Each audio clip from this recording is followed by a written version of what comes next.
With a threatening look and bright eyes, Liu declares that the enormous force of the warrior is precisely the reason why he must be eliminated. In the midst of ruins in flames, a warrior silhouette stands out over fallen bodies, while Liu explains that a powerful class carrier can easily disturb the order of the empire. The protagonist, with his bloody face and the red eyes of anger, is taxed by the most dangerous enemy for having surpassed even the SSS rank. Liu, in his position of power, claims that the supreme power must remain exclusively in the hands of the royal family to ensure the stability of the empire. In a scream of anguish and betrayal, the warrior asks if this is Liu's justification to kill his family and his companions. Liu, with a cold expression, justifies his act by the stability of the empire, while the protagonist is hit by a red energy torrent. A powerful fence of red energy collides with the ground, causing a mass destruction around the fallen hero. The warrior is entirely involved by a devastating explosion, the result of the impatient attack of his former ally. Liu reveals his betrayal, confessing that he had already adulterated the warrior's armor, preparing it to explode and inject poison into his wounds. Defeated and seriously injured, the protagonist runs on the ground, without strength to resist after the intense SSS rank battle. As a last gesture of respect, Liu reveals that he has brought an entire army to ensure the warrior's death, silhouetted against a heavenly light. On the threshold of death, a look of deep sadness and betrayal crosses the protagonist's face as he remembers the moments he spent with Liu. A memory of the past arises, showing the warrior and a Liu of pink hair sharing a meal around a fire as brothers. At the final moment, a hidden skill of SSS rank, the world of mirrors, is activated, presenting itself as the supreme technique that reverses everything. After his death, the soul of the protagonist drowns into the depths of a lake, sealed under the surface of the water. Decades pass, and the scene focuses on a quiet lake, the place where the soul of the betrayed hero rests.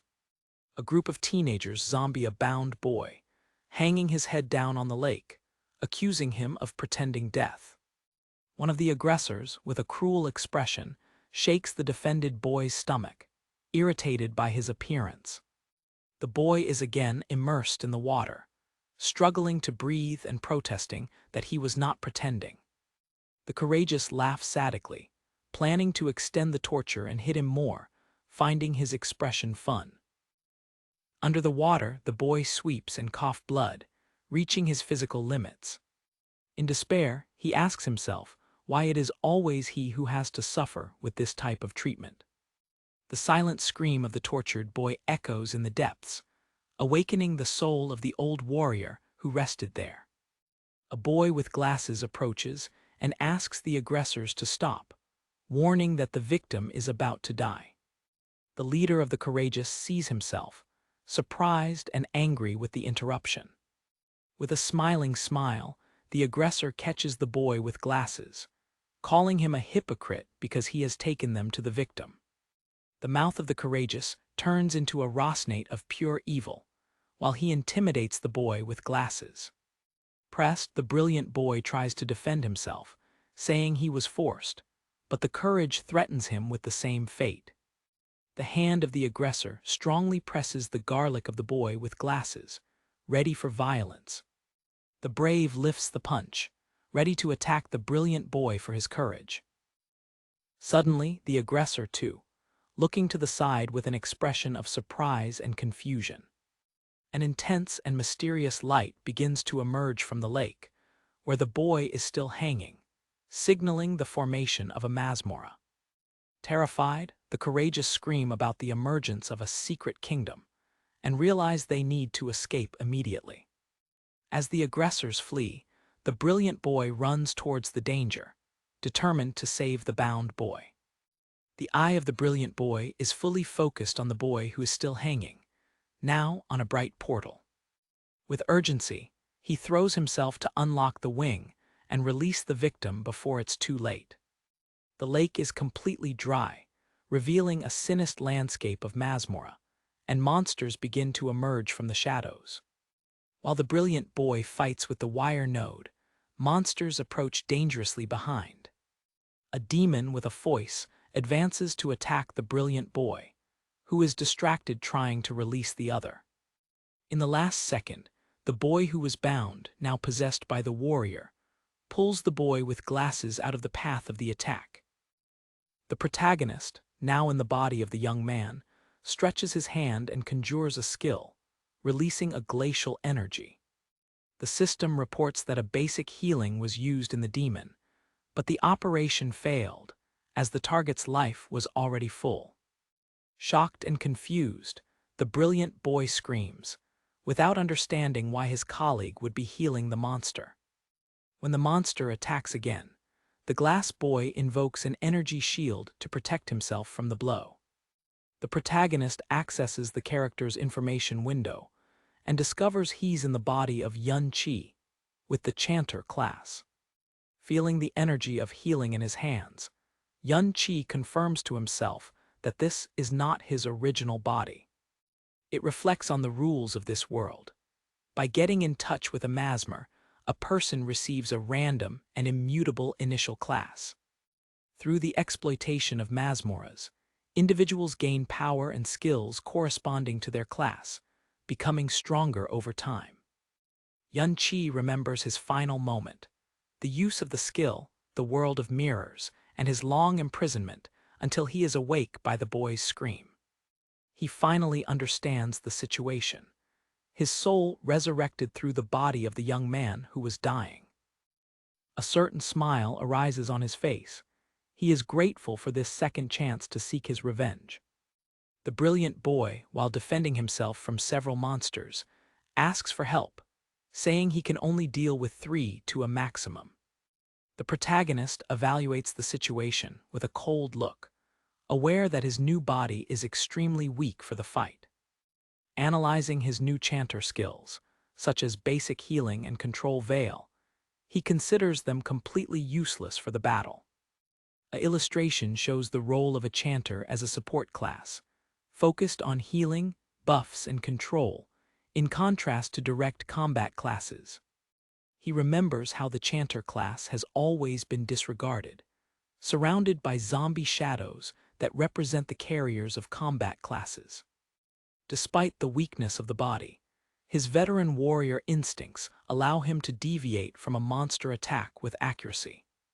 Their only hope lies in the hidden skill, the world of mirrors, the supreme technique that reverses everything.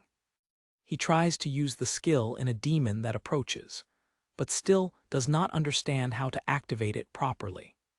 The attempt fails, with the system indicating that the requirements for use were not met, leaving it confused. A powerful energy descends from heaven, and an elite monster, the malformed sovereign, appears, scaring the brilliant boy. The boy with glasses falls to the ground, paralyzed by fear before the appearance of such a powerful enemy. The situation worsens drastically when hundreds of fierce monsters with bright red eyes arise around them. As the monsters advance, the protagonist tries to use his skill on a stone, but fails again due to his low level. Your next attempt is on the companion's shield, but the system informs that the skills of others cannot be reversed. Perceiving that he can reverse his own abilities, a smile spreads on his face, and he uses the world of mirrors in his veiling ability, making chaotic spines float out of the ground. The system confirms success by showing the notification. You used the skill Chaotic Spins, reverted. A monster is preparing to attack the boy with glasses, who is indefended on the ground. Before the blow hits, another monster surrounded by a red aura of confusion attacks his own ally. The confused monster throws his companion away, saving the boy from glasses from the imminent attack. The brilliant boy gets confused, without understanding why the monsters began to fight with each other. The protagonist smiled by confirming his theory. He can reverse his own skills, and that opens a world of possibilities. The boy of glasses, still on the ground, looks to the protagonist with an expression of total confusion. Yun-Chi observes the monsters attacking and understands that the effect of skill has been completely reversed, from immobilization to confusion. A window of the system details the transformation. Control dividera, which catches an enemy, has become chaotic spins, which confuses several enemies. With a satisfied smile, Yun-Chi perceives the enormous power he acquired, turning an useless skill into a magnificent weapon. With a confident smile, Yun-Chi contemplates the power of his World of Mirrors skill, which not only reverses the effects of the skills, but also significantly enhances them.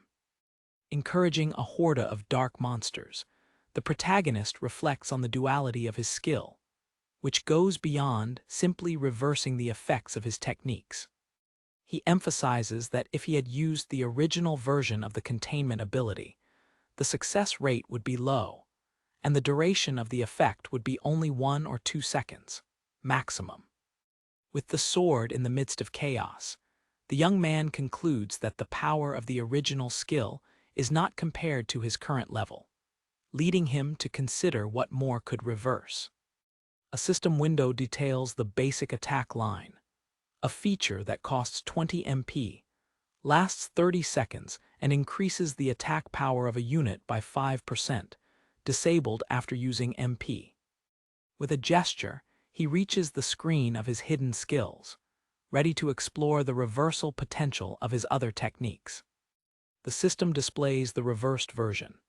Enganosa line, which costs 40 MP, lasts 60 seconds and gives a 10% increase in attack power every time MP is spent.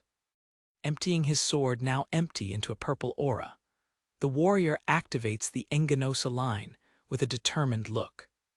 A system notification confirms the use of the Enganosa line, informing that the remaining duration is 60 seconds. With an insightful look, the reincarnated realizes the enormous potential of the new skill. As long as he is active, any use of another technique will increase his attack power. After defeating several monsters, a Level Up +1 notification appears, displaying your new character sheet at level 6, with HP, MP, and other updated statistics. A smile of satisfaction arises on your face when you see that the monsters defeated by the chaos of your ability gave you a significant amount of experience. In an agile movement, he blocked the attack of a monster, commenting that it was the perfect time to test his new force. A overposition on the screen shows your status at level 6, with HP and MP bars completely full, indicating that the level up has restored your features. As long as the monsters remain under the effect of confusion, he prepares to take advantage of the opportunity and test the Enganosa line. It uses chaotic spins, and the system reports the spending of MP, the action of Enganosa line, and the consequent 10% increase in its attack power.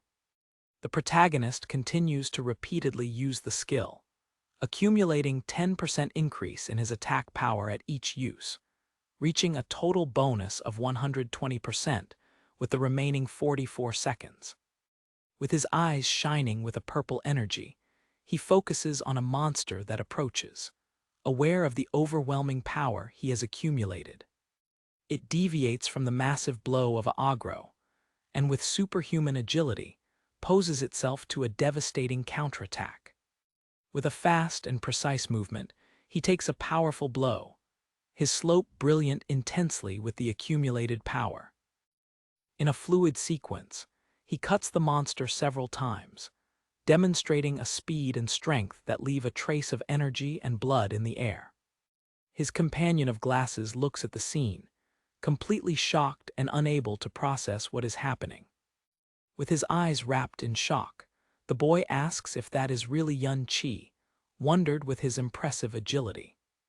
The reincarnated warrior continues his invested, aware that, with his level 6 statistics, his strength has limits. Hoping over a defeated monster, he calculates that, With his current man and regeneration, he can reach up to 2.3 times his normal attack power. He remains standing on the body of an elite monster level 11, confirming that his current power is bad enough to deal with such enemies. A smile from the corner of the mouth reveals your satisfaction, even recognizing the limits of your weak body.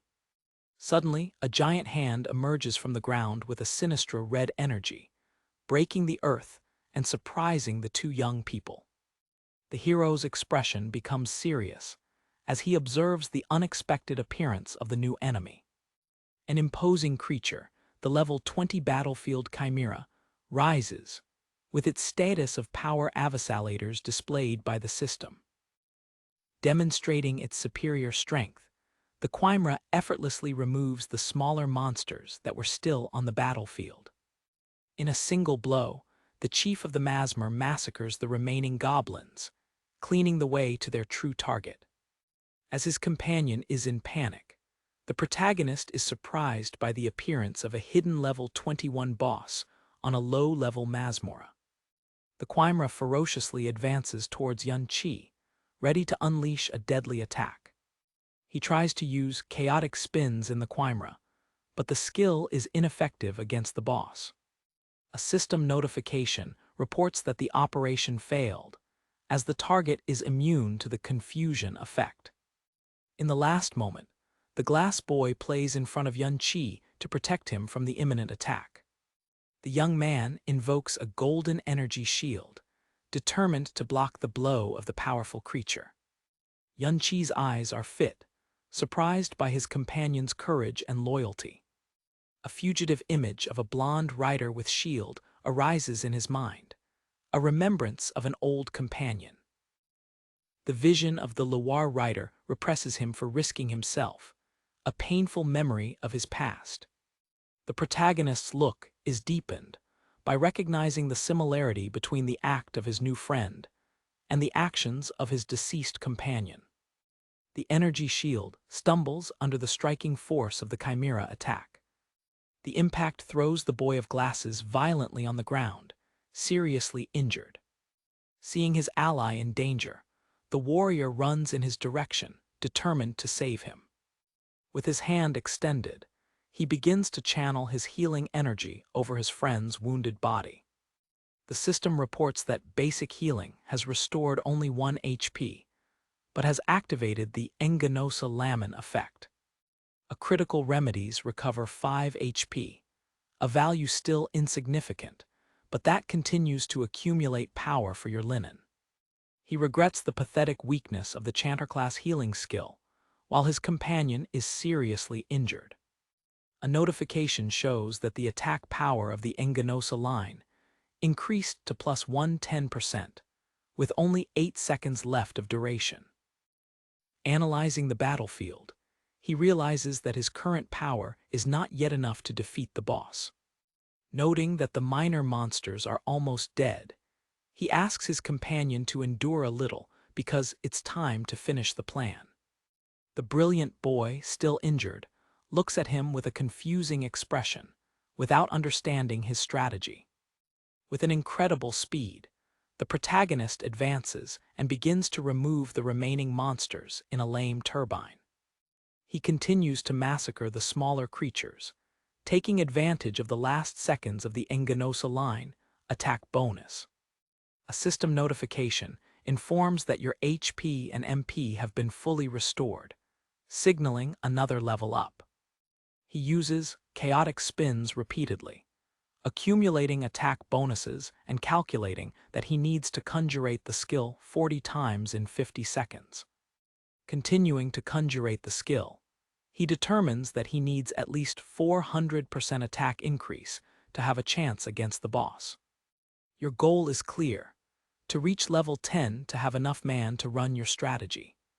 The young man with glasses observes, with an expression of pure fear and unbelief, the overwhelming power that his colleague is accumulating.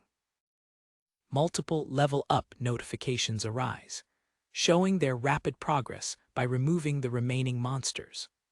The chimera, irritated by the delay, is preparing to launch another devastating attack.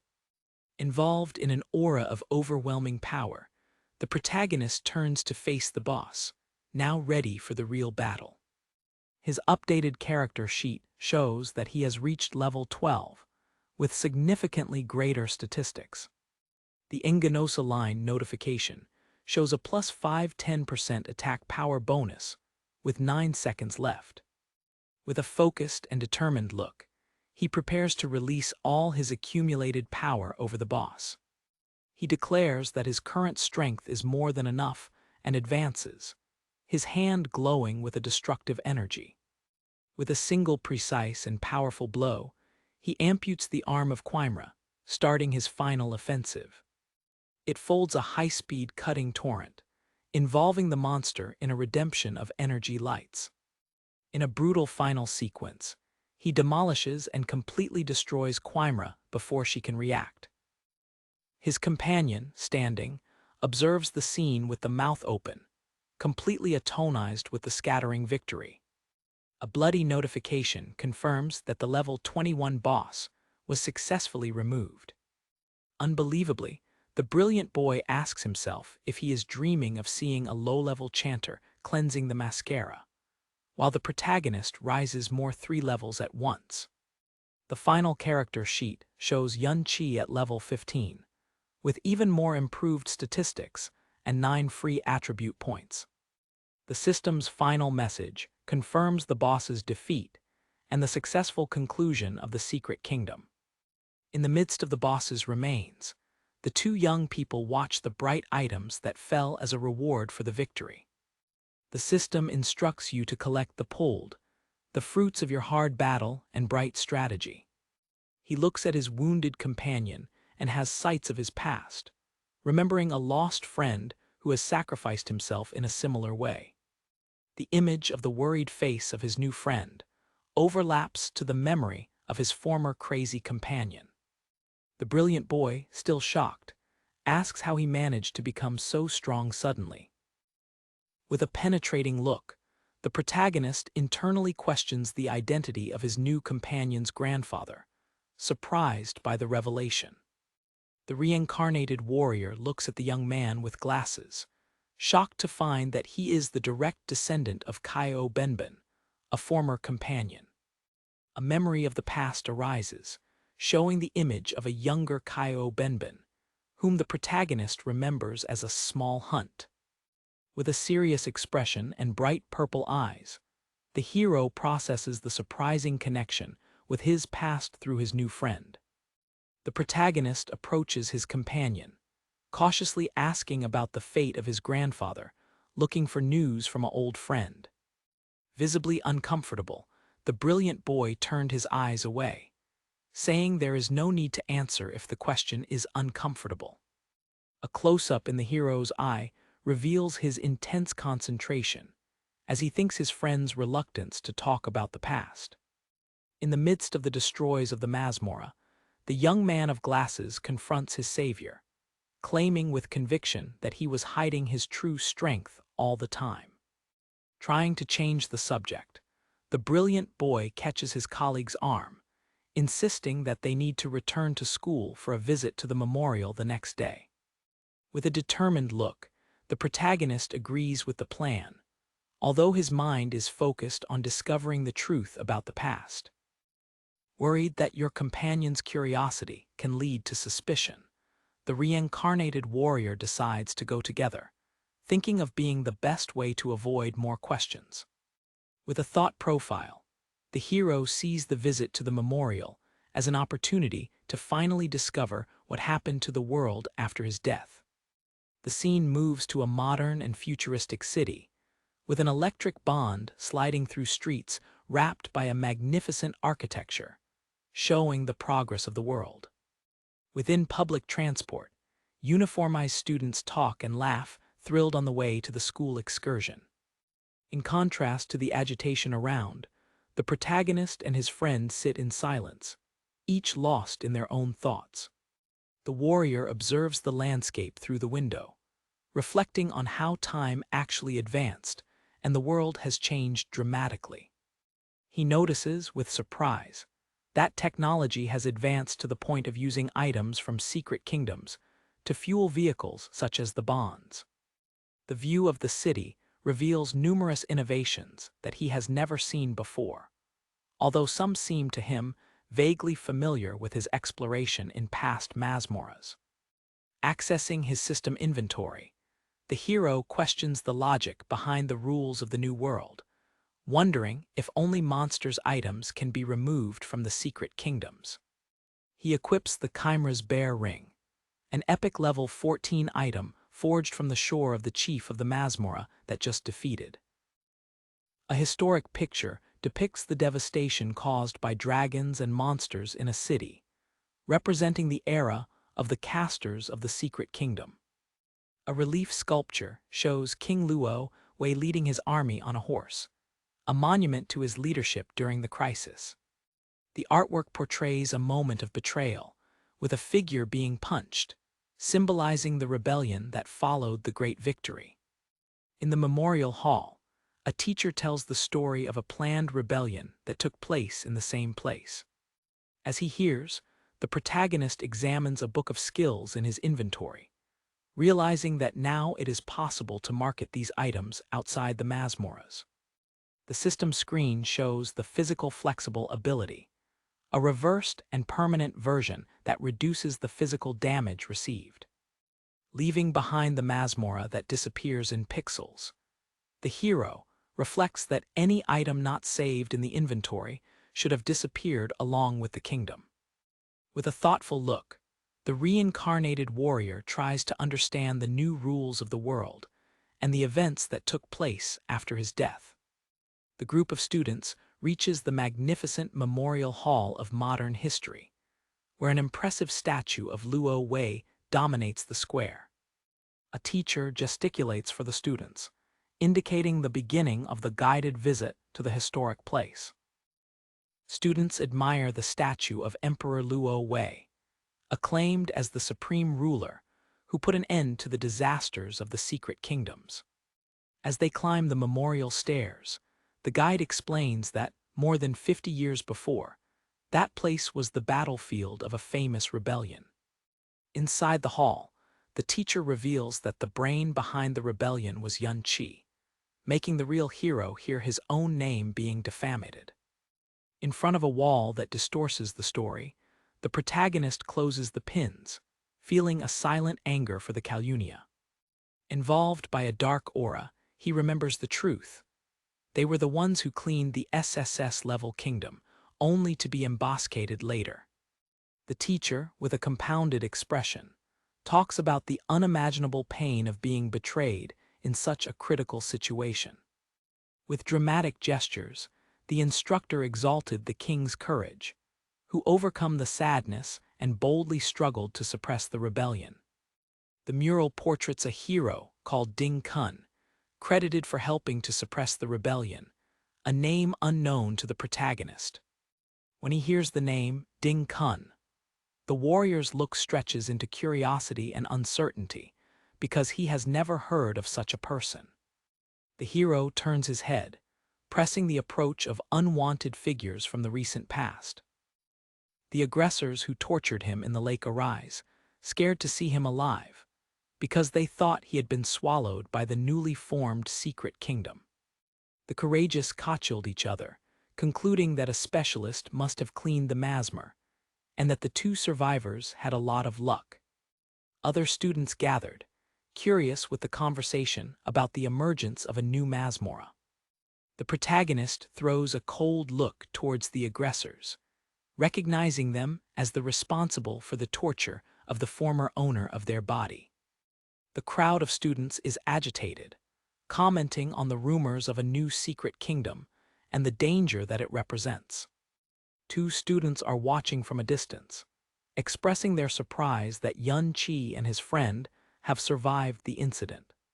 The brave leader, Ding Su, approaches the brilliant boy and catches him in a false friendly way, starting his intimidation.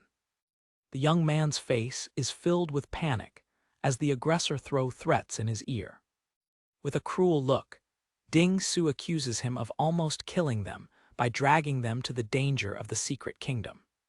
In panic, the brilliant boy tries to defend himself, claiming that the fault was Ding Su and threatening to denounce him. The young man's eyes are refined with pure horror as the aggressor's intimidation intensifies. Ding Su catches his victim's head, swallowing him and questioning his health. The courage points to a statue that portrays a defeated warrior, subjugated under the feet of a heroic figure. The aggressor forces his victim to face the statue, a monument that represents the dishonesty of his ancestor, the traitor Cayenne. A close-up of the statue detailed the figure of the victorious hero over the body of Cayenne, a public humiliation for his lineage. With a smiling smile, Ding Su reveals the identity of the defeated ancestor, questioning who would support the descendant of a traitor. In a theatrical way, the aggressor screams that he may be insulted, but that he will not tolerate insults to his grandfather, the hero. The victim looks up, shocked and confused with the hypocrite explosion of courage. The crowd of students watch the scene with perplexity, without understanding what started the struggle. On the one hand, the protagonist's eyes shine with anger contained, while he observes injustice. Students begin to joke, identifying the boy as a descendant of Cayenne and condemning him for insulting a hero. Ding Su continues his creation, posing as a defender of the honor of his family. The teacher approaches the young man with glasses, intervening in the discussion with a severe expression. Placing his hand on the student's shoulder, the teacher presses him to apologize, reminding him of the cleverness that the hero's family showed to his own. The boy's eyes reflect his impotence in the face of the unfair pressure of the teacher and colleagues. Isolated and without support, the young descendant of the traitor is looking at his accusers. With a cruel smile, Ding Su shakes his victim's head, saying that no one would stop him from shocking him because everyone denies him. The crowd is portrayed as dark figures with bright eyes, a symbol of collective prejudice that considers it a hunt hated by all. The aggressor violently catches his victim's hair, preparing to attack her physically. With an expression of wild anger, Ding Su raises the punch, screaming that he will make him pay for his grandfather's honor. In the last moment, a precise drop reaches the attacker's face, interrupting the attack. The brave is thrown to the ground by the impact of the blow, while the protagonist poses himself in the place of the aggressor. The brilliant boy looks to his savior with an expression of total surprise and relief. With an imposing attitude, the hero sees the falling aggressor and coldly questions if the hero family has no time to educate their own children. Impressing the students around, the protagonist shows a completely transformed aura, looking like a completely different person. The crowd of students kachicha, questioning the health of the young warrior after his demonstration of power and challenge. From the top, the scene reveals the aggressors defeated on the ground, while classmates remember, shocked, that the aggressor was known to be the weakest, with only level 5. With a rose of pure unbelief, the leader of the Kurigi looks at the ground, unable to process his humiliating defeat. Still on the ground, the aggressor underestimates his opponent, thinking that he is just a bag of pancakes that should feel grateful for not being persecuted. Recovering, the Courage and their comparses advance in group, determined to end that confrontation once and for all. With a quiet look and bright purple eyes, the reincarnated hero coldly observes the approach of the aggressors. In a sequence of fluid and fast movements, it deviates from attacks and neutralizes each of the bracelets with an impressive precision. One of the aggressors falls on the knees, doubling of pain after being hit by a certain blow of the protagonist. The leader of the group coughs blood, kneeling and completely defeated by the overwhelming force of his opponent. Students watch in silence the scene of the fallen aggressors, with the silhouette of the victorious standing out against the light. Unbelievably, the leader of the Courages questions what just happened, failing to believe that he was thrown down so easily. The confused crowd wonder how he was able to defeat his opponent again so quickly and without effort. From profile, the fallen aggressor shows an expression of pure defeat and confusion in front of the unexpected force of his target.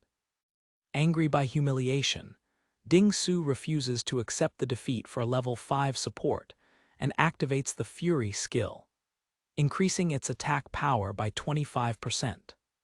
Convinced that his opponent's victory was pure luck, he equips a fire-forged martel, which gives him a massive bonus of 314 attack points. Involved in flames, the aggressor jumps toward the protagonist, breaking his giant martel to throw out a scattering blow. With serenity, the reincarnated warrior is looking forward to the imminent attack, easily identifying a great opening in his opponent's posture. It counterattacks with a precise blow, and a system notification reveals that your Enganosa line ability is active, giving you an increase of 80% in the attack power. The attacker's face turns into shock and pain when he realizes that his strength has been completely overcome. With a fast and powerful fall, the hero sends his defeated opponent flying through the hall. A security guard and the boy with glasses arrive at the site, both shocked when they see the result of the struggle. The guard approaches and finds that Ding Su is unconscious, while the protagonist calmly pits on the fallen aggressor.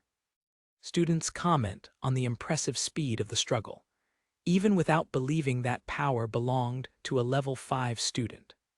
Two students, one blonde and another with dark hair, watch the scene with expressions of surprise and fascination. The security turns to the teacher, repressing him for not controlling his students and for the risk of damage to the site. The teacher intervenes, ordering the protagonist to stop, while this remains with the foot on his defeated opponent. The master accuses the student of being disguised by his violent and disrespectful actions in the memorial. With his purple eyes shining, the warrior looks at the teacher who approaches, while a subtle energy emits from his ring. When the teacher attacks, the young man blocks the blow with his ring, making the master's weapon shut down in the middle of a purple energy explosion. The spectators, including the security and the other students, get crazy with the incredible demonstration of power.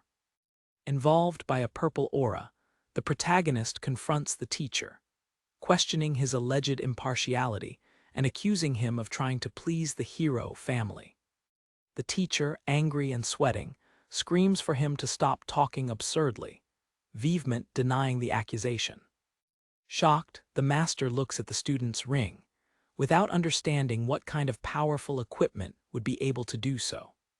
With an intimidating calm and engaged in his aura of power, the hero claims that he was just doing a casual observation. Visibly shocked, the teacher rejects and promises to thoroughly investigate the cause of the conflict, while students murmur on the impossible blockade. The protagonist observes his chimera bear ring, noting that his durability has fallen to 37%, and reflects that even an epic item of a level 21 boss has its limits. With a tone of dishonesty, the young man suggests that, as a punishment, he and his friend are simply expelled from the museum. The teacher, with an expression of anxiety, observes the student getting away, leaving a trace of confusion and fear. As the brilliant boy follows him, the other students explode in comments, shocked that a student has managed to block a teacher's attack. The master orders you to use a healing skill in Ding Su, which begins to recover on the ground while the crowd is still confused.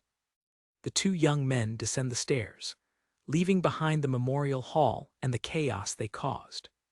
With a dark look, the hero regrets the truth he discovered. No of his companions survived, and Benben was murdered by the false hero. The brilliant boy looks to his savior with clear admiration, while this keeps a serious and thoughtful profile. Finding ignorance, the protagonist asks his friend to tell him about the historical facts of the hero, Ding Kun. With enthusiasm, the young brilliant begins to narrate the official and heroic version of Ding Kun's story. An illustration depicts the story made, showing Ding Kun discovering Yun Qi's trait and preparing an ambuscade to stop him. The reincarnated hero hears with a cynical smile, knowing that reality was exactly the opposite of what is being told. A reminder of the true battle arises, showing his group being ambuscaded by the forces of Luo Wei after an exhaustive victory. The painful memory continues, showing the carnificine and betrayal that led to the death of their loyal companions. The memory culminates with the image of your past self, bloodshed, and taken by the anger of betrayal. Back to the present, his friend continues the narrative, explaining that Ding Kun has always sought to end the Masmer crisis. A heroic art portraits Ding Kun riding and struggling throughout the country, after being promoted by the king. Another image glorifies him, showing him facing a horde of monsters in which he became known as the Winterfell City Cataclysm. The protagonist sums internally to remember that it was he who, in fact, won the Battle of Winterfell, staying alone on a mountain of monsters. He then asks about the sword on Ding Kun's statue, and his friend explains that it's the snow of the floating cloud, the weapon used to run the traitor, Yun Qi. A silent anger takes the hero into account when he realizes that he has not just stolen his achievements and his honor. With purple eyes shining of anger, he understands that even his sword was taken, solidifying Ding Kun as the next target in his vengeance journey. A wide urban landscape reveals itself, showing the magnificent and opulent property belonging to the Ding family. On the outside of the property, several high-level guards between the levels 29 and 33 patrol the area with vigilance. One of the guards, a blond man, perceives something subtle with his sharp senses, his eye glowing with a purple energy of detection. Hidden in a nearby hole, the protagonist and his companion carefully observe the movement of the property guards. After a short scratch, the guards don't find anything out of the usual and continue their patrol, coating their head in confusion. The reincarnated warrior deduces that the guard's preparation is due to a bite skill, which requires extra caution. Feared by the amount of security, the brilliant boy insists that they must abort the mission and go away, fearing the consequences if they are caught. With a dark and determined look, the hero thinks about his desire to face directly the fake hero, Ding Kun, but recognizes the difficulties. An illustration shows that Ding Kun resides in a high-level gap, a strongly fortified and difficult-to-access place. The image of a massive army keeping a dimensional portal illustrates the information that such high-level gap is controlled by the military. Still watching the mansion, the protagonist reasons that Ding Su's house should contain a passport to access these restricted gap. He questions his friend about the need for such a heavy security for just one branch of the family. His companion, still nervous, explains that, despite all, they are still descendants of a national hero, justifying the protection. Surprisingly, the young warrior asks if there is a gap, a private masmer, inside the family's own house. The guy of glasses confirms, explaining that the secret purchase and sale of low-level scratches is a common practice among the rich and powerful.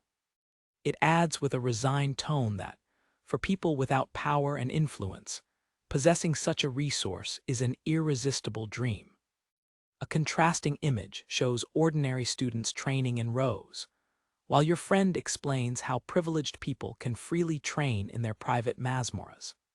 The protagonist bitterly reflects how the world has changed, now governed by a new form of aristocracy based on power and wealth. He concludes loudly that, in this new world, the level of power of a person is directly proportional to his wealth. His colleague confirms, explaining that most people stagnate at low levels after graduation because they no longer have access to the gap. Illustrations of miners in a crystal cave show that only those with gap-related jobs can continue progressing slowly. The scene returns to the property guards, and the young Glasses estimate that they are probably around the level 30, thanks to access to the family's Masmora. To go beyond, he explains, you need to be recruited by the army or by a guild, the only ways to access top-level gap. With purple eyes shining in determination, the hero understands that getting that pass is essential for his plan of revenge and strengthening. His friend, feeling the danger, asks again for them to go back, believing that the level difference is too big to be overcome. Ignoring the appeal, the reincarnated warrior prepares to infiltrate in the property, his dark aura denoting his unbeatable resolution. He mentally analyzes the common bidder skills to the level 30, such as Ag-I and Audition Improved, concluding that they are insufficient to cover all the vast property. Observing two guards relaxing and smoking, he realizes that their compassion, because they are not in a gap of life or death, creates the perfect gap.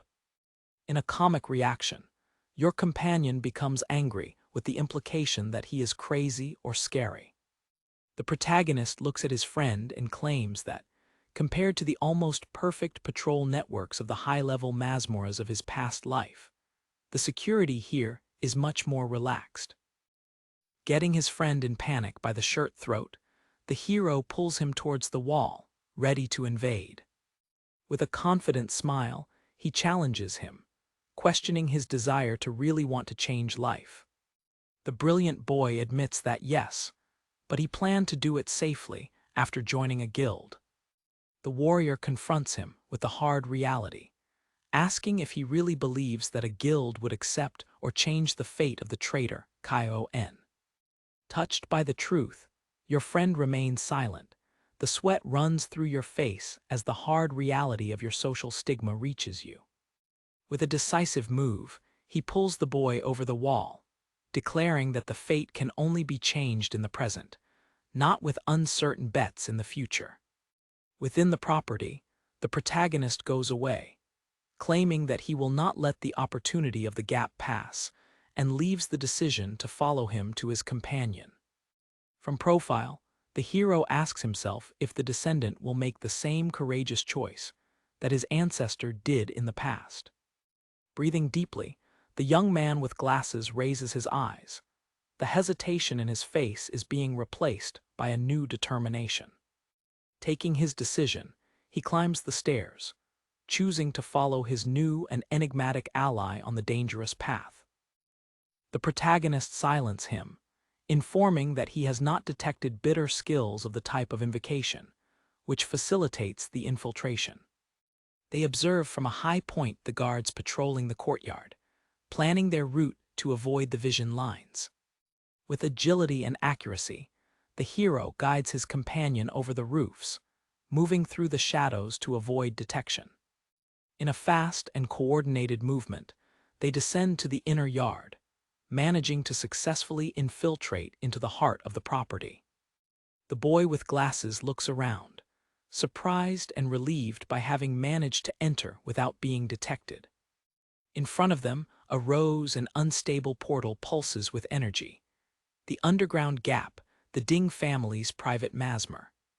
Inside the Masmora, a cemetery in ruins, they find their first enemies, two Zumbus demons of shadows of levels 6 and 8. The protagonist observes the environment, noticing that the number of monsters is low, a sign that the family eliminates them regularly for training. He turns to his friend and instructs him to fight against the two low-level monsters as a test. Terrified by the order, his companion gauges in unbelief, unable to imagine facing the creatures alone. In panic, he invokes a shield of energy to defend himself from the imminent attack, screaming that he cannot believe he trusted his colleague. While defending himself desperately, he regrets having entered the Masmor and screams that he wants to go home. He insists he has no chance, but the hero calmly encourages him to at least try to revive. With crossed arms, the reincarnated warrior observes from far, guaranteeing that nothing bad will happen under his vigilance. The brilliant boy, though still scared, seems to find a hostage of courage with the encouragement of his protector. With a scream of effort, he finally passes from defense to attack, using his shield to hit one of the zombies. When the second monster tries an attack behind, he manages to escape himself instinctively, surprising himself. He continues to escape with an unexpected agility, his eyes arranged with his own procs.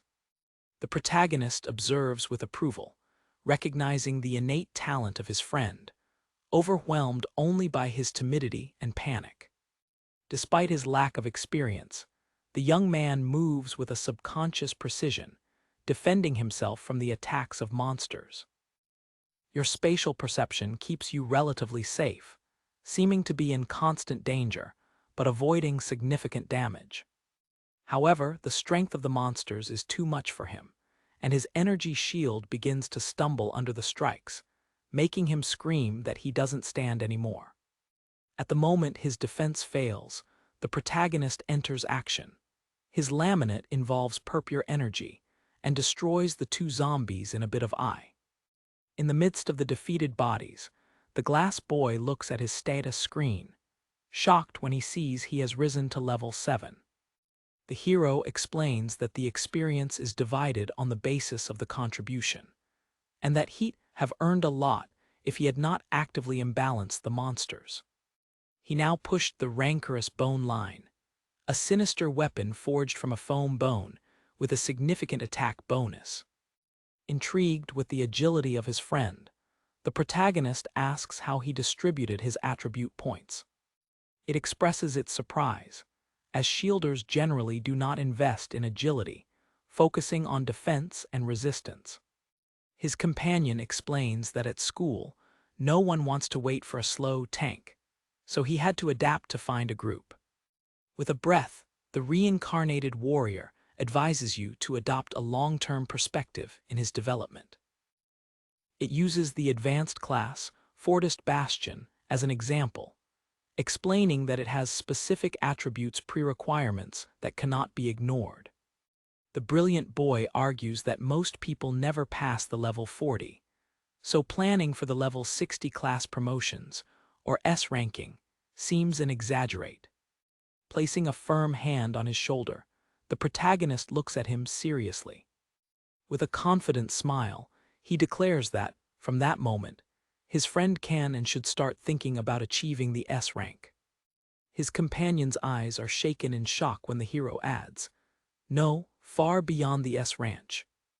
As his friend processes the revelation, the protagonist reflects that he also needs to carefully plan his own class evolution. He thinks that his support class has only become viable thanks to his hidden skill, the world of mirrors. A system window shows the skill status, showing that it is at level 1 and has accumulated 2,000 experience points. The detailed notification that the defeat of the zombies gave him monster souls of the shadow type, which were converted into experience for their unique skill. In the midst of the ruins of a cemetery, the protagonist takes a powerful blow against a zombie, starting another battle in the Ding family's Manhwa. With a fast movement, the hero advances, his slope glowing with an intense energy while he cuts through multiple dead live monsters. He ends an enemy with a precise fall, while a system notification informs that the duration of his Enganosa line skill has come to an end. Encouraging a level 17 Devil of Ganance, the reincarnated warrior questions the resistance of the monster, which remains standing after his attacks. The attack power bonus of your ability dissipates, leaving you in front of the massive creature with only its base force. Observing his status bar, the young man realizes that his man is low, and the duration of his main attack skill has ended, putting him in disadvantage. After defeating the monster, he offends, recognizing that his current resistance is insufficient to endure prolonged and exhaustive battles. A level-up notification arises, and it reflects that, despite the tiredness, developing level in this way is much faster. having risen 2 levels at once. The system screen shows your updated attributes, now at level 17, with significant increases in your life points, man, and agility. The fighting record reveals that the defeat of the elite zombies gave him monster souls of the shadow type, converted into 2,000 points of experience for his hidden skill, World of Mirrors. In front of a blue light blade that signals a drop item, the protagonist is notified by the system to collect his reward. With a sharp look, your purple eyes detect a presence, indicating that the danger is approaching or that it is being observed. With agility, it jumps through between the bright rocks of the Masmorra, moving to a higher point of observation. Hidden in a hole, he and his companion observe the Ding family guards patrolling the area more often than before. His friend expresses concern, noting that the number of monsters has decreased and the risk of being discovered by the guards is increasing. A system window displays the attributes of a common item, late bracelets, which offer defense in exchange for a small reduction in the speed of movement. With a thought profile, the hero thinks about the complexity of the situation, having to fight against monsters while avoiding patrols and calculating the time of his skills. He analyzes a newly acquired skill book in his inventory, the Art du Tigelo de Mana, a skill for conjurers and supporters. The interface of your hidden skill shows the reversed version, Phase Change, which allows you to make small objects intangible, leading you to the conclusion that not all reversions are to fight. Your focus turns back to the experience bar of your World of Mirrors skill, which is almost filled, a step from evolving to level 2. Standing on a pen, he reflects on the absurd power of his reversal ability, even at his most basic level. With a determined look and his purple eyes shining, he forms a new plan, aware of the opportunities and risks ahead. He turns to look at the depths of the Masmorra, deciding that it is time to investigate the head of the central area. A distant view reveals the boss's covel, a sinister area with a stumbled tree and purple spirits floating in the air. Hidden in the rocky formations, the two companions climbed closer, watching the scene of a safe place. The protagonist looks back with a glow in his eyes, his attention suddenly captured by something or someone in the dark. His goal is revealed, an enormous master of the kingdom attached to a stone throne, with several guards relaxing around him. The brilliant boy gets shocked when he sees a mascara boss under control, while the hero notices that it is a common practice to protect bosses in training mascara. The scene shows the guards in a state of compassion, drinking and talking, underestimating the safety of the cornered boss. With a calculist look, the reincarnated warrior analyzes the scene in silence, identifying the weaknesses in the security of the Ding family. It locates an isolated guard that has gone away to urinate, presenting the perfect opportunity for a robbery attack. With his face covered by a mask, he descends from the shadows, declaring his intention to remove the guards one by one. A system notification confirms the Enganosa line activation, increasing its attack power by 150% for 44 seconds. Along with his friend also masked, he subjugates the guard, whose status now appears as aleijado, incapacitating him to the interrogatory. Involved in a purple aura, he approaches the fallen guard, requiring him to speak honestly to get crucial information. Terrorized, the guard prays for his life, offering himself to tell everything he knows in exchange for mercy. The masked protagonist hears carefully, ready to extract the secrets of the Ding family from his scared source. The guard reveals that passes to the hero kingdom are not rare and can be found in a pile in the grandfather's office. With a presumptive smile, the guard erroneously assumes that his captor is just a fan of the fake hero Ding Kun. Feeling the threatening aura of his interrogator, the guard swears quickly that he is telling the truth about having seen the passes several times. A picture shows a temporary sample pass, while the guard explains that without an internal accompanier, an intruder would easily be caught. Ignoring the warnings, the hero catches the guard by the collar, coolly affirming that the logistics of infiltration is not his problem. With an intimidating look, he orders the guard to deliver all the items of his inventory. The scene shows the trio leaving the Masmorra, which disintegrates into pixels behind them after the boss's defeat. Keeping the guard out of his armor, the protagonist questions him about the shortage of valuable items, receiving only one book of skill. The guard explains nervously that the main family gets the best remnants from the Masmorra, leaving only the remains to the external guards. A skill window shows the details of a passive technique that gives a temporary defense bonus after receiving a cure. Its reversed version is displayed, an offensive skill that gives an attack bonus after using a cure, while both look to the strongly protected internal residence. The captive guard reveals that all in the interior residence are of level 30 or higher and have first-line equipment. With the eyes shining, the protagonist questions about getting the passport, and the guard responds in panic that the boss of the family is there inside. A diagram illustrates the situation.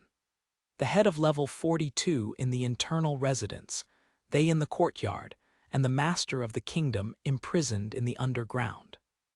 A genealogical tree reveals the power levels of the Ding family, from the grandfather of level 57 to the young aggressor of level 17.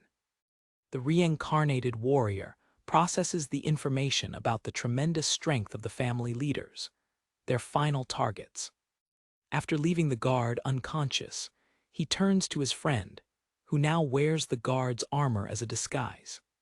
The brilliant boy, now disguised, receives the instructions to stay behind and wait for the sign of his companion. The scene focuses on the magical currents that catch the lord of the kingdom inside the Ding family mansion. From cross arms, the hero reflects that the family uses high-level currents to keep the boss alive, creating a source of permanent cultivation. The compassion of a guard, who drinks distractedly near the current lock, exposes the fatal failure in their security system. Sticking behind the guard, he acknowledges that the safety of the method depends on the assumption that no one would be stupid enough to release the monster. With a fast movement, he neutralizes the guard, remembering how he dominated the art of opening these locks in his past life. The guards panic when the currents shut down, releasing the angry lord of the kingdom from his captivity. Keeping the level 60 fighting streams that he just stole, the protagonist confirms the success of his plan to attract the main master out. The imposing chief of the Masmorra, a giant skeletal rider, liberates himself completely, spreading the chaos among his former captors. From the outside, the head of the Ding family is running out of the residence, screaming orders, and trying to halt the crisis that is ongoing. Hidden among the trees, the disguised companion observes the arrival of more members of the Ding family at the entrance of the mansion. Involved by the power of the newly acquired currents, the protagonist is preparing for the next phase of his bold plan. At the main door of the Ding family's home, a luxury car arrives, and a gentle man opens the door to the passengers. Ding Hao, the second master of the family and a 42-level warrior, compliments his son, Ding Shu, who seems to be explaining himself. In a close, Ding Shu reports his recent and humiliating encounter with the protagonist, minimizing his defeat. With a courtesy smile, Ding Hao turns to open the door of the car to the guests who arrive. Two young students, one blonde and another with dark hair, leave the car while Ding Hao receives them with a warm reverence. The family boss's expression changes dramatically from a smile to a bag of sudden confusion and anger. In an act of brutality, the family leader violently throws a servant who was on his way, throwing him to the ground. Ignoring the fallen servant, The patriarch climbs the stairs towards his guests with an angry expression on his face. Hidden behind a tree, the hero's companion, now covered with a guard armor, observes the scene developing in the residence. The reincarnated warrior silently arises behind his friend, who, surprisingly, questions the unexpected return of the Ding family. The young man with glasses turns, still shocked by the sudden appearance, and asks his ally what he is doing there. With calmness, the protagonist explains that the creature he released, a lord of the kingdom, will keep the main family fighters occupied for a good time. He guarantees to his partner that the family will not be able to subdue the monster quickly, creating the perfect opportunity for their infiltration. The brilliant boy looks to the mansion with a dark expression, starting to share a painful part of his family history. He reveals that one of the underlying servants of the family, Kyo Lee, is actually his own uncle, a man of level 17. With a sad look, the young man begins to narrate the suffering of his family since the alleged rebellion of the original Yun Chi. The protagonist hears the story carefully. His purple eyes reflect a mixture of empathy and dark determination. A picture of the past shows the destruction and misery that broke over the Kyo family after being labeled as traitors. Another dark memory reveals the torture and persecution they suffered under the secret orders of the false hero, Ding Kun. The memorial culminates with the survivors of the Kyo family, defeated, being forced to serve the Ding family to survive. Back to the present, the young man explains with shame that his family survives at the expense of the favor of the family that ruined them. He remembers how they were shown to the media as an example of the benevolence of the Ding family by forgiving the children of a traitor. The narrative reveals the tragic fate of his family. His father was crazy with suffering, and his uncle became completely servile. The hero remains silent, absorbing the heavy story, while his companion seems overloaded by the weight of his past. The reincarnated warrior turns to his friend and declares his intention to invade the inner residence, leaving the other in panic. Desperated, the glass boy tries to stop him, warning about the presence of Ding Su's father, a powerful level 42 warrior. On the back, the protagonist claims that, in an era where the powerful control everything, it is impossible to change the fate without taking great risks. With his eyes brightly, he declares that certain things will never be achieved if there is hesitation and waiting.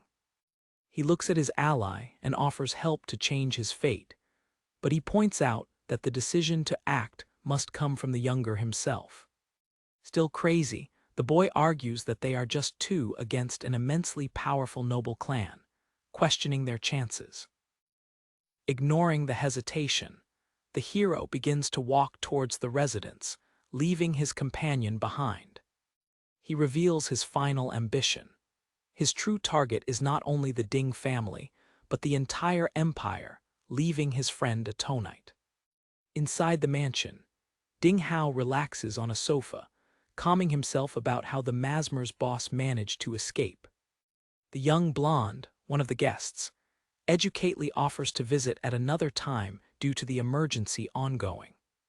Ding Hao dispenses her with a gesture, ensuring that her older brother can deal with the situation and that her visit is the priority. With a confident smile, he reveals that the hero, grandfather, and other powerful family members are returning just to meet her. He continues to host the influence of his family, ensuring that dealing with the current situation will be an easy task for them. Hidden in a bargain, the protagonist hears the conversation. His attention is overwhelmed by the mention to the hero grandfather. He reminds the captured guards information about the need for a permit and an escort to enter the hero's secret kingdom. Observing the guests from a distance, he deduces that the person who is treating with so much respect should have a very high status. Masked and hidden, the hero continues to observe the scene, noticing that the surname of one of the guests, Yun Sha is the same as his. It momentaneously weighs the coincidence, but quickly returns its focus to the main goal, to find the entry permission. The dark-haired guest, Yun Sha, remains silent, with an indecipherable expression surrounded by a mysterious aura. Using the distraction, the protagonist moves furtively through the corridors of the residence, passing unnoticed by two servants who talked. Hidden in the shadows, he advances deeper in the opulent mansion, approaching his target. With silent steps, the masked warrior continues his infiltration through the richly decorated corridors. It finally reaches your destination, a large and luxurious office or library within the residence. From the outside, the head of the family and his guards succeed in subjugating the kingdom, while the Masmorra disintegrates. The family leader, Ding Peng, level 42, realizes that, despite having resolved the crisis, the responsible for the escape disappeared without leaving traces.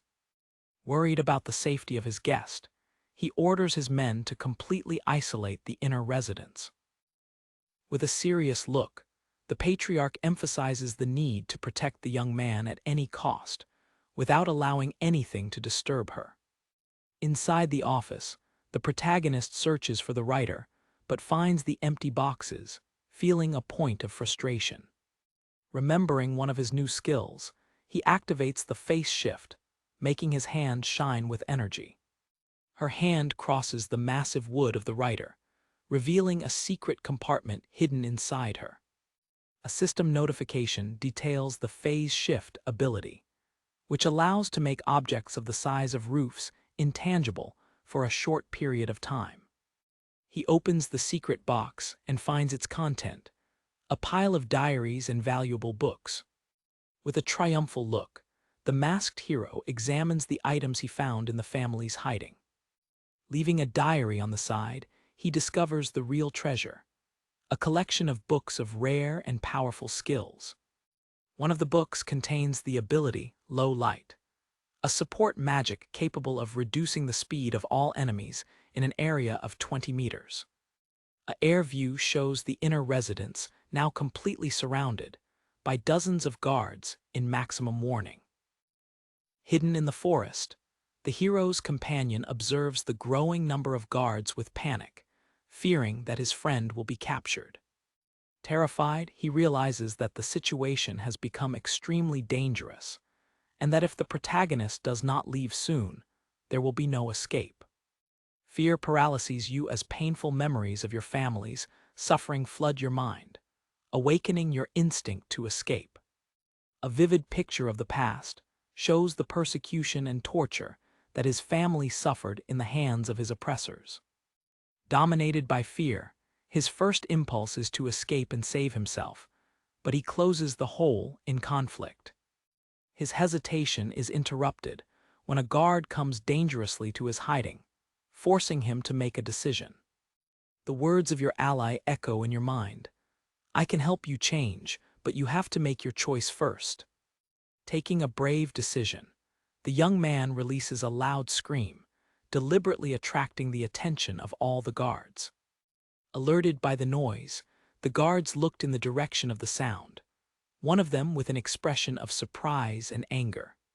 He jumps out of his hiding and begins to run desperately, acting like a hole to remove the guards from the residence. From inside the mansion, the protagonist witnesses the act of courage of his friend, and taking advantage of distraction, breaks a window to escape.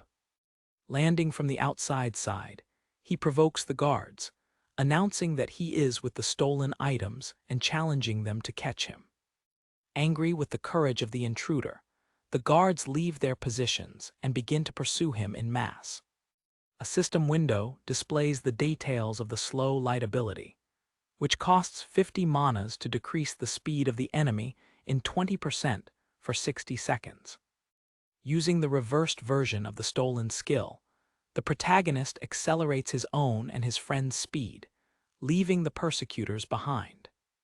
The acceleration ability, the reversed version of Low Light, increases the speed of the targets by 30% within a radius of 30 meters. The head of the family realizes that the intruders are running back to the Masmer, and, presenting the danger, orders their teams to retreat to protect the site. Running next to his savior, the young Briller questions the logic of returning to the danger they just escaped. The masked warrior reveals that everything is part of his plan, explaining that now the master of the mascara is weakened by the previous battle. With an agile movement, he dives back into the unstable portal of the Masmer, which has not yet completely disintegrated. He checks the status of his hidden skill, the world of mirrors, and notes that the experience bar is about to be filled. With purple eyes shining with power, he claims that defeating the weakened boss will give him the experience necessary to develop his most powerful skill. Inside a luxuriously decorated living room, the Ding family and their guests gather in a tight silence, indicating a heavy atmosphere despite the opulence. The guest Blurry, drinking tea, courageously comments about the agitation from the outside side, suggesting that your host doesn't have to worry about accompanying her. Ding Hao, the second master of the family, smiled with confidence, dismissing the concern as a mere incident with an insignificant thief, ensuring his guest that everything is under control. In contrast, in the Masmer, the head of the family, Ding Peng, explodes of anger with one of his guards, repenting him for his slowness while trying to keep the Masmer master angry.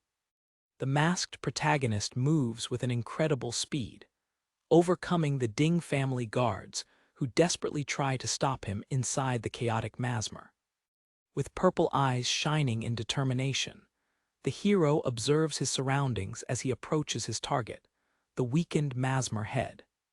A brief look at his status screen reveals that the young warrior is at level 17, evaluating his current power before executing the final phase of his bold plan. Activating an acceleration ability, it leaves traces of blue turquoise energy back, moving with a speed that leaves the persecutors back. It graciously jumps between the rocky formations of the Masmora, its supernatural speed making it almost impossible for the guards of the Ding family to accompany him. From one point of observation, the intruder sees his goal, the master of the Masmora, now with the status of Aleijado, and with dangerously low health while the guards try to throw a magical seal. Enclosed by a pulsing purple aura, the warrior is preparing to intervene, ready to claim the reward that the guards are trying to protect. The guards finally locate him, screaming in alarm when they perceive the arrival of the intruder well in the middle of his detention operation. A group of guards turns to face the new threat, forming a defense line in an attempt to protect the weakened boss from being removed. The hero triggers his skill, Chaotic Spins, making purple and spinous energy vineyards run out of the ground, involving his enemies. Guardians are surprised by their unknown skill, their expressions of shock and pain as the energy spines reach them. Several guards are afflicted by status faults, indicating that their resistance was unable to cancel the weakening effect of the protagonist's skill. The chaos settles when one of the guards, under the effect of confusion, attacks his own companion with a firewolf, dismantling the defense formation. A close-up reveals a visibly confused guard, unable to distinguish friend from enemy, illustrating the effectiveness of the hero's disorganization tactics.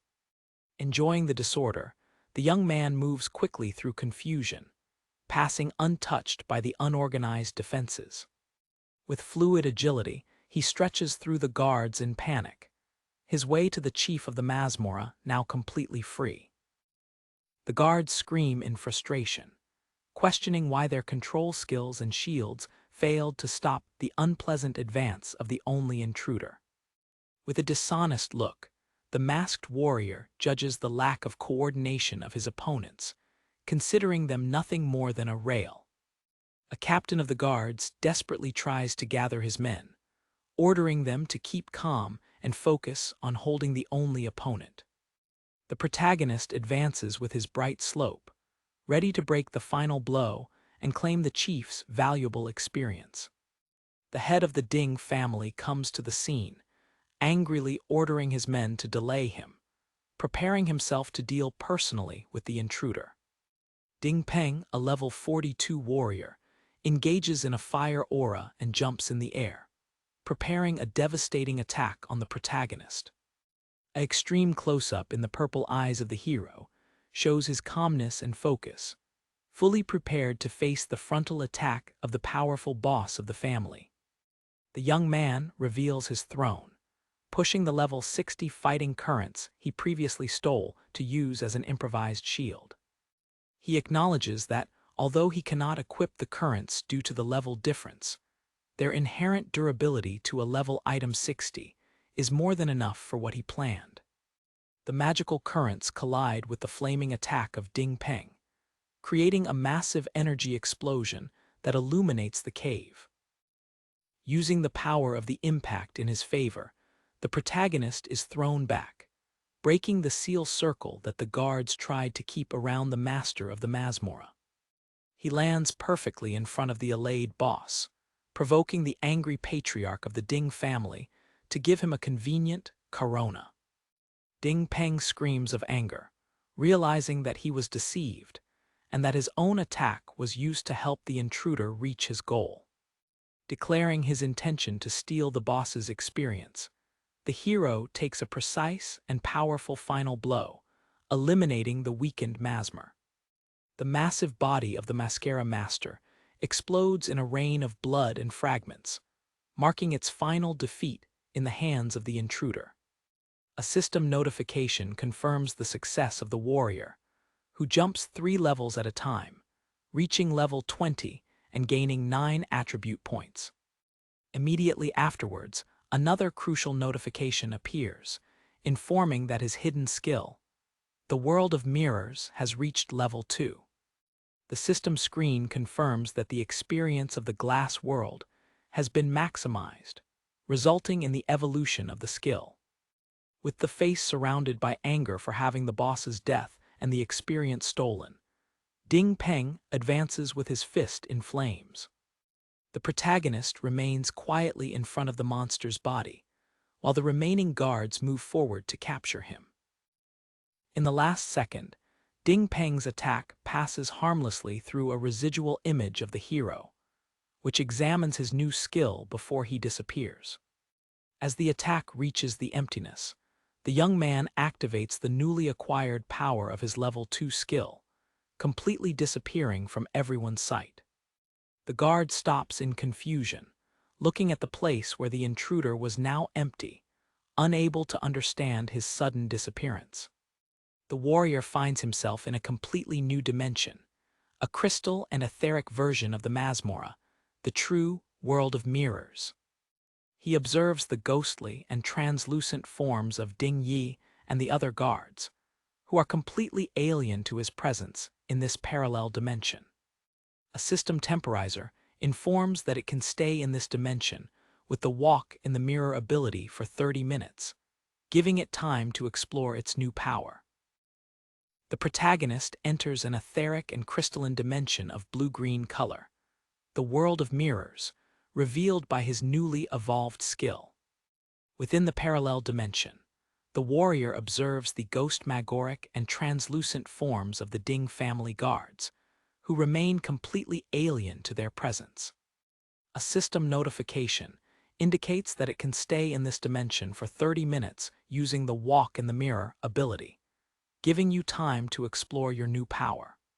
He tests the nature of the dimension, discovering that his hand passes through the etheric appearances of the guards, which are intangible as merely illusions. By touching the crystal soil, the young man realizes that, unlike appearances, the environment of the mirrored dimension is physical and solid. When taking a fragment of crystal from the ground, a system notification reveals that it has acquired a mirror stone, and that the item can be taken to the real world.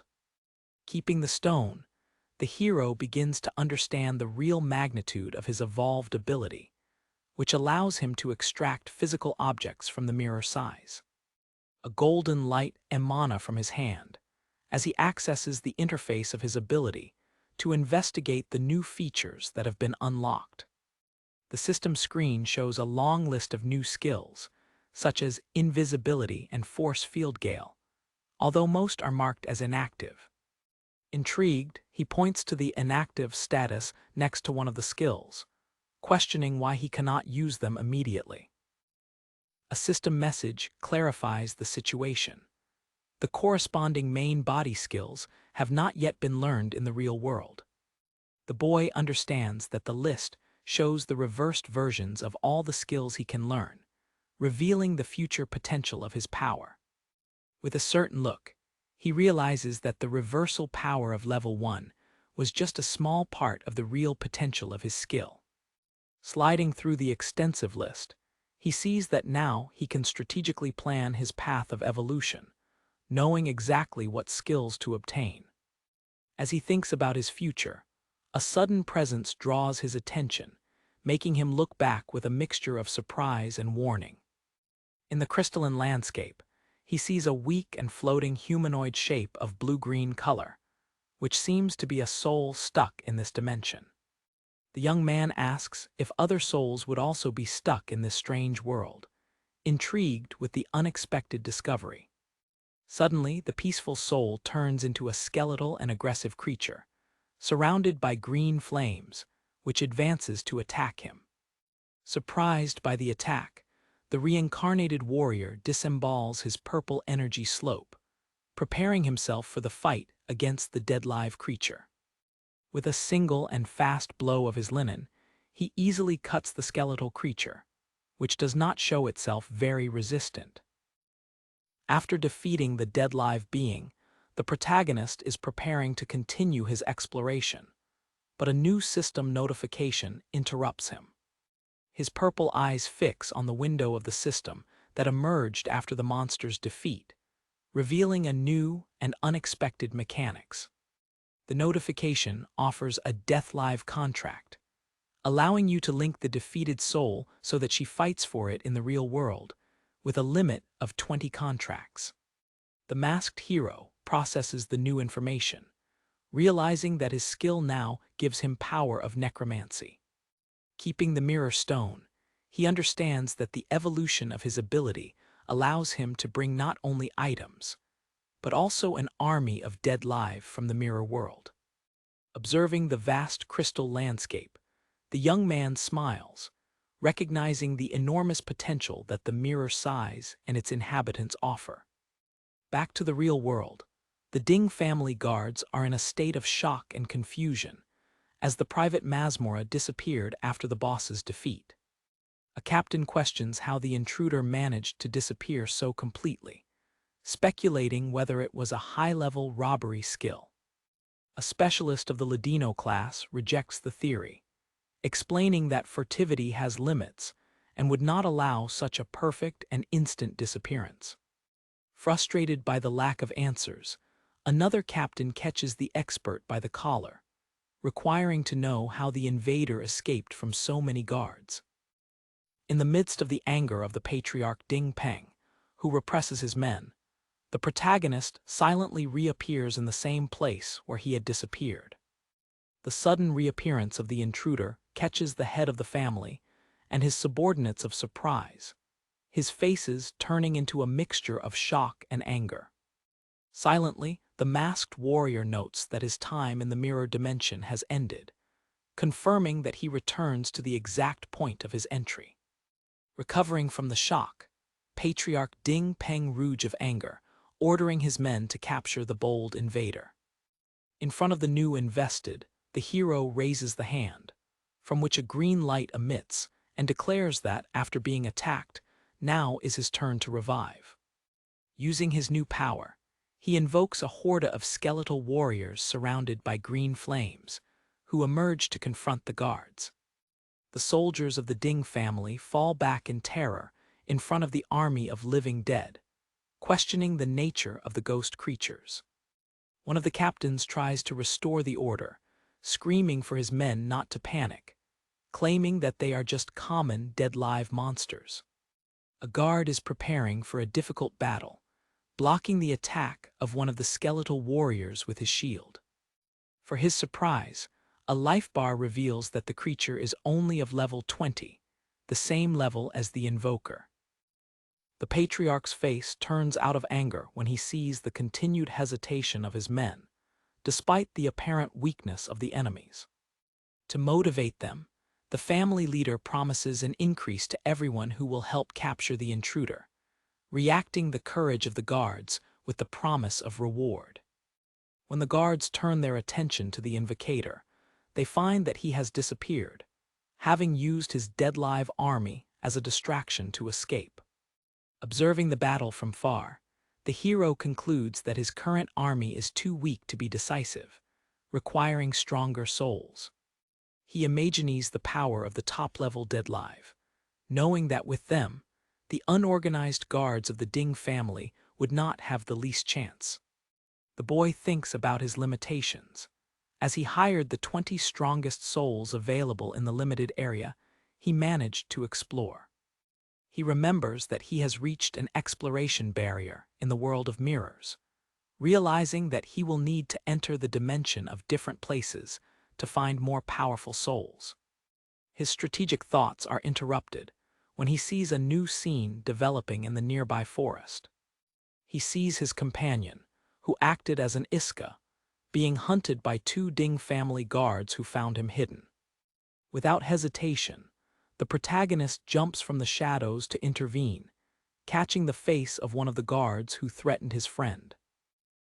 With quick and precise movements, it neutralizes the 2 guards, ensuring the safety of your partner. The young man of glasses, except in the last moment, looks to his savior with an expression of shock and gratitude. Getting his friend by the shoulder, the hero declares that their mission is complete and that it's time to go back. Starting a last look at the confusion it caused, the masked warrior withdraws, satisfied with the new powers and information it acquired during the brave attack. The protagonist commands his dead-live army, which shocks against the Ding family guards in a chaotic battle. One of the guards of the Ding family desperately defends himself from the attack of a skeletal warrior, surrounded by green flames. Despite their ferocity, one of the invoked creatures is defeated. Their skeletal body breaks down under the blow of a guard. One of the skeletons in flames rises. Its status bar reveals that it is a level 20 creature equal to its invoker. The horde of living dead begins to reform immediately after being destroyed, to the horror of the guards, who perceive the infinite nature of the threat. A man of quiet appearance, smoking, observes the battle with an analytical look, perceiving the mechanics behind the resurrection of the skeletons. Ding Ji, the 3rd master of the Ding family, and a powerful warrior of level 52, correctly deduces that the skeletons are invocations that consume the conjurator's hand to revive. Back to the residence, the old master of the family, an imposing man with white beard, returns in the midst of the chaos of the attack. Her son, Ding Hao, curves in apologies, explaining that the courage of the intruder scared the important guest, who decided to leave. Ding Hao tells how the invader screamed and broke a window, causing a commotion that led to the young guest's departure. Ding Dan, the great master of level 57 and son of the hero Ding Kun, explodes from anger with the security failure that allowed an intruder to invade and escape. With the head down in shame, Ding Hao accepts the guilt for confusion and for the departure of the honor guest. He, however, offers a good news. Despite the chaos, Mrs. Yun Sha agreed to go to the hero's secret kingdom, saving the main purpose of the visit. The news does not calm the angry patriarch, who swears to find and kill the guilty without mercy for the confrontation. Impatiently, the family leader orders his son to quickly check what was most stolen during the invasion. Far from there, the hero examines one of the main items of his theft, a temporary entry permit to the secret kingdom on behalf of Kaiyojai. He considers that although he has the pass, he still needs an escort to enter the hero's secret kingdom, deciding not to rush that step. The young warrior assessed his gains, noting that the invasion raised him to level 20 and gave him valuable items. His inventory reveals more than a dozen secret skills books stolen, and his chimera bear ring almost destroyed after blocking a powerful attack. He examines one of the support skills books, focused on cantics, which can strengthen your attributes in battle. The skill screen details the battle song, which increases the critical hit rate and damage in exchange for a reduction in defense. Using his reverse power, he sees the school song that does the opposite, and smiles when realizing that he can dominate opponents of the same level only with pure statistics. Among the drawings, he finds the Corrupt Knight armor, a rare item of level 30 that will be useful soon. The most significant gain, however, is the evolution of his hidden skill, World of Mirrors, which finally reached level 2. Despite his new powers, he acknowledges that it is not enough, judging by the statue that his final enemy, the hero Ding Kun, is a berserker of rank S. Later, in a safe place, your companion still seems anxious, nervously asking if they were followed. The hero calms him, claiming that they have scattered the persecutors and are safe, because his faces have not been seen. Even with the guarantee, the brilliant boy remains anxious, visibly shocked by the traumatic experience. The young warrior observes his friend with empathy, understanding the difficulty of testing for someone of his age. Planning his next movement, he asks his partner about top-level masmoras where powerful warriors died, looking for stronger souls for his army. After a moment of reflection, the young guy of glasses confirms that he knows such a place, but his expression becomes worried. He reveals that it is the private masmora of the school, a place to which they, as students, have no permission to enter. The information makes the hero considering the challenge of infiltrating into a controlled and strongly monitored masmora. As part of his plan, he approaches his class teacher, offering a rare and valuable book of skills as suborno. The teacher is shocked and delighted by receiving a rock degree skill book, perfect for his own vagabond class. Believing that the young man has a powerful support, the teacher's attitude changes, becoming much more profitable. He explains that although he cannot simply grant access, there is a gap for exceptional students.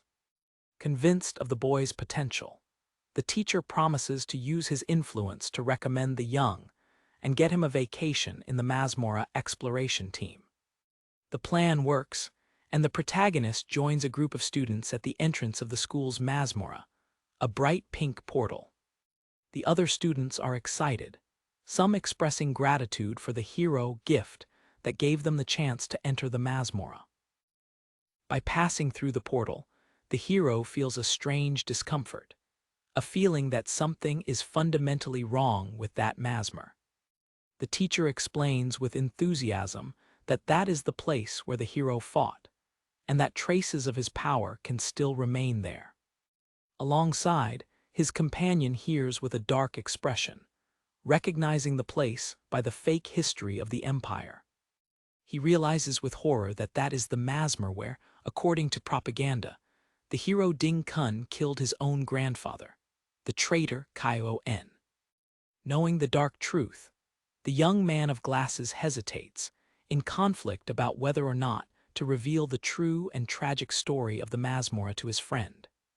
The teacher gives a final warning about the danger, and designates a dirty student named Zio Zai to oversee the two newly arrived. The elderly student is clearly irritated with the task, claiming that being Baba will prevent you from focusing on your own progress. A colleague pushes him forward, telling him to stop complaining and entering, while he smiles about the presence of younger students. Already inside the Masmora, he turns and orders condescendingly that the two stay out of the way and do not cause problems. With disdain, the ruined student threatens to abandon them to their own luck if they become a burden for the group. When entering the vast interior illuminated by a purple light, the protagonist evaluates the environment, his instincts screaming that the danger there is much greater than that of a 2040-level Masmora. Within the heroic secret kingdom, a group of students advance through a crystal cave towards a cementing pink portal.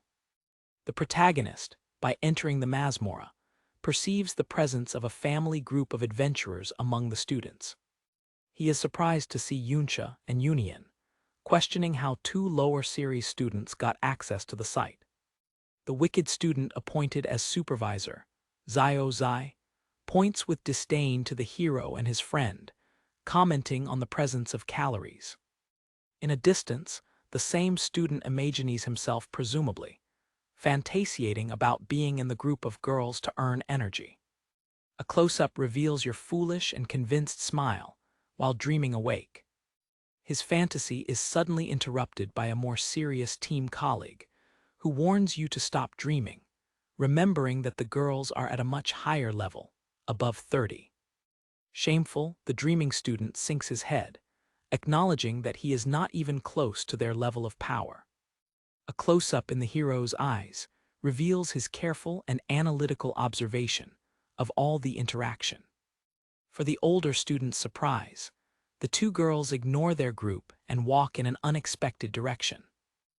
The two high-level young people pass directly through the older students, approaching directly to the protagonist and his companion.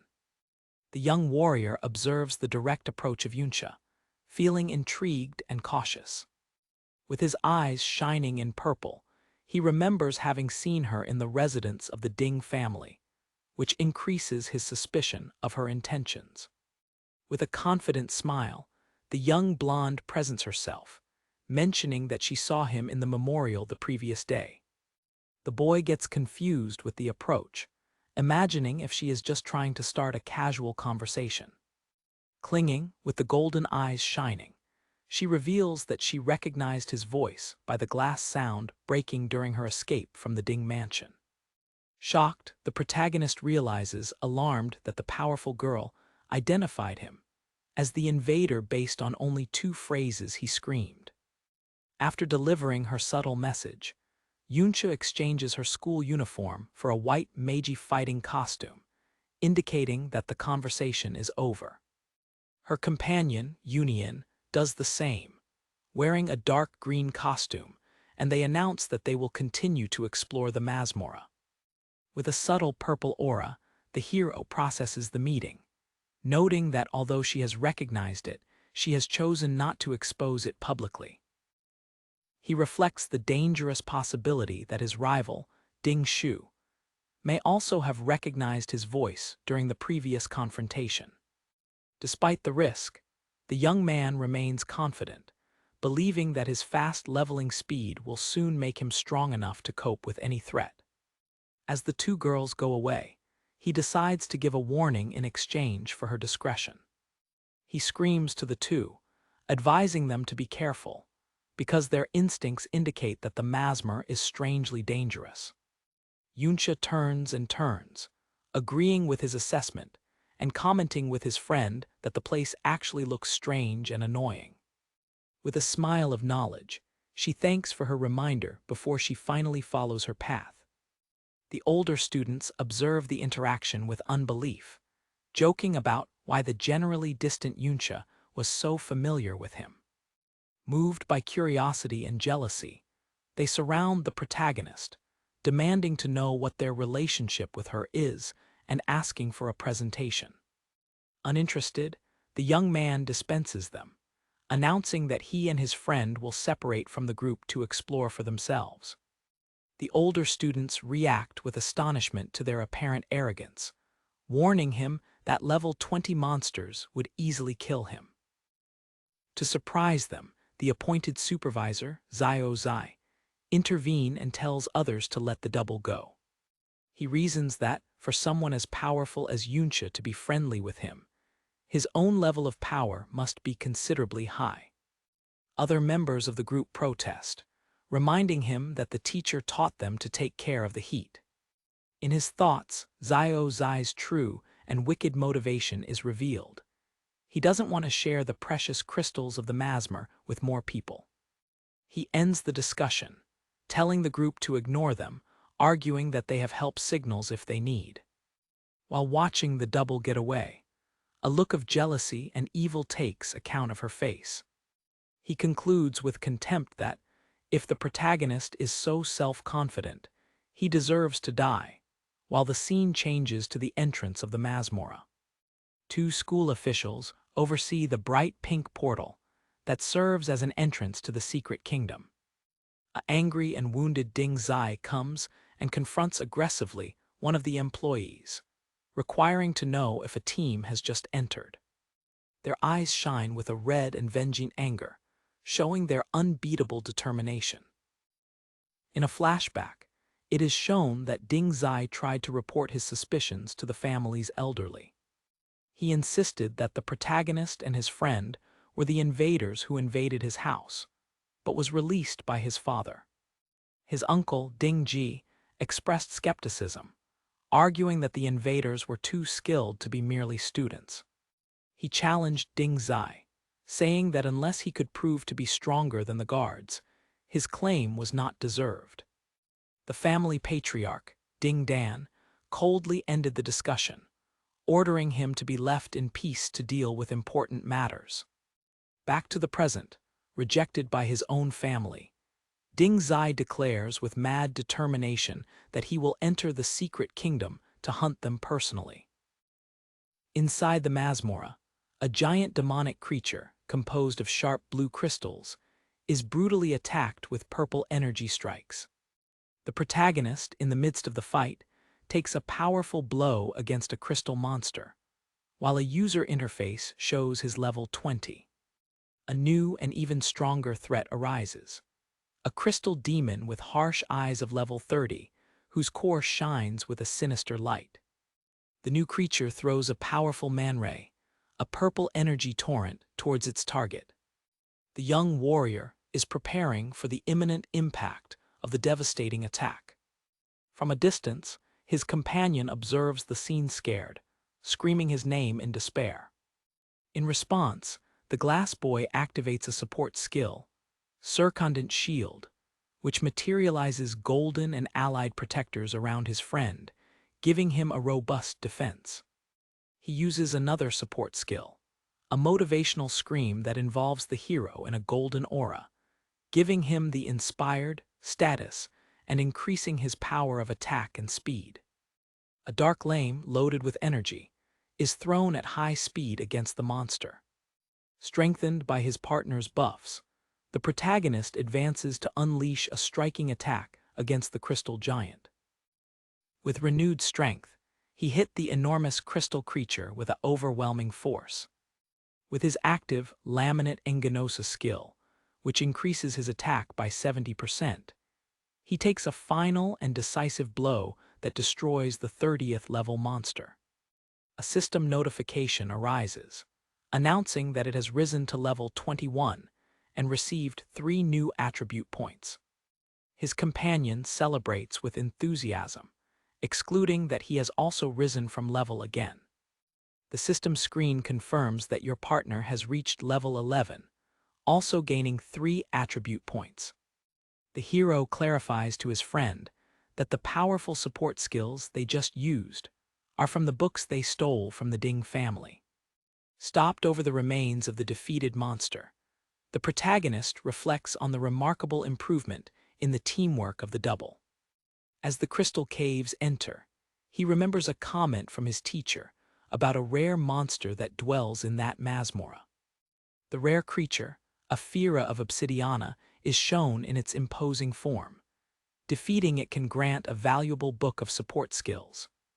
Your skill list reveals the reversed version of the potential reward, gravitational attraction, a key technique for your future plans. However, his goal transcends the hunt to a single monster. He scraps the vast and mysterious landscape with other plans in mind. He speculates that the souls of powerful adventurers who died there can still vague, representing an opportunity to recruit strong dead-live spirits to their army. His sharp instincts suddenly alert him to an imminent danger, and his expression turns into alarm. A new and threatening creature, made of dark stone and bright pink-purple energy, emerges from the depths. It's not a single monster, but a whole group of elite obsidian fieras, marching in formation through the canyon of the Crystal Pillar. On the top of a pen, the young man and his partner observe the strange and organized procession of monsters. The double observes, intrigued, the unusual behavior of the stone waves, which move together as an army. With a serious expression, the protagonist identifies the creatures as of the errant type, a much greater threat than the common monsters. An explanatory panel illustrates a errante monster, a rare creature that flows freely, without a fixed point of appearance. The illustration demonstrates the superior strength of these creatures, which can easily overcome experienced adventurers. The hero pushed his weapon, preparing for what he knows it will be a harsh battle. He's jumping out of the shell to face the wrong monsters, aware of the challenge that awaits him. Another panel explains that, unlike normal monsters, the errants are not bound to the masmoras and can attack human cities. The scene depicts the devastating consequences of an attack by errants, with humans being massacred in the middle of a city in flames. A close-up highlights the brutality of the fight against such creatures. Despite the great risk, the reward for defeating them is equally great, offering much superior experience and items. He starts his attack by testing the creature's skills while deviating from their sharp projectiles. The boy approaches to attack one of the obsidian crystal iron, seeking to identify a weakness. He quickly discovers the formidable defense of monsters. An interface reveals that the level 30 creature has a powerful continuous healing skill. The fears counter Radicam with a coordinated barrage of powerful mana rays. The warrior moves smoothly through the network of energy rays, protected by the folded shields that his companion invoked. Despite its agility, the number of attacks is overwhelming, and one of the rays reaches it, hurting it on the back. Your eyes shine with determination, realizing that your speed alone is not enough to avoid all attacks. A quick look at your life bar confirms the danger. Your health is critically low, highlighting your weak defense. Recognizing his vulnerability, he changes tactics and invokes his army of skeletons in green flames to serve as front line. However, the disparity of power is immense, and the elite monsters destroy their invocations, whose life bars quickly exhaust. It carries out a strategic withdrawal, taking advantage of the relative slowness of powerful monsters. Knowing that his low defenses are a fundamental weakness, he goes away at high speed to draw a new plan. He informs his companion that the only way to win is by strengthening his defense capabilities first. The double moves to an area with weaker monsters, an ideal place for your partner to train and gain levels safely. The young brilliant assumes his role as a shield carrier, blocking the attacks of 20-level monsters. The scene illustrates the classic dynamics of a group of adventurers, where the tank protects the causers of damage. The protagonist reveals that he advised his friend to focus all his attribute points on defense, a strategy enhanced by the armor they sacked. The specialization is effective, as your companion now suffer a minimum damage by being hit by monsters. Under the experienced guidance of his friend, the young shield carrier begins an intense training. Following the instructions on posture and how to angle the shield, he successfully blocks a powerful blow, smiling with progress. Your inexperience, however, is exposed when a subsequent attack catches you disappointed and destroys you. Before the monster could break the final blow, the hero intervenes, blocking the attack and saving his friend. He takes the time to teach a crucial lesson about the importance of anticipating the next movement of the enemy. He advises your partner to use smaller and more efficient blocks and to stay alert, but relaxed to keep energy.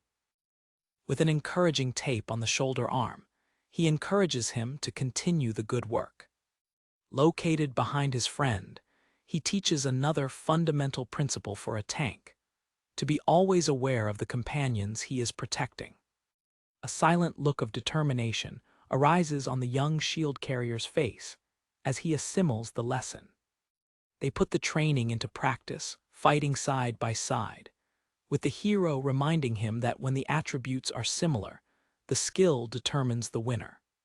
Teamwork is rewarding, and they look victorious in a battlefield covered by the remains of defeated monsters. Efficient training allows the protagonist to gain experience faster, and a system window confirms that he has reached level 22. He observes his companion, who can now face the enemies with confidence on his own. The shield carrier enthusiastically announces that he has reached the crucial frame of level 15. Achieving this level allows him to learn a new and powerful skill from one of the rare books they have stolen. The skill book Shield Armor is detailed, a rare technique that adds an external armor layer to your shield, massively increasing its durability and defense. Your invoked shield now holds a visible layer of bright green energy armor, prepared for the challenge that will come.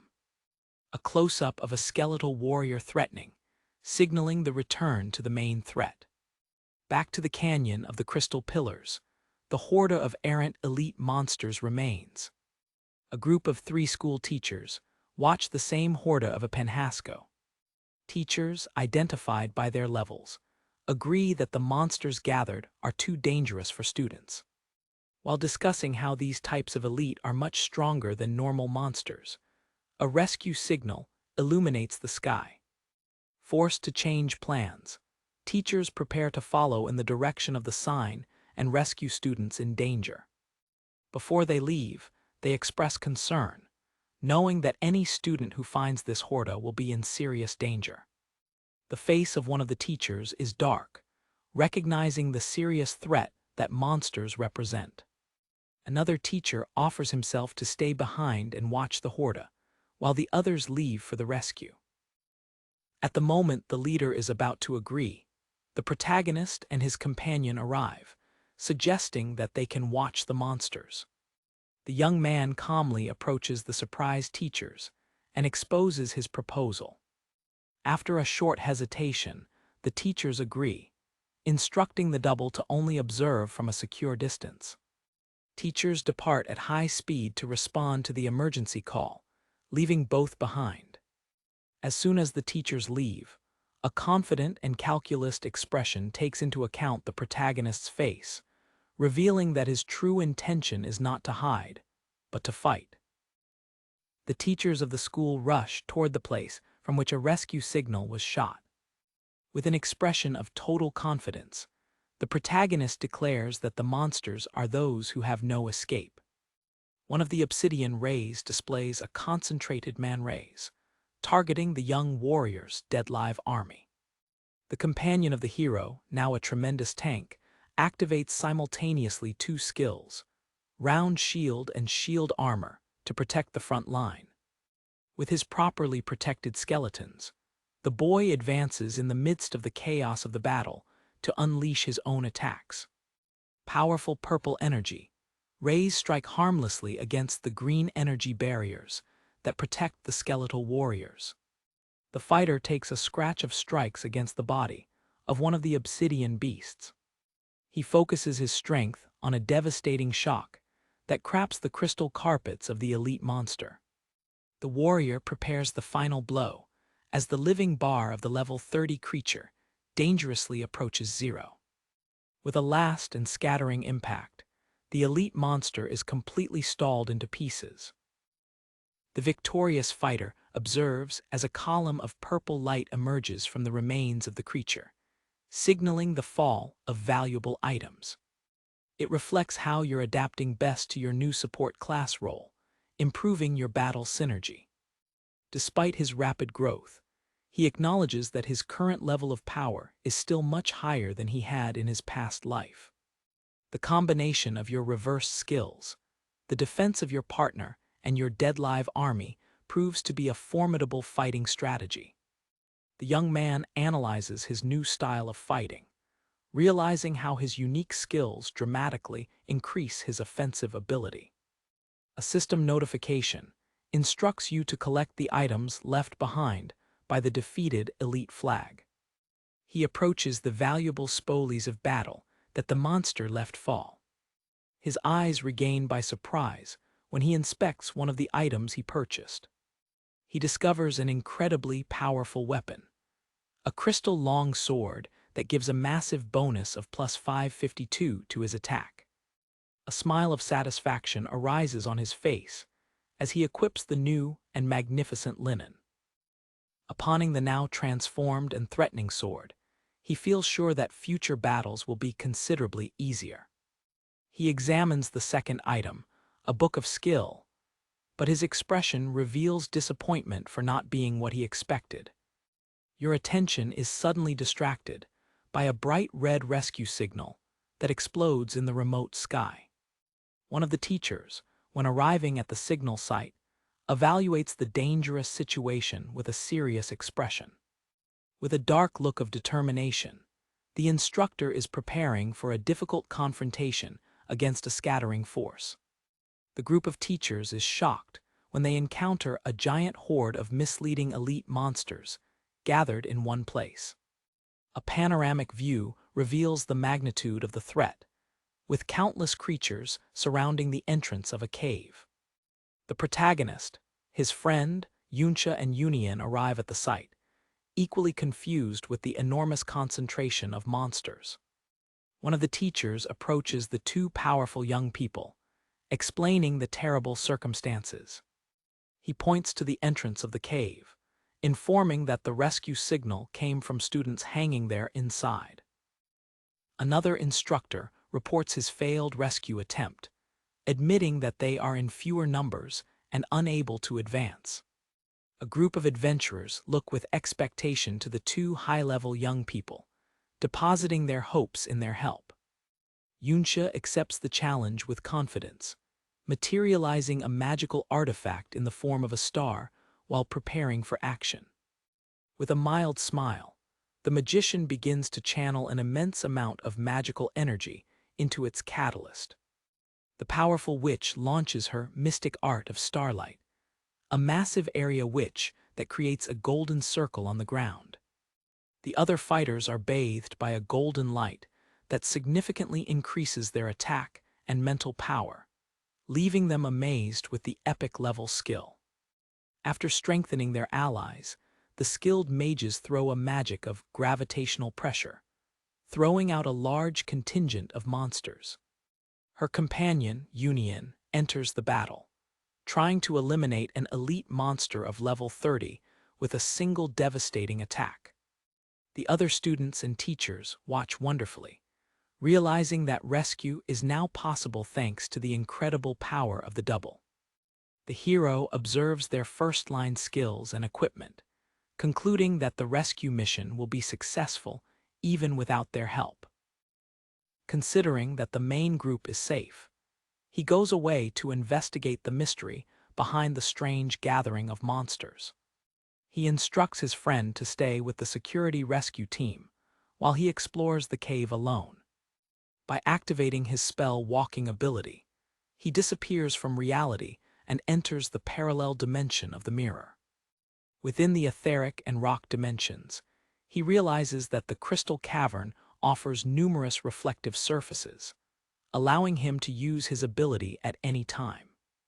It reflects on his lack of knowledge about the output mechanism of the skill, remembering how he was expelled to force during the invasion of the Ding mansion. Intangible and invisible, he travels through the fantasy appearances of other adventurers within the mirrored world. He notices a peculiar rule of this dimension. Living beings appear as reflexes, but monsters don't. By looking closer, he discovers that the bodies of defeated monsters exist physically in the mirrored world, which gives him a crucial view of his ability. Without being detected, he follows the ghostly reflections of the rescue team to the interior of the crystal cave. He recognizes the spectral forms of the older students who were imprisoned, including that called Little Z. He deduces that they must have provoked the gathering of the monsters and shot the signaler, using the narrow ground to survive. Moved by curiosity, he deepens into the mirrored version of the cave to discover the true source of monsters' attraction. Their eyes rejoice in shock when they discover something completely unexpected and anormal in the depths of the cave. With the violet eyes wrapped in astonishment, the protagonist discovers something extraordinary in the depths of the dimensional cave. The young adventurer contemplates an enormous green crystal mineral vein, a rare and valuable resource found only in masmoras. An illustration shows a large blue crystal in a natural environment, exemplifying the unique resources that can only be found inside the masmoras. The scene portrays a muscular steel in its forge, demonstrating how special minerals are used by craftsmen to create powerful equipment and items. The explorer approaches and inspects one of the bright green crystals, touching him to evaluate his nature. A window of the system appears at your touch, identifying the item as Mirror Crystal Miner, and offering the option to extract it into the real world. With a clever look, the young man processes the discovery, perceiving a new and crucial mechanics of his ability to travel between dimensions. To confirm his theory, he interacts with a common blue crystal and receives the same system notification, validating his hypothesis. With a satisfied smile, he understands that any mirrored surface serves as an alternative dimension output portal, giving it unprecedented mobility. Decided to investigate more in depth, the warrior enters the crystal cave, following the coming of the precious mines. The boy's silhouette stands out against the immensity of the cave, revealing the massive scale of the mineral deposits that extends through the depths. In the real world, the blonde mages throw a powerful gravitational pressure witch, throwing out one of the errant crystal beasts. Her dark hair companion advances with agility, throwing out a devastating attack with her double sheep against the elite creatures. Teachers and other students observe Atonites, wondering whether all the skills of the double are of epic level, amazed with their overwhelming power. With a cross-shaped final blow, the last of the errant beasts at the entrance of the cave is destroyed, opening the way. The now free path allows the rescue team to reach the older students who were curved, emerging exhausted but saved. One of the rescued veterans expressed their relief, commenting with a tired smile that believed he would die inside the cave. The dark-haired warrior strongly warns the group not to drop the guard, remembering that the escape from the masmora has not yet ended. The blonde witch agrees, but adds with a confident smile that, with their help, the withdrawal will be considerably easier. Suddenly, the expression of the Magi changes to alarm. Her golden eyes repair when she feels a new and imminent threat. Students behind her scream scared, reacting to a shocking vision that arises in front of her. The path that has just been cleaned is again blocked by an even greater horde of errant elite monsters, emerging in an overwhelming number. A panoramic view reveals the magnitude of the threat. Countless creatures gathered together, surrounding the group and completely blocking the escape route. Meanwhile, in the mirrored dimension, the protagonist continues his lonely exploration, navigating through the labyrinth corridors of the crystal cave. The explorer advances through the sinus paths of the alternative dimension, guided by the green brightness of the mineral veins. His eyes arrange in complete unbelief as they face an even more monumental and unexpected discovery. He discovers an impressive vision, a giant crystal-like formation like a tree, on the top of which a bright star-shaped core pushes. The young warrior recognizes the object as the legendary secret treasure of the kingdom, an item of power and immense rarity. A panel explains the nature of the secret treasures, revealing that they are the crystallized essence of all the special products of a kingdom. He stretches his hand to touch the bright crystal core, the true heart of the secret kingdom. A system information window details the item like the glass crystal core, a unique quality secret treasure that gives permanent vigor bonuses, manage recovery, and damage resistance. With a satisfied smile, he analyzes the benefits of the object. The increase of vigor will expand your HP, the manic recovery will allow a more frequent use of your skills, and the damage resistance will make it more durable. A clever smile arises on your face when you focus on the most valuable benefit, the rare and powerful percentage-based damage reduction. While it keeps the treasure, a suspicion is stealing it. Such a valuable item would surely be saved by a magnificent monster guardian. Their line of reasoning is illustrated. If the common mining attracts false monsters, then the secret treasure should be the Iska for a much greater threat.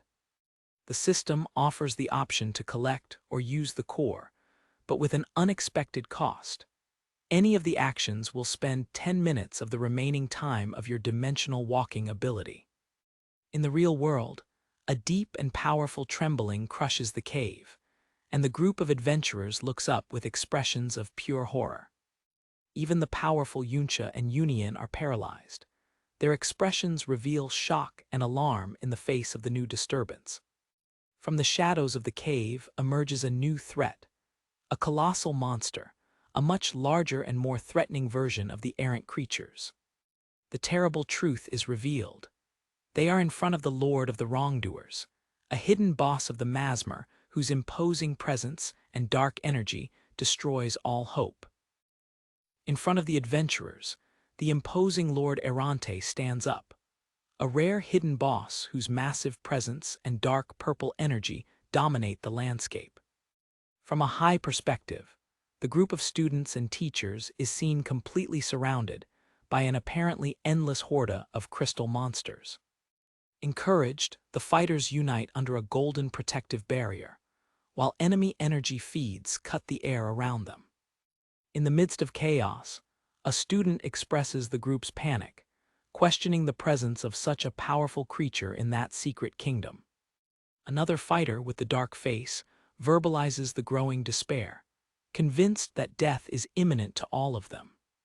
The bullshit follows the situation with a serious expression, evaluating the few options they have left. Undertaking leadership, the witch urges her companions to keep calm, emphasizing that survival depends on mutual cooperation. She points to a narrow walker, identifying him as the only way to escape from the rocky basin where they are imprisoned. With a determined look, the young leader prepares his strategy to guide the group through the danger.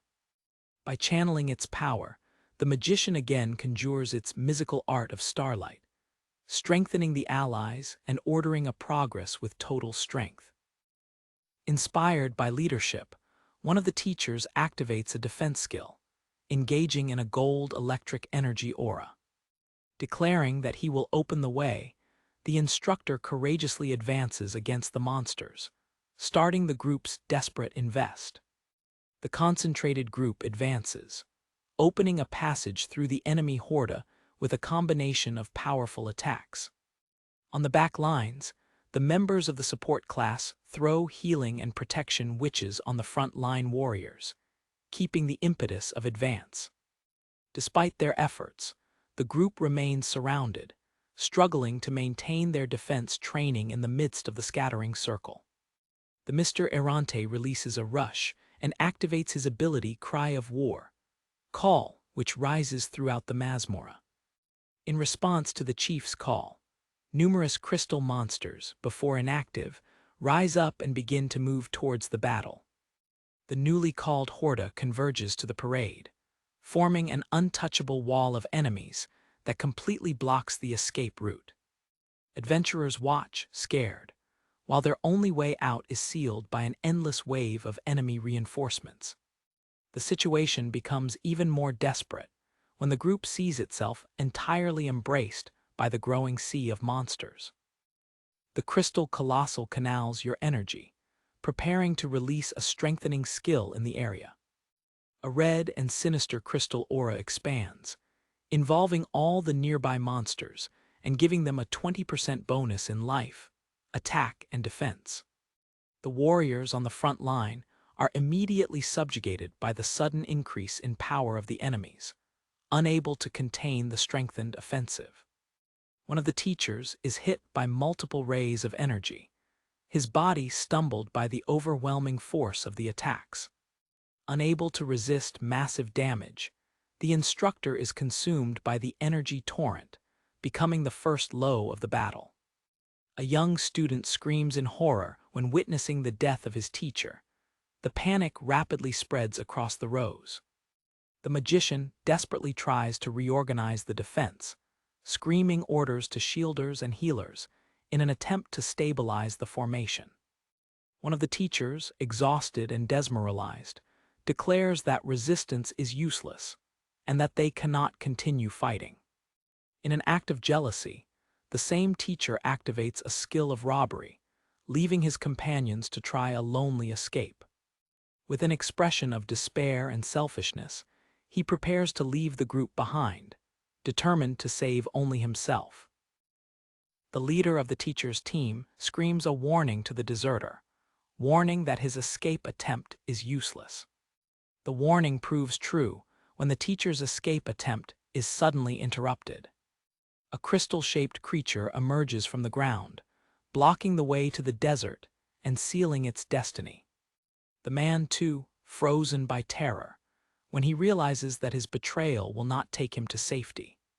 Observing the scene, Mr. Errante carries an enormous amount of energy, preparing himself to unleash an annihilating blow. A massive purple energy ray is shot, completely blighting the cowardly teacher and the rock around him. One of the remaining instructors observes, shocked, commenting that the boss disintegrated the traitor into ashes with a single attack. The force of the explosion causes a slide of rocks that permanently seals the parade, catching the survivors with the horde and its master. A student with hidden hair looks with the eyes refined, scared by the annihilation of his only escape route. The same young adventurer gauges in despair, realizing that now they are completely imprisoned and without hope of escaping. The colossal boss turns his attention to the crushed group, starting to load another devastating energy shell. The young man with hidden hair screams in panic, sure that death is inevitable now that they have become the main target. In the last second, to defend themselves from the imminent attack, the adventurers unite their forces to raise an improvised barrier. A giant shield, the Rocky Mountains shield, is invoked, materializing itself as the last line of defense of the desperate group. A window of the system details the item. An epic shield of level 70 with massive defense and resistance, but whose level requirement is much above what any of them can properly use. The power of the Lord strikes violently against the shield. The force of the impact threatens to shut down the improvised defense. The stronger students and teachers rush to physically support the shield, using their own strength to prevent it from giving up. As the battle stops, the group's morality disappears, with the students starting to question their presence in the Masmorra. A young warrior looks back, desperate, taking into account his face as the situation deteriorates. The guilt is transferred to the teachers, with a student accusing them of taking them into a deadly trap. The teacher's leader, Lei Li, observes the scene with an expression of pain and impotence, the internal conflict visible on his face. His only comfort is the belief that the two younger students, the protagonist and his friend, are safe and far from that danger. For his complete surprise, the hero's companion suddenly appears on his side, pushing him out of the way of an imminent attack. Confused with the boy's unexpected arrival, the teacher badly has time to react before the young brilliant conjure an energy barrier. A strengthened monster attacks the teacher, who is momentaneously vulnerable. The young shield carrier screams the name of his skill, Round Shield, to protect the instructor. The monster's attack shows itself too powerful, breaking the boy's defenses and opening a gap in the group formation. The interface of one of the shield carriers shows their life critically low, highlighting the fragility of the front line. In an act of courage, the young man of glasses advances alone to keep the advance of the monsters, protecting the wounded teacher. Despite their efforts, the defense line disappears completely when the shields of the other guards are stalled. The young tank is finally subjugated. His armor breaks under a powerful blow that throws him away. Falling and bleeding, he observes impotent as the monsters are preparing to scratch the final blow on him. One of the teachers watched the scene with a pure horror look, realizing that defeat is inevitable. Suddenly, a Volto crosses the high-speed battlefield, cutting down the creatures that threaten the group. The protagonist rises over the remains of a defeated monster, pushing his bright crystal sword and praising the courage of his fallen friend. With a quiet and confident look, his eyes shining with power, he assures his companion that he will take the battle from that point. Within the mirrored dimension, the young adventurer approaches the bright green crystal core, a replica of the Masmora's secret treasure. With an astute smile, the boy contemplates the possibility of obtaining both the dimensional copy and the original in the real world, effectively doubling his reward. A window of the system shows the 75 units of crystal mining it collected in the alternative size. The system informs you that extracting each item costs 10 minutes of your ability, making it impossible to carry all the mineral, and offers you the option to catch or use the core. Prioritizing the immediate power, the fighter decides to use the replica of the crystal core that he found in the mirrored world. A notification confirms that he consumed both the core, the real and the mirror, doubling the bonuses and giving him a massive status increase and a 40% resistance to light and electric damage. Back to the real world, while on the top of the crystal formation, a violent trembling crushes the cave, warning you of a new danger. Alarmed by the disturbance, the young man jumps from the crystal structure to investigate the origin of the trembling. With agility, he dived to the ground of the cave to face the emerging threat. In full air, the warrior activates his spelled walk skill, disappearing in the parallel dimension with almost 13 minutes left on the chronometer. A confident smile forms on your face when you realize that you can freely enter and out of the mirrored dimension, as long as the time of your ability is not exhausted. He tests this new freedom, crossing the crystal walls, understanding that the recharge time begins only after the full use of the skill. The sound and visual effects mark their fluid transition between realities. He returns to the real world. His body materializes from a dimensional gap against the surface of a crystal. When he went out, he faced a shocking vision. The horde of crystal monsters grew exponentially. Imponent on the army of creatures, the crystal colossus known as the Wrong Lord reveals itself as the true source of danger. The perception of the imminent danger to your companions encourages you to act immediately. With his new mastery on dimensional travel, he develops a strategy to face the apparently invincible threat. It enters the mirror size to reposition itself instantly in the battlefield. Using a tactic of attack and escape, he reappears in the real world to destroy a monster before he disappears again. His tactics shows itself effective, and he rises to the level 24 after defeating several elite monsters. The fighter calculates his potential attack power, which can now reach an increase of 330% thanks to his enhanced mana and recovery bonuses. A system window displays the attack bonus of 180% of your right line, ability active at the moment. Despite his growing power, he knows that he is not strong enough to face the Wrong Lord and that he needs to reach the level 30. Inside the mirrored world, he sees the spectral forms of his allies, feeling the urgency of his situation as he continues to fight to become stronger.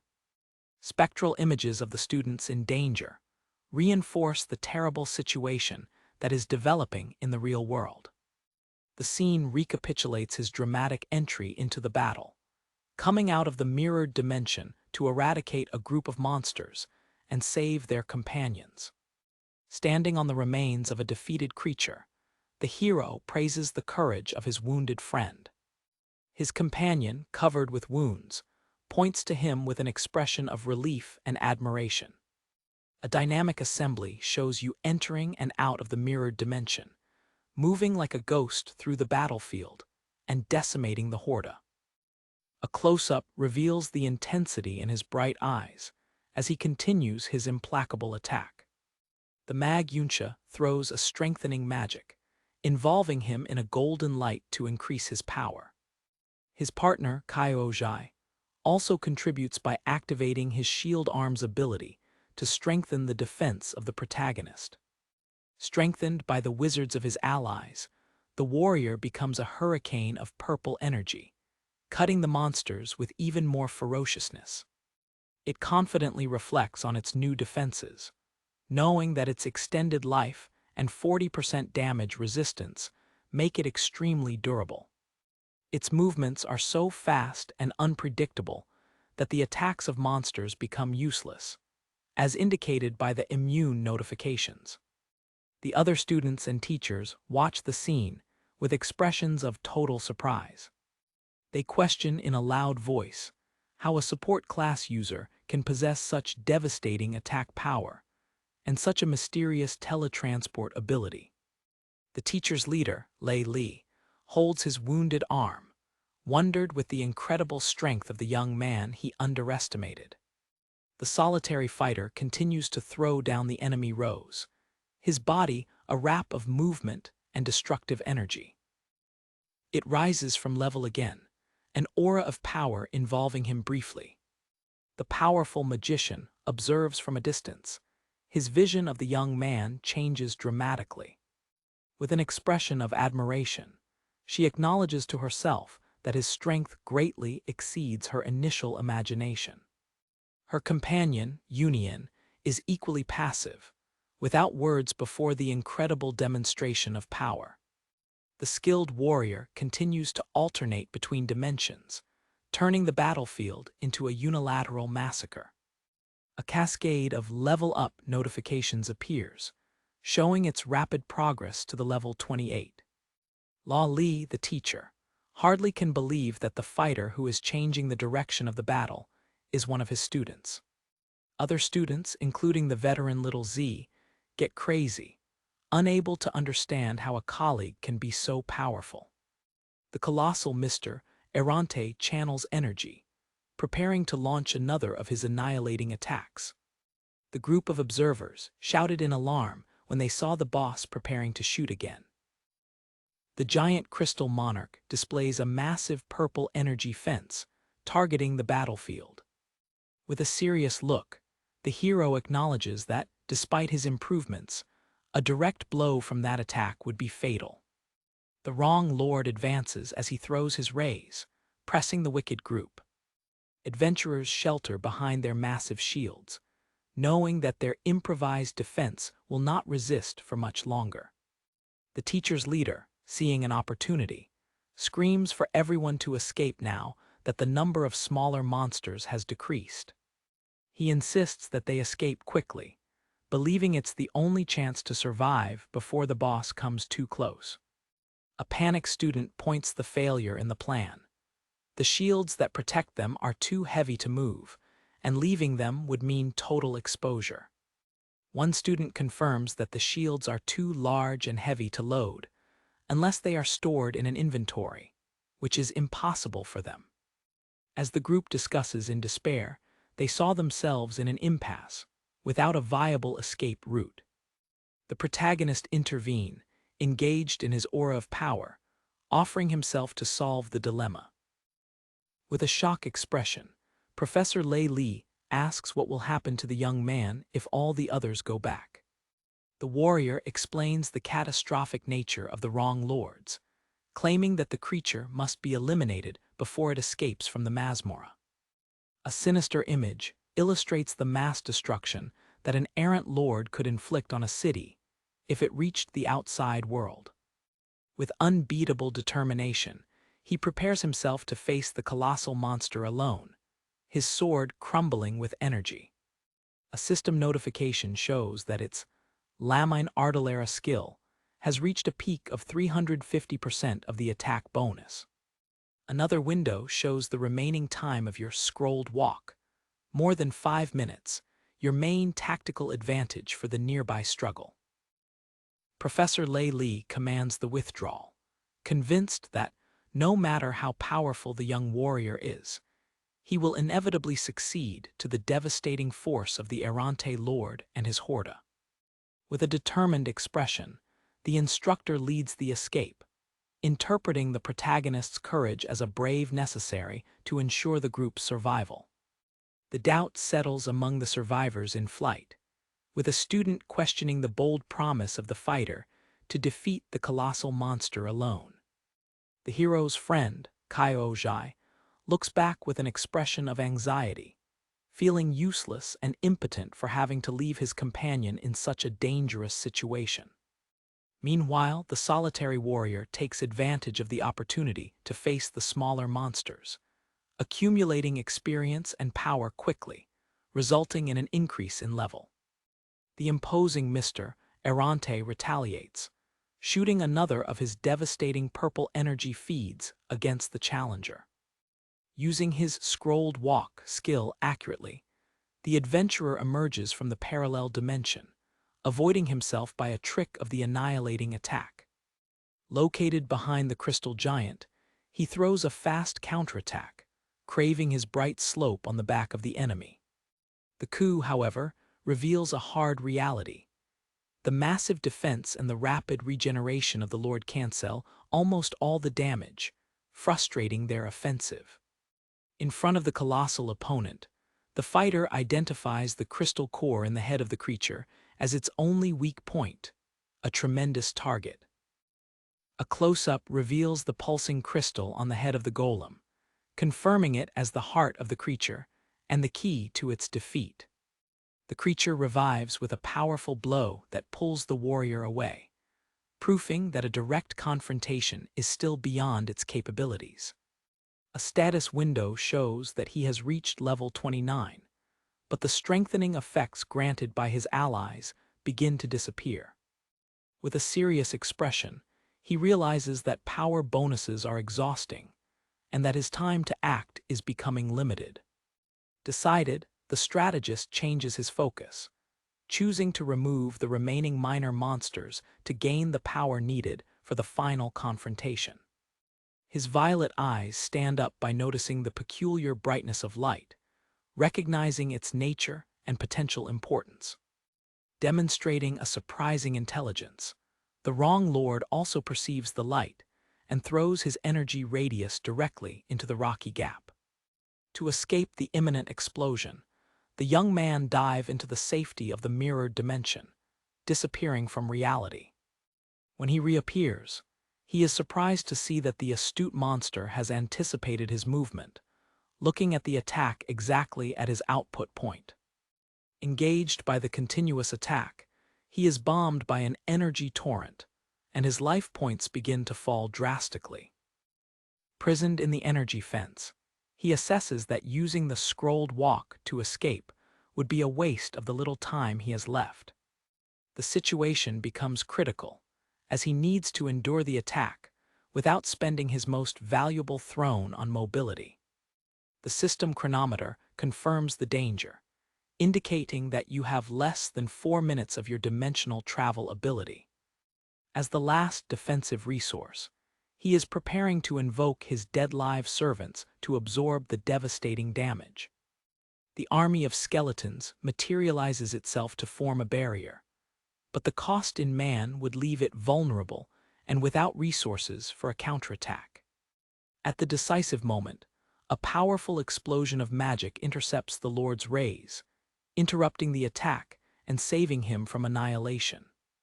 With his eyes filled with surprise, he turns to the source of the unexpected intervention. He discovers that his allies, Yunsha, Union, and the loyal Kaiojai, have returned to the battlefield to fight on his side. Majalwara explains with a smile that her friend's insistence convinced them to return and help. Shameful, the young shield carrier clarifies that, with the decrease of the monsters, the main group managed to escape, releasing them to return. A smile of genuine gratitude arises in the protagonist's face by witnessing the loyalty and courage of his companions. The witch suggests a strategic withdrawal, but the hero, now with the support of his allies, rejects the idea with renewed determination. He declares that, with their support, he no longer has to stand and again attacks the minor monsters with total force. With his friends covering him, he continues to accumulate experience, and a level up notification signals his constant progress. Finally, he reaches the crucial frame of level 30, achieving the power patamer he considered necessary for victory. With a new aura of confidence, he claims that his power of attack is now sufficient to face the wrong lord from equal to equal. He equips the corrupted knight's armor, a rare item of level 30, which drastically strengthens his defenses for the imminent confrontation. Yunsha looks to the colossal, skeptical, questioning how he plans to reach the weak point in the monster's head at such a great height. The fighter reveals his throne, the ability Gravitational Attraction Reverse, which pulls him towards heavy targets, eliminating the disadvantage of height. It channels your man, activating your Ardal Line ability repeatedly to accumulate attack bonuses and maximize the damage of your hit. With his hand wrapped in purple energy, he looks at the head of the wrong lord, preparing himself to throw himself towards his target. By activating the gravitational attraction, a powerful force pushes you up, turning it into a living projectile. It rises through the sky at high speed, breaking the rocky ground with the strength of its ascension towards the giant monster. With an impressive accuracy, it lands perfectly on the head of the wrong lord, placed next to the crystal core with the sword in row. From the ground, their companions watch with expressions of absolute shock and unbelief, witnessing the fact they thought impossible. Without hesitation, he takes a devastating blow with his fully charged sword, reaching the crystal core with total strength. The core stumbles, and, as a last challenge act, the dead creature releases a massive explosion of pure energy from its body. Closing his teeth, he supports the final explosion, his improved defenses and his increased vitality allowing him to survive the suicide attack. When the light dissipates, it remains standing, wounded but victorious, while the colossal body of the wrong lord dissipates into countless fragments. A system notification confirms its monumental victory, declaring the defeat of the fearful Lord Errante. As a reward for his accomplishment, he receives a massive experience bonus and the prestigious title of Errant's Killer. The final reward appears to be extraordinary. The boss left behind 2 books of skills of legendary quality, Golden Light Barrier and the Angel's Blessing. After the energy explosion and experience of the defeated boss, the protagonist instantly rises 3 levels, reaching level 34, as shown in his updated status window. Observing at a distance, his companions, including his glass friend and the 2 shops, express total unbelief, with one of them verbalizing the surprise that he managed to defeat such a terrible creature alone. In the midst of the devastations of the monster, the victorious warrior perceives 2 flashes of golden light, enthusiastically acknowledging that the boss left behind 2 items of legendary quality as a reward. As the colossal and headless body of the Errante begins to collapse, one of his allies screams a warning, realizing that the fighter is still dangerously positioned over the falling destroys.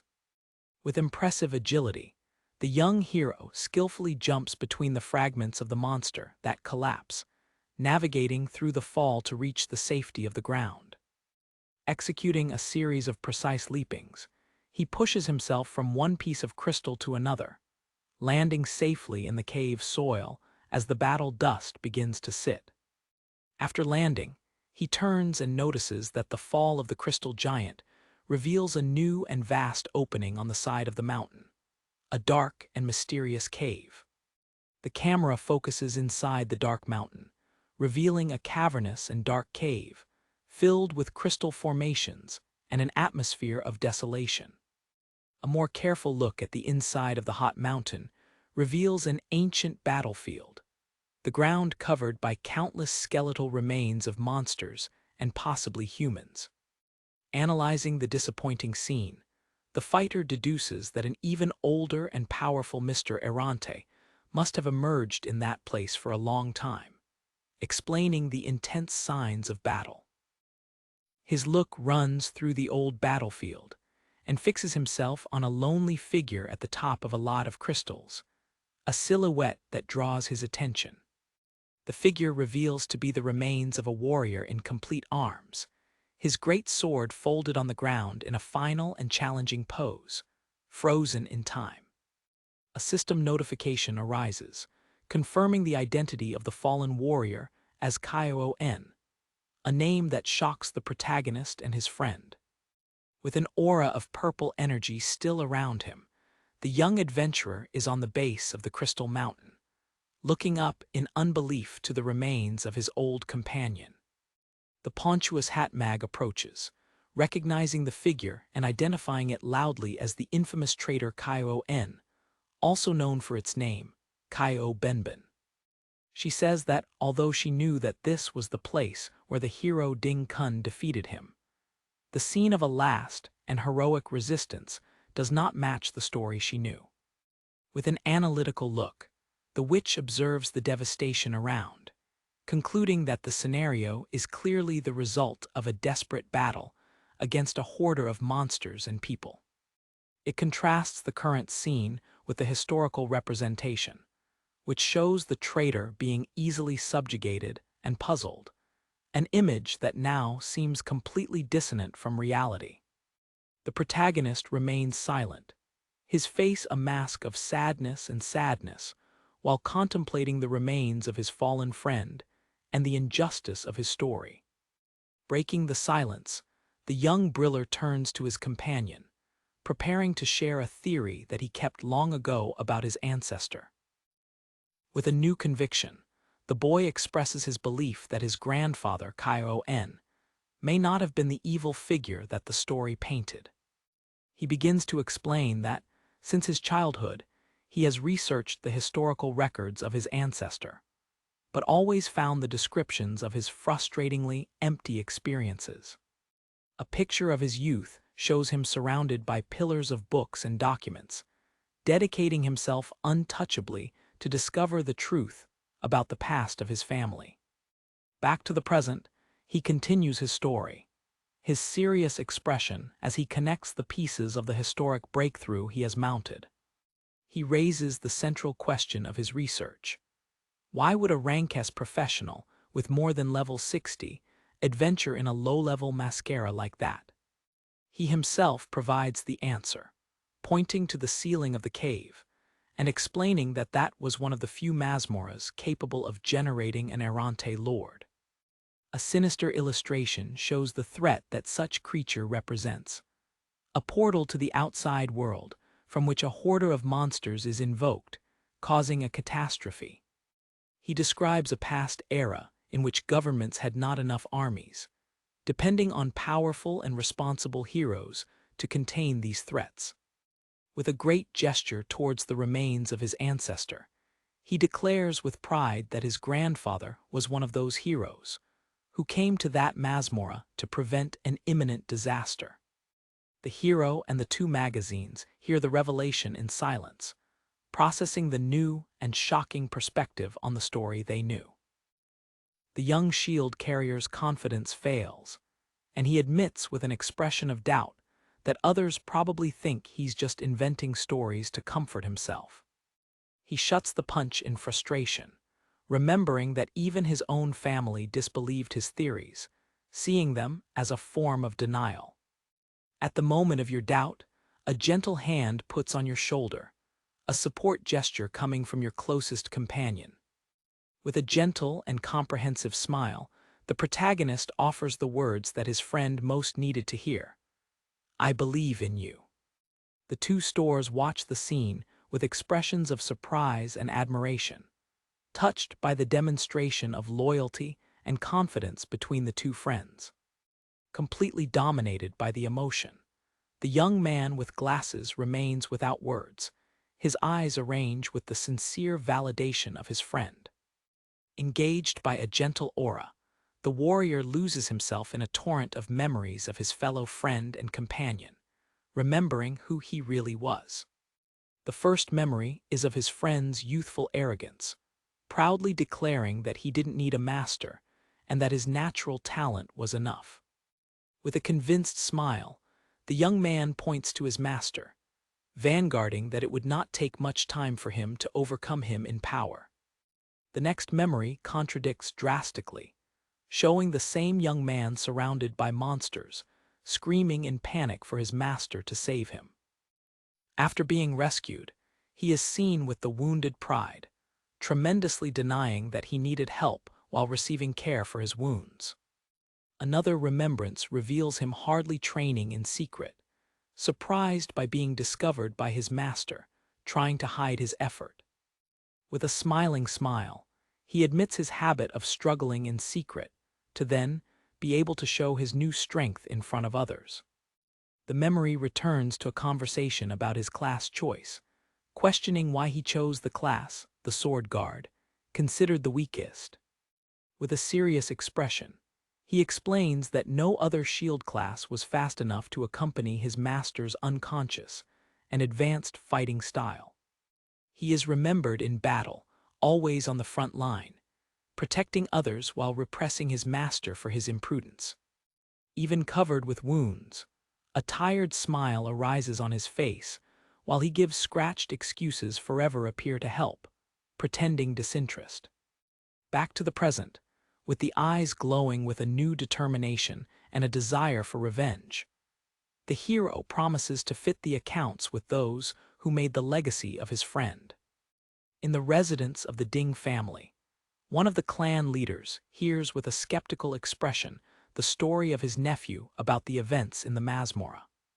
Young Ding Shu jestingly, insisting that his story about the incredible power of Yun Qi is true and can be confirmed by the responsible professor.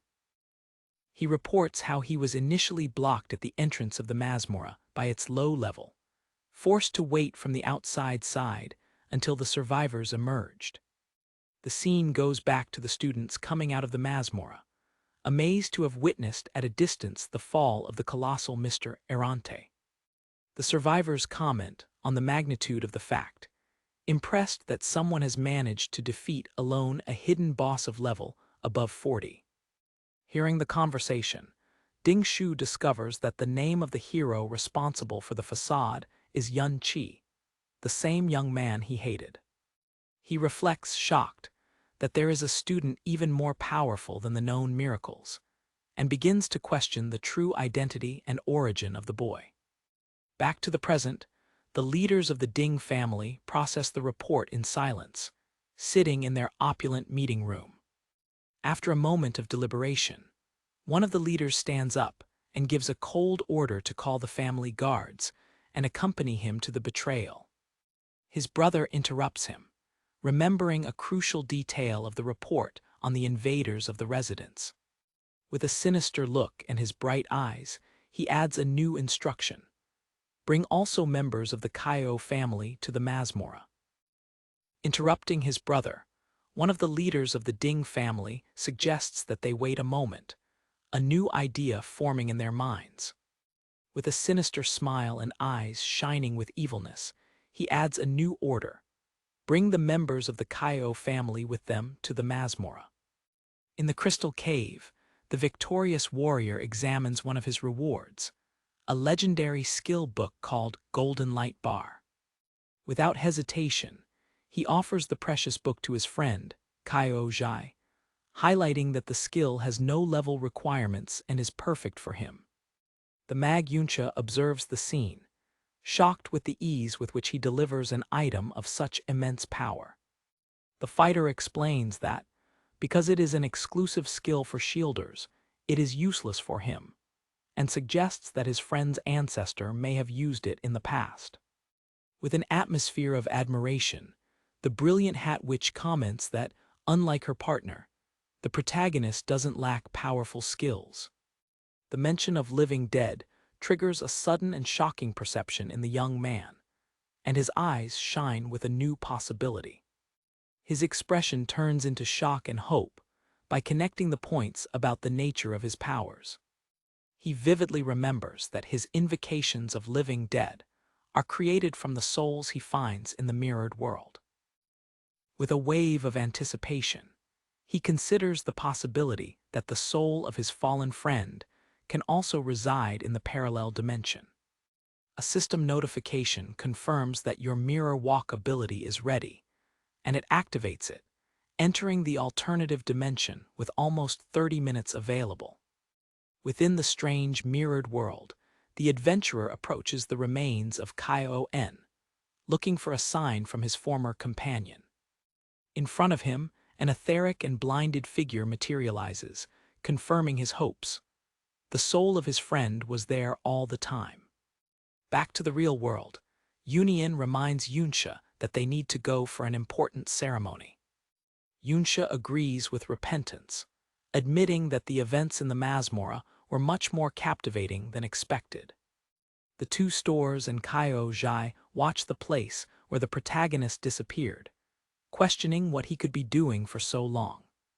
In the mirrored dimension, the fighter sees the soul of his friend, a solemn expression on his face. With emotion in his voice, he expresses his unbelief for being able to meet again, desiring to be able to share everything that happened.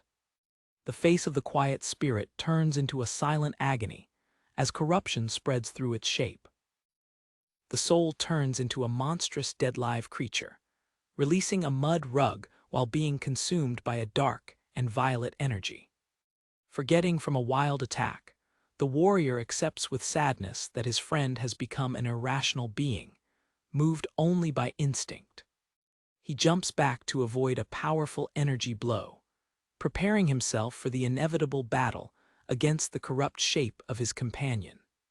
As the fight develops, floating crystal fragments appear, each showing a memory of the falling warrior's life. A particular fragment draws your attention, showing a vivid scene of your friend's final battle. By observing the memory, he recognizes the fighting style of the hero Ding Kun, which seems strangely familiar to him. An expression of dark understanding arises on your face as it begins to reveal a hidden truth. The dimensional landscape around them shines like glass, the sound echoing in the empty. When reality is reconstructed, the monstrous form disappears, leaving only the quiet soul of Kaio En to the full confusion of the protagonist. He observes the scene, unable to understand the sudden and inexplicable change in the spirit of his friend.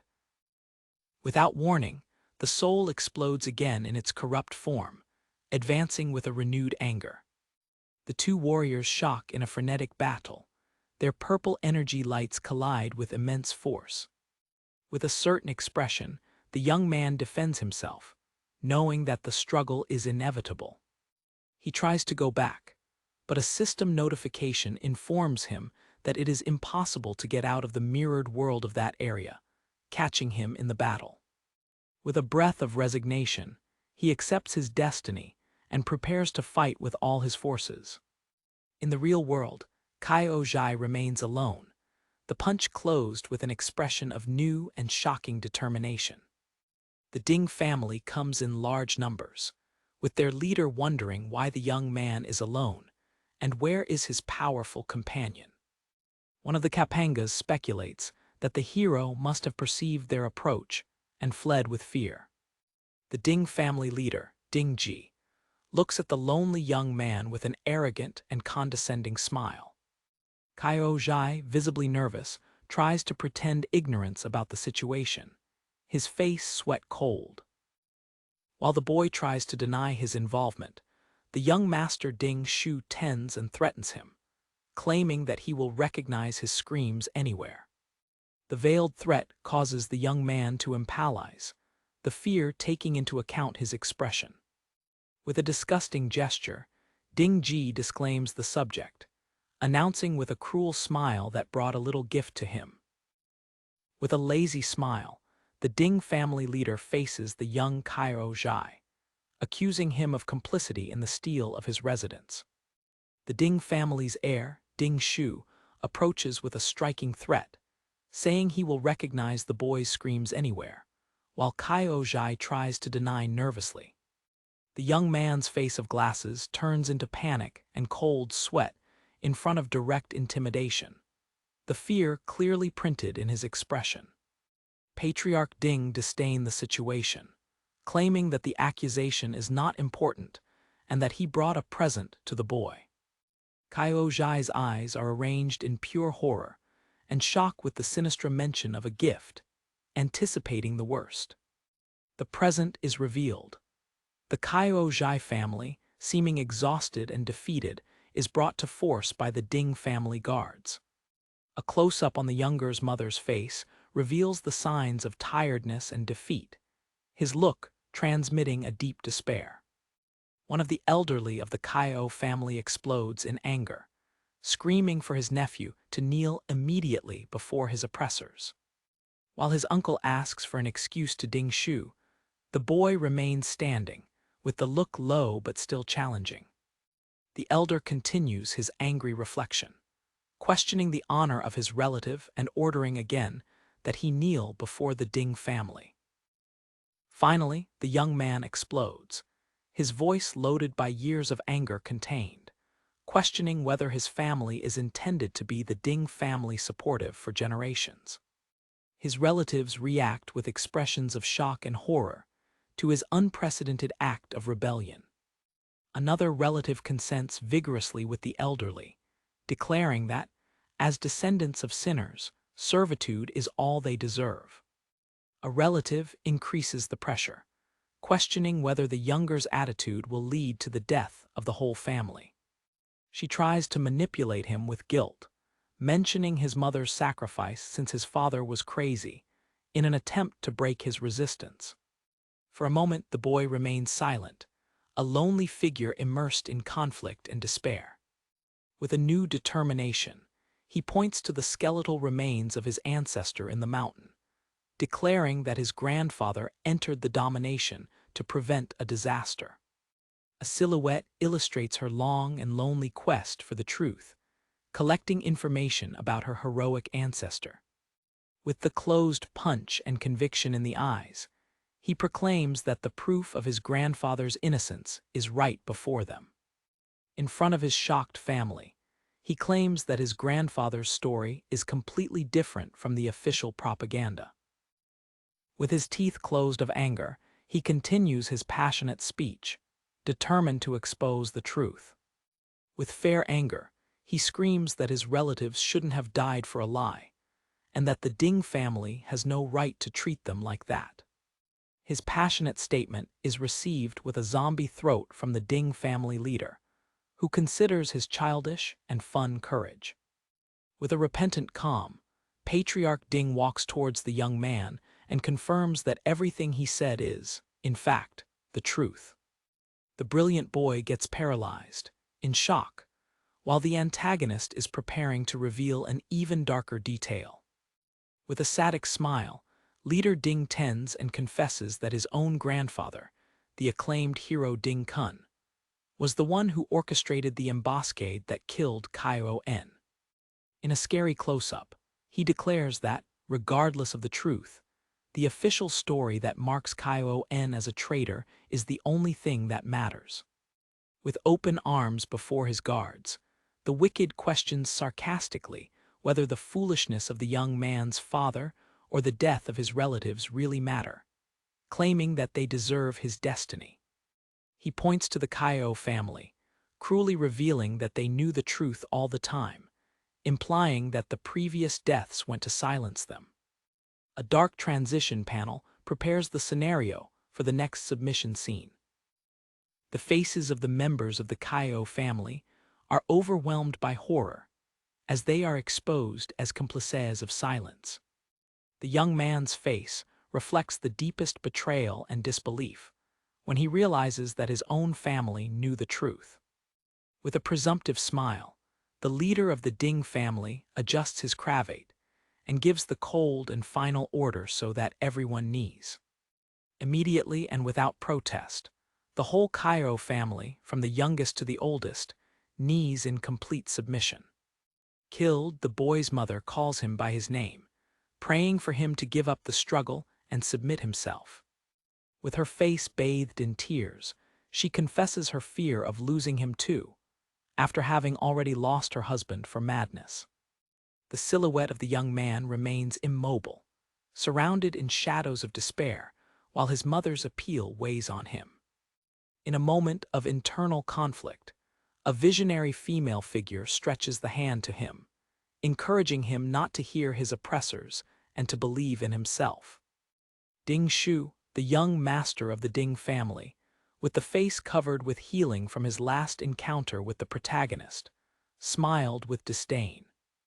Irritated by the hesitation, Ding Shu advances with a violent fall, screaming that he will force his old pudding bag to kneel anyway.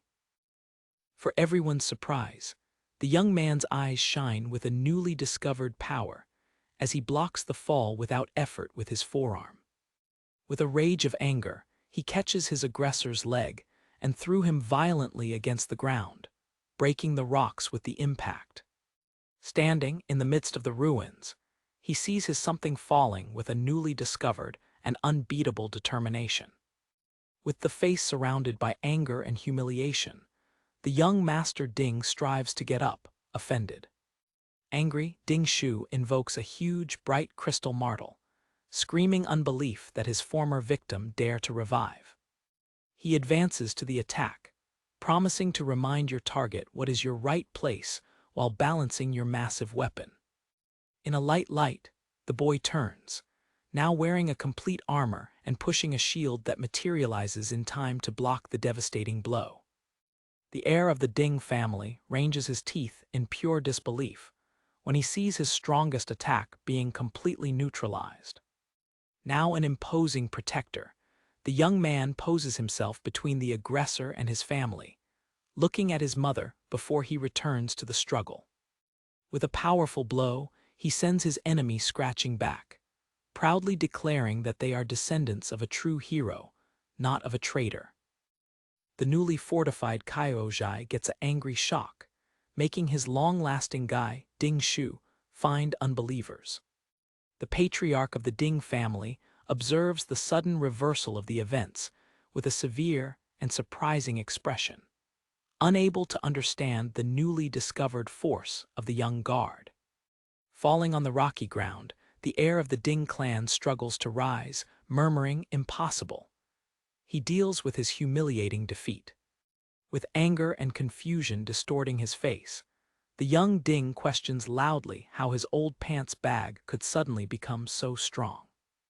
In an angry flashback, the aggressor remembers how he always dominated his opponent, while in the present, the young gunman blocks his attack easily, proving that the times have changed. The brilliant boy repels his opponent with a powerful shield blow, throwing him on the ground again. Standing, victorious over his fallen enemy, the young protector declares firmly that he is no longer the weak person he used to be. The scene moves to the mirror world, where a much more desperate battle takes place between the protagonist and the corrupt spiritual form of his former companion. The warrior looks at the soul of his friend, acknowledging with sorrow that he is facing the manifestation of his total power, though unconscious. Benben's spirit releases a powerful wave of gold energy, manifesting one of his legendary defense skills. By being pushed back by the immense force, the fighter reflects that only the lack of consciousness of his opponent prevents him from being defeated instantly. Despite the power disadvantage, The hero uses his intimate knowledge of his friend's techniques to defend a quick blow. He is able to unleash a blow, exploring a weakness that only he would know, given his shared story. A view of the status of the spirit shows indescriptible life bars and manas, highlighting the immense power of a 60-plus level warrior. The spirit of Cayenne releases a golden energy explosion in the area, a devastating demonstration of the golden light shield skill. The adventurer prepares and blocks the explosion with his own purple energy slope, the impact echoing through the mirror world. With a dark expression, the protagonist recognizes the difficulty of the situation, knowing that the struggle against the legendary power of his friend will be hard. An action panel, focused on the sound of the impact, shows the strength of the collision between the two energies.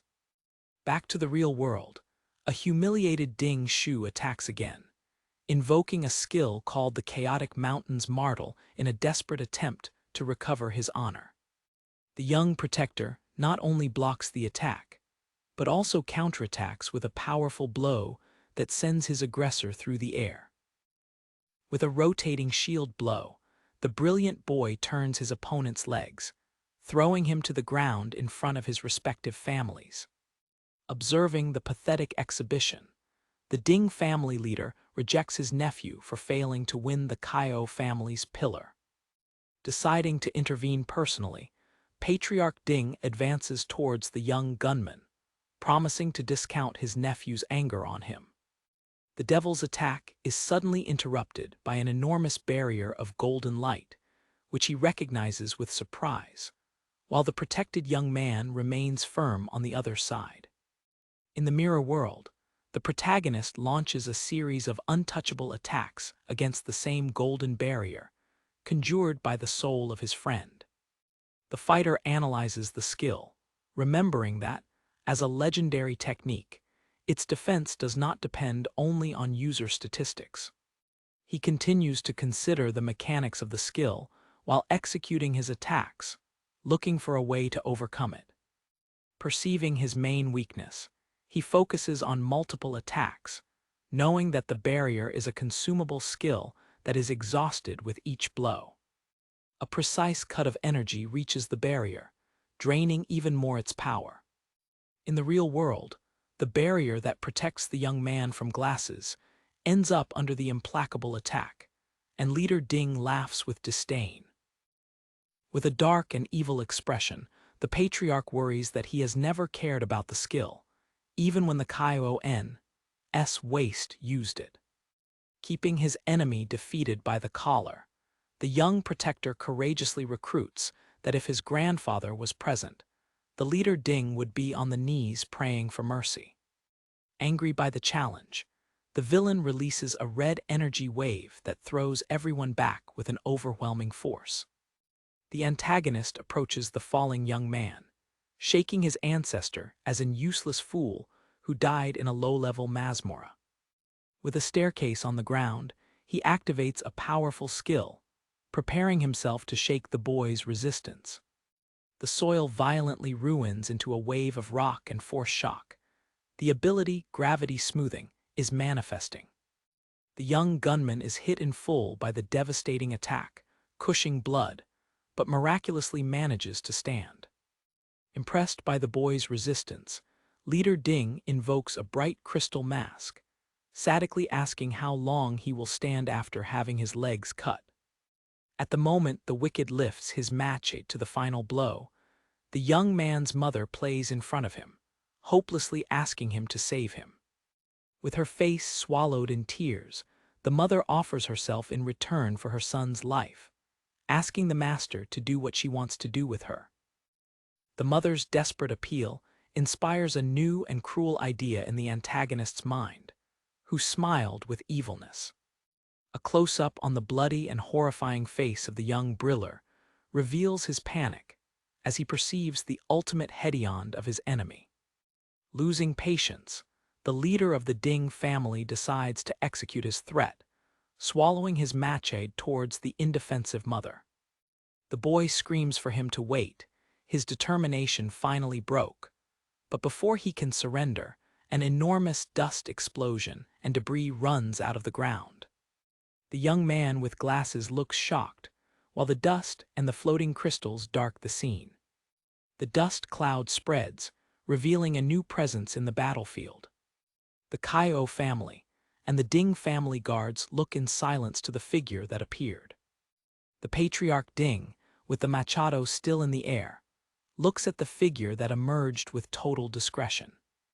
An impressive ghost-magoric figure in dark armor, radiating an intimidating blue aura, materializes itself. The wicked gauge the name, Hello N. The mother of the young protector looks with a mixture of fear and reverence, swallowing Avo.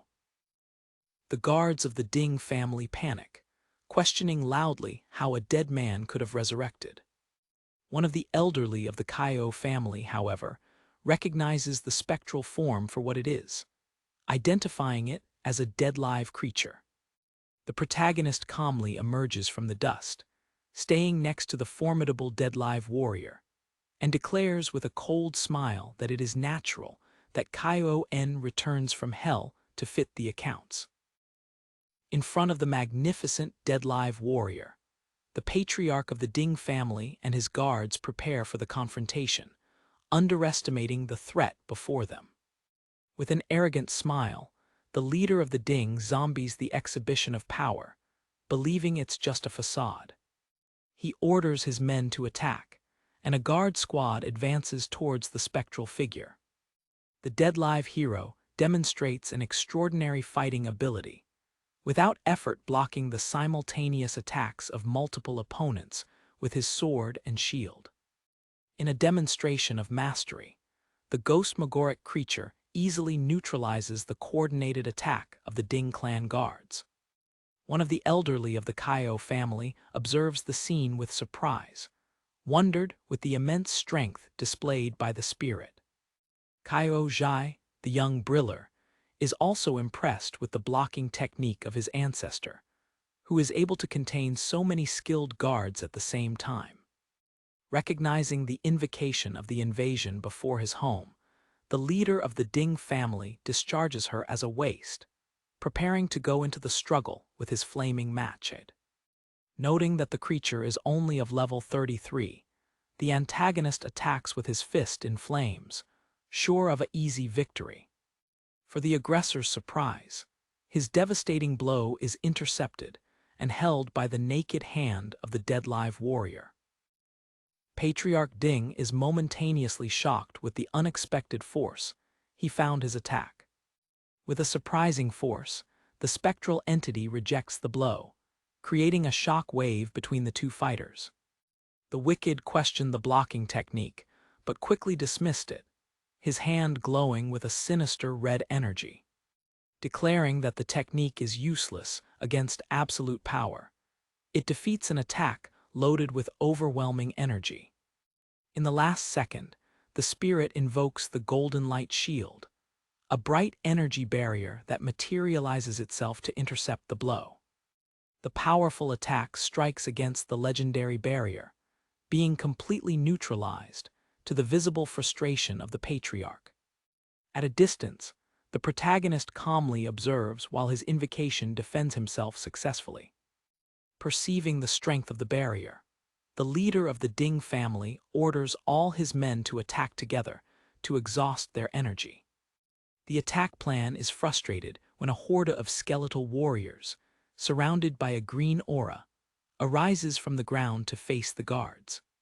Irritated by the interruption, the antagonist decides to take the battle seriously, activating his own battle armor set.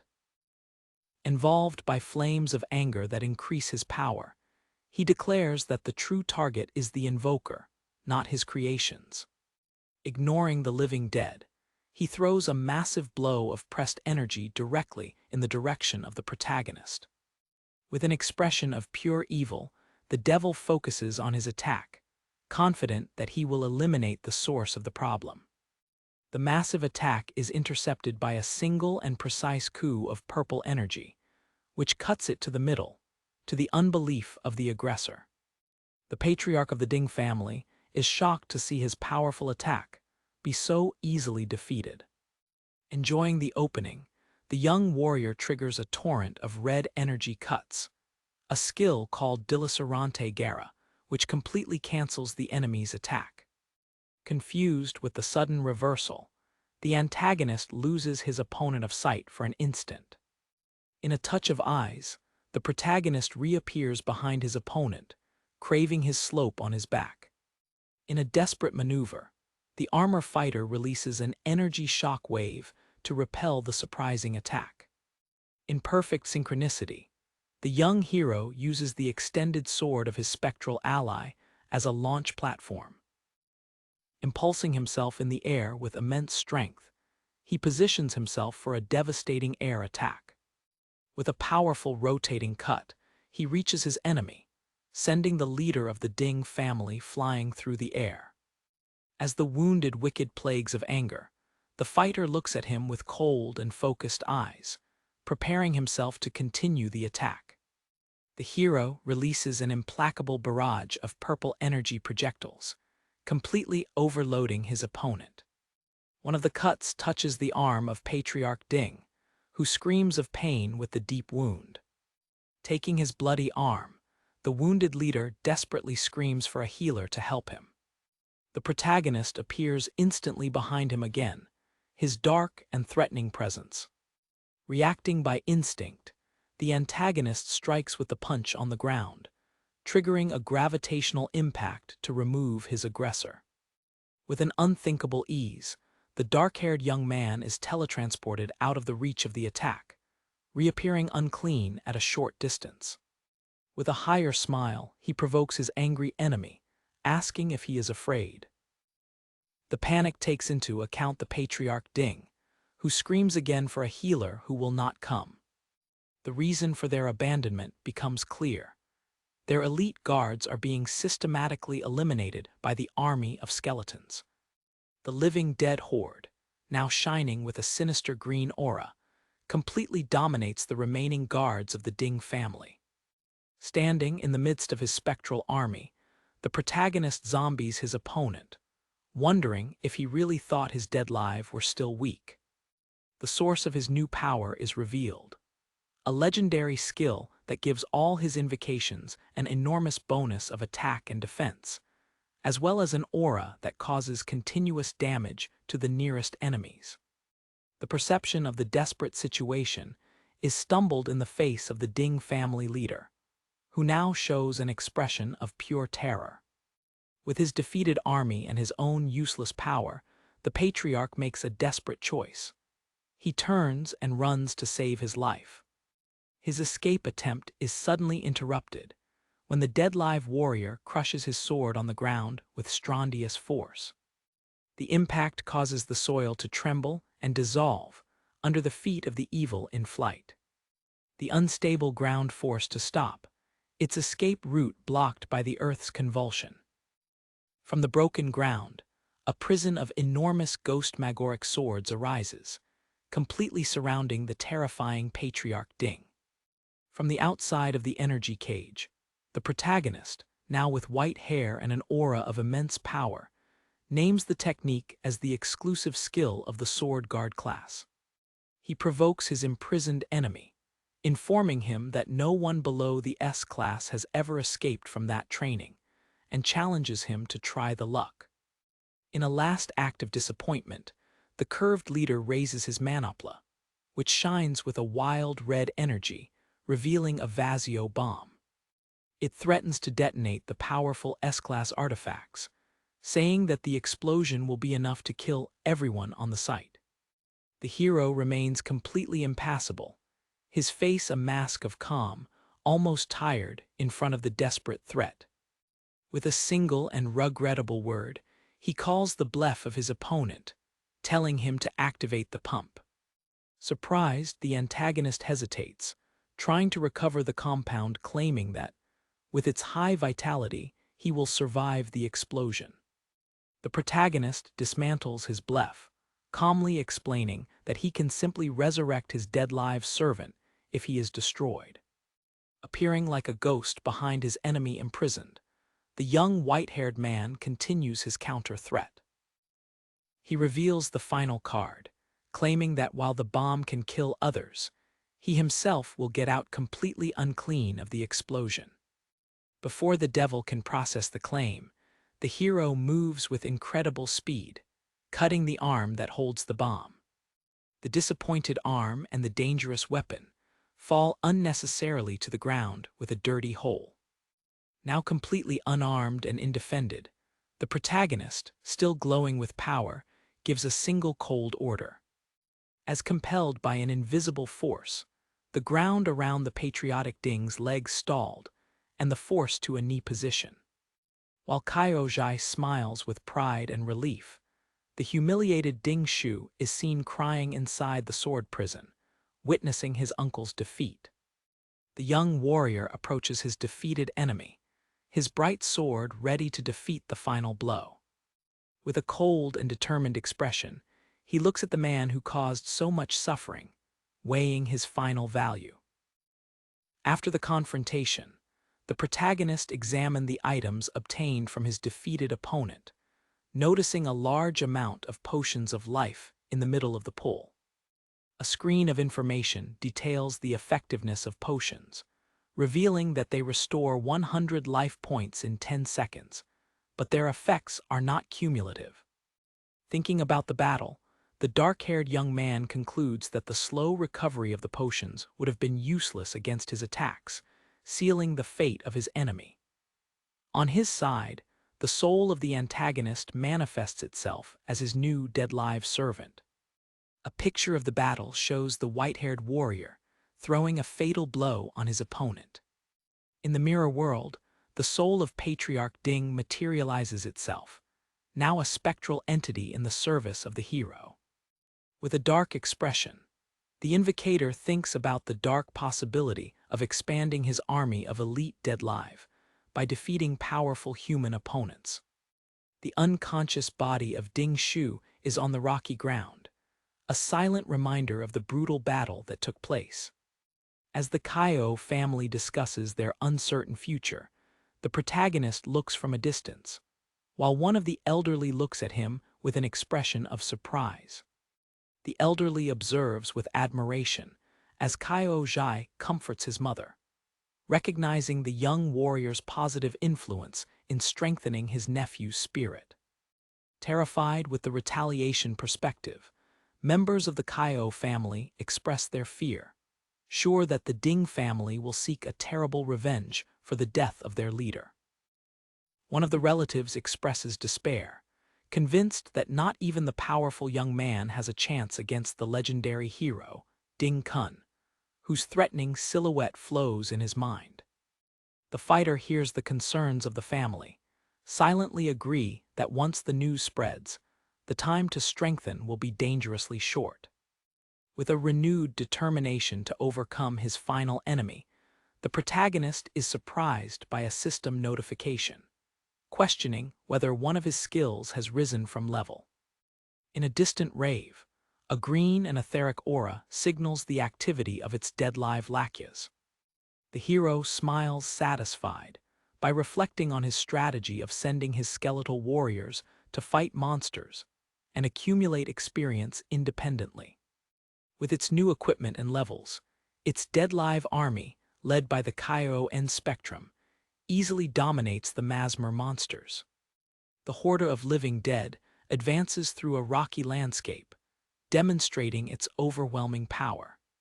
The protagonist reveals that the hunting of monsters had a greater purpose, to find the true boss of the Masmora.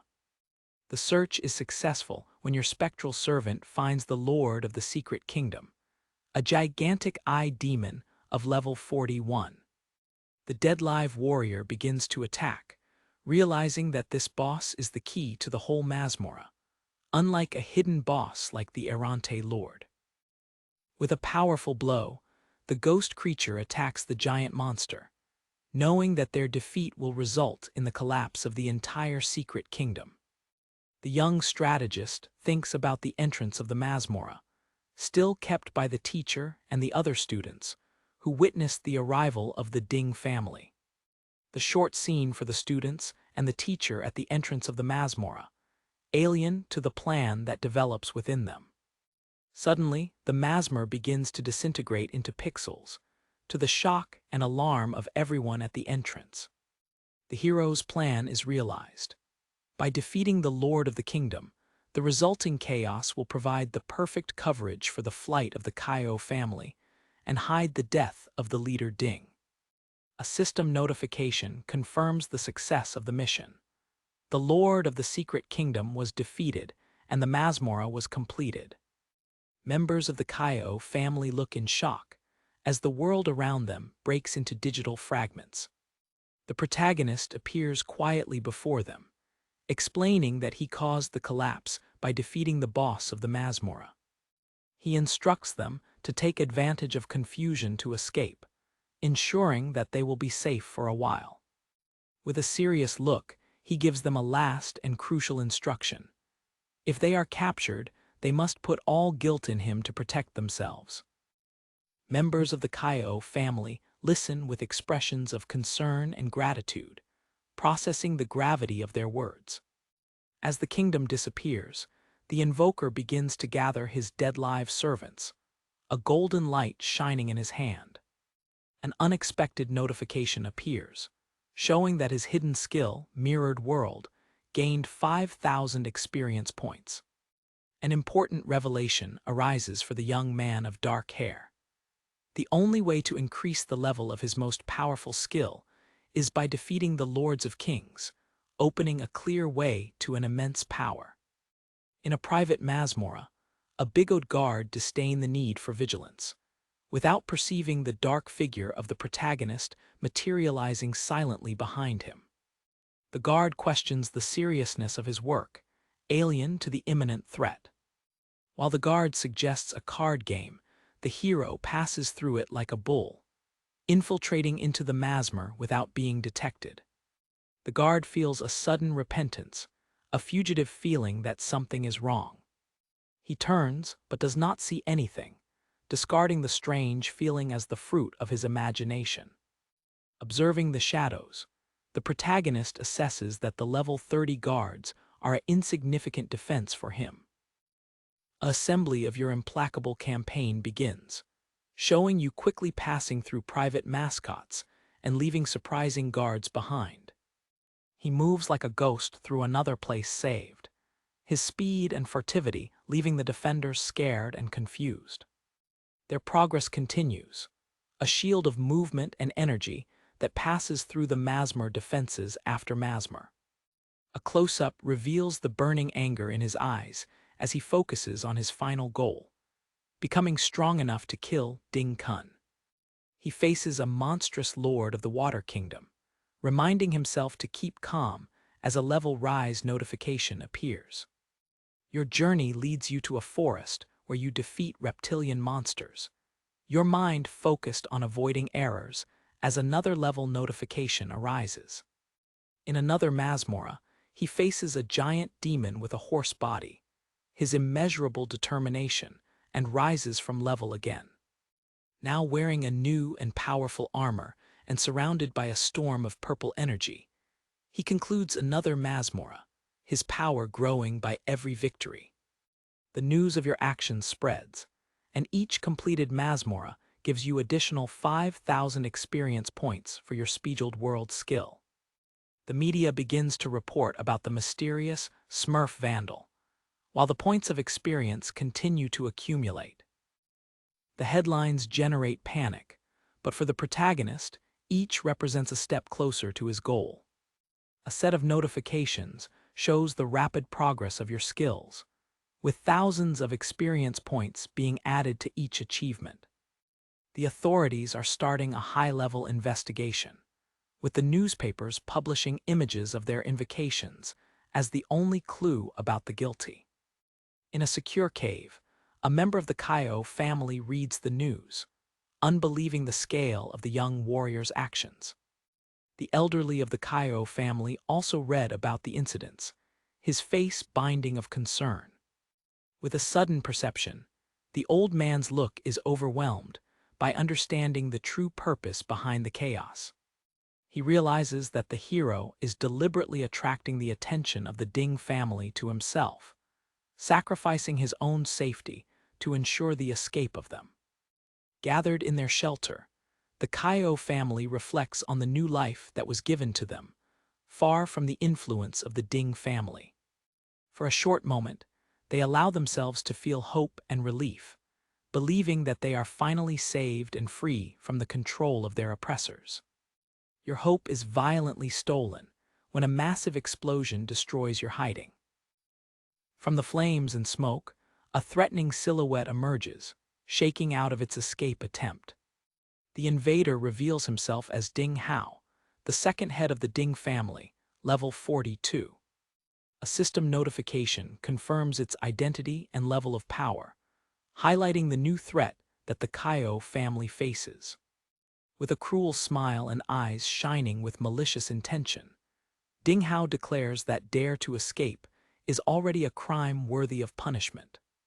He approaches the frightened family members, his blinded boat shrinking the ground while calling them for misleading traitors. Ding Hao reveals that they have already located the alleged criminal, while the scene moves to the secret kingdom of the hero, where the protagonist is about to arrive. At the entrance of the Masmorra, the protagonist, now at level 42, announces with cold determination that he came to fit the accounts with Ding Kun. A final notification confirms that his untouchable effort was worth it. His hidden skill, Mirrored World, finally reached level 3. From the top of a hill, the protagonist and his companion, Yun Sha, observe the strongly preserved secret kingdom of the hero, the next target on his journey. The young dark hair reflects that the private secret realms he conquered earlier were only of level 30, insufficient for his rapid growth of power. He observes the rows of soldiers, recognizing that high-level Masmorras like this are controlled by the state and impenetrable by conventional means. Within your mirror world, an exploration barrier holds you, reminding you of the limitation of 200 meters of your ability, making the furtive infiltration impossible. Perceiving the futility of a ground approach, the fighter turns to his ally, concluding that he will need her help to get access. With an astute smile, the blonde woman rejects his implicit request, knowing exactly what he wants. A close-up reveals the presuming smile of her companion, while she keeps her initial refusal. She explains that even for her, the entry is impossible without a passport, a moment when the hero reveals 2 temporary access permits he has acquired. Surprising but intriguing, the young woman takes the access passes from her hands.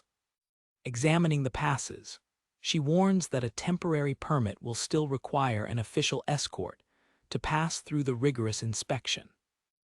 Her expression becomes serious, and her eyes shine intensely as she demands to know the true reason for him to risk everything to enter the hero's kingdom. He points to a distant mountain, reminding it of what they witnessed in the kingdom of the traitor, and suggesting that the official history of the ancient rebellion is a farce. Not convinced by the simplistic explanation, the ally looks at him with cynicism, accusing him of underestimating his intelligence. She deconstructs his story, pointing out that he had already invaded the Ding family house long before he discovered the truth about Cayenne. The girl questioned him sarcastically, asking if he predicted in any way the innocence of Cayenne and steal the passes in advance. She reveals another crucial information. Ding Ji disappeared mysteriously shortly after entering the kingdom of the traitor to face them. With a thoughtful look, the young woman processes the implications of all the evidence she gathered. Connecting the points, she concludes that her actions are not of a righteous, but of someone with a deep and personal rancor against the hero himself. The protagonist keeps a neutral expression as his partner approaches the truth about his identity and motivations. Her eyes fit up with the perception, and she asks if it is related to the original rebellion traitor who shared her name, Yun Chi. With a disarmant smile, He turns the question against her, pointing out that her surname is also Yun and questioning her own connection with the betrayal. Visibly overwhelmed, the woman insists that she did not commit any of the suspicious actions he committed. The expression of the ally becomes serious, as she prepares to reveal a secret in response to her provocation. She acknowledges having changed name to avoid problems, an admission that he uses to raise doubts about the veracity of his own name and threaten her from exposure. Recovering the compound, the young man saves the passes, counter-threatening to deliver him directly to the army if he dare to expose it. The two face each other in a tension impasse, their secrets and mutual threats pairing in the air between them. Breaking the silence, the adventurer smiles with confidence, affirming his belief that she won't betray him. Her unbeatable confidence discerns her, leaving her momentaneously without words and irritated. To prove his confidence in it, he materializes a stolen diary and offers it as a gesture of good faith. She takes the journal, which, according to him, contains evidence of the numerous crimes committed by the descendants of the hero Ding Kun. Still skeptical, the blonde girl questions whether the evidence of the crimes of the Ding family is her only justification to trust her. With a higher smile, she calls him naive by putting her life so easily in the hands of another person. The protagonist's face shades with painful memories of a past life when she asks if he has already experienced the betrayal. Her reaction unexpectedly shades her surprise, making her realize that she touched a sensitive point. He claims that regardless of his past, this does not prevent him from trusting others, expressing his faith in his fundamentally good nature. His sincerity shrinks her, and she shrinks that he himself doesn't seem to be a good person, apparently uncomfortable with his confidence. Having made a decision, she challenges him to follow her, inviting him to see for himself if she will betray him on the way. As he follows her without hesitation, the woman looks back, secretly shocked with her unbeatable confidence. A drop of sweat runs through her face as she reflects, unbelieves, that someone can still see her as a good person and trust her. The two arrive at the imposing entrance to the kingdom of the hero, passing through the guards at the entrance. A guard recognizes the young woman immediately, greeting her as Mrs. Yun Sha, and informing that the hero is waiting for her. The guard's attitude quickly becomes suspicious when he questions why she didn't come with the old Ding Dan. His look rejects on the protagonist's encapused figure, and he explains that they were warned about temporarily stolen passes. Irritated by the questions, the allied confronts him, asking if this is an interrogation. The guard explains nervously that security has been strengthened because they have received information that the famous Masmer is going there. Hearing the news, the girl throws a fun and complicated smile in the direction of the true vandal next to her. Perceiving the guard's insistency, she swears to her companion, who seems that the investigation is inevitable. In a demonstration of courage, the young woman passes her arm through the shoulder of the captured protagonist and tells the guard to continue with the check. She tends to the guard, intimidating him with his status and wondering if he really believes that she'd recognize her own guard. Continuing with the blade, she suggests that she herself is a scammer's and invites them to inspect her, making the guards retreat. With their established authority, the pair passes through the intimidated guards, and the ally releases a satisfied breath. By entering the kingdom portal, the girl reflects that the status of her mysterious companion should be even more meaningful than she imagined. Once in the kingdom, the young woman turns toward her protected. She declares that she has fulfilled her part of the agreement and that her help ends there, leaving it on her own. The protagonist is grateful and invokes a skeletal servant to take her place, ensuring that her future actions cannot be traced up to her. Slightly impressed with her caution, the ally resumes in recognition before leaving. Now alone, the hero enters his pocket size. The familiar blue shades mirror world that forms around him. He observes the interface of his system, preparing to finally release the newly acquired power of his level 3 mirror world skill. Within the secret kingdom of the hero, the protagonist contemplates the interface of his newly A-primed skill, the mirror world, which reached level 3. He tests his new power, activating the skill, which implants a dimensional anchor and generates spectral copies of the Masmer monsters, such as orcs of various levels. In his pocket size, the dark-haired young man sees himself surrounded by a horde of ghostly opponents, ready for battle. The fighter and his dead-live lakyas are engaged in a fierce battle against the Kopid monsters, realizing that now they can make a safe experience, without the risk of being discovered. After a training session, the adventurer leaves the mirror world, returning to the real dimension. A bulk of notifications reveals a crucial benefit of the update.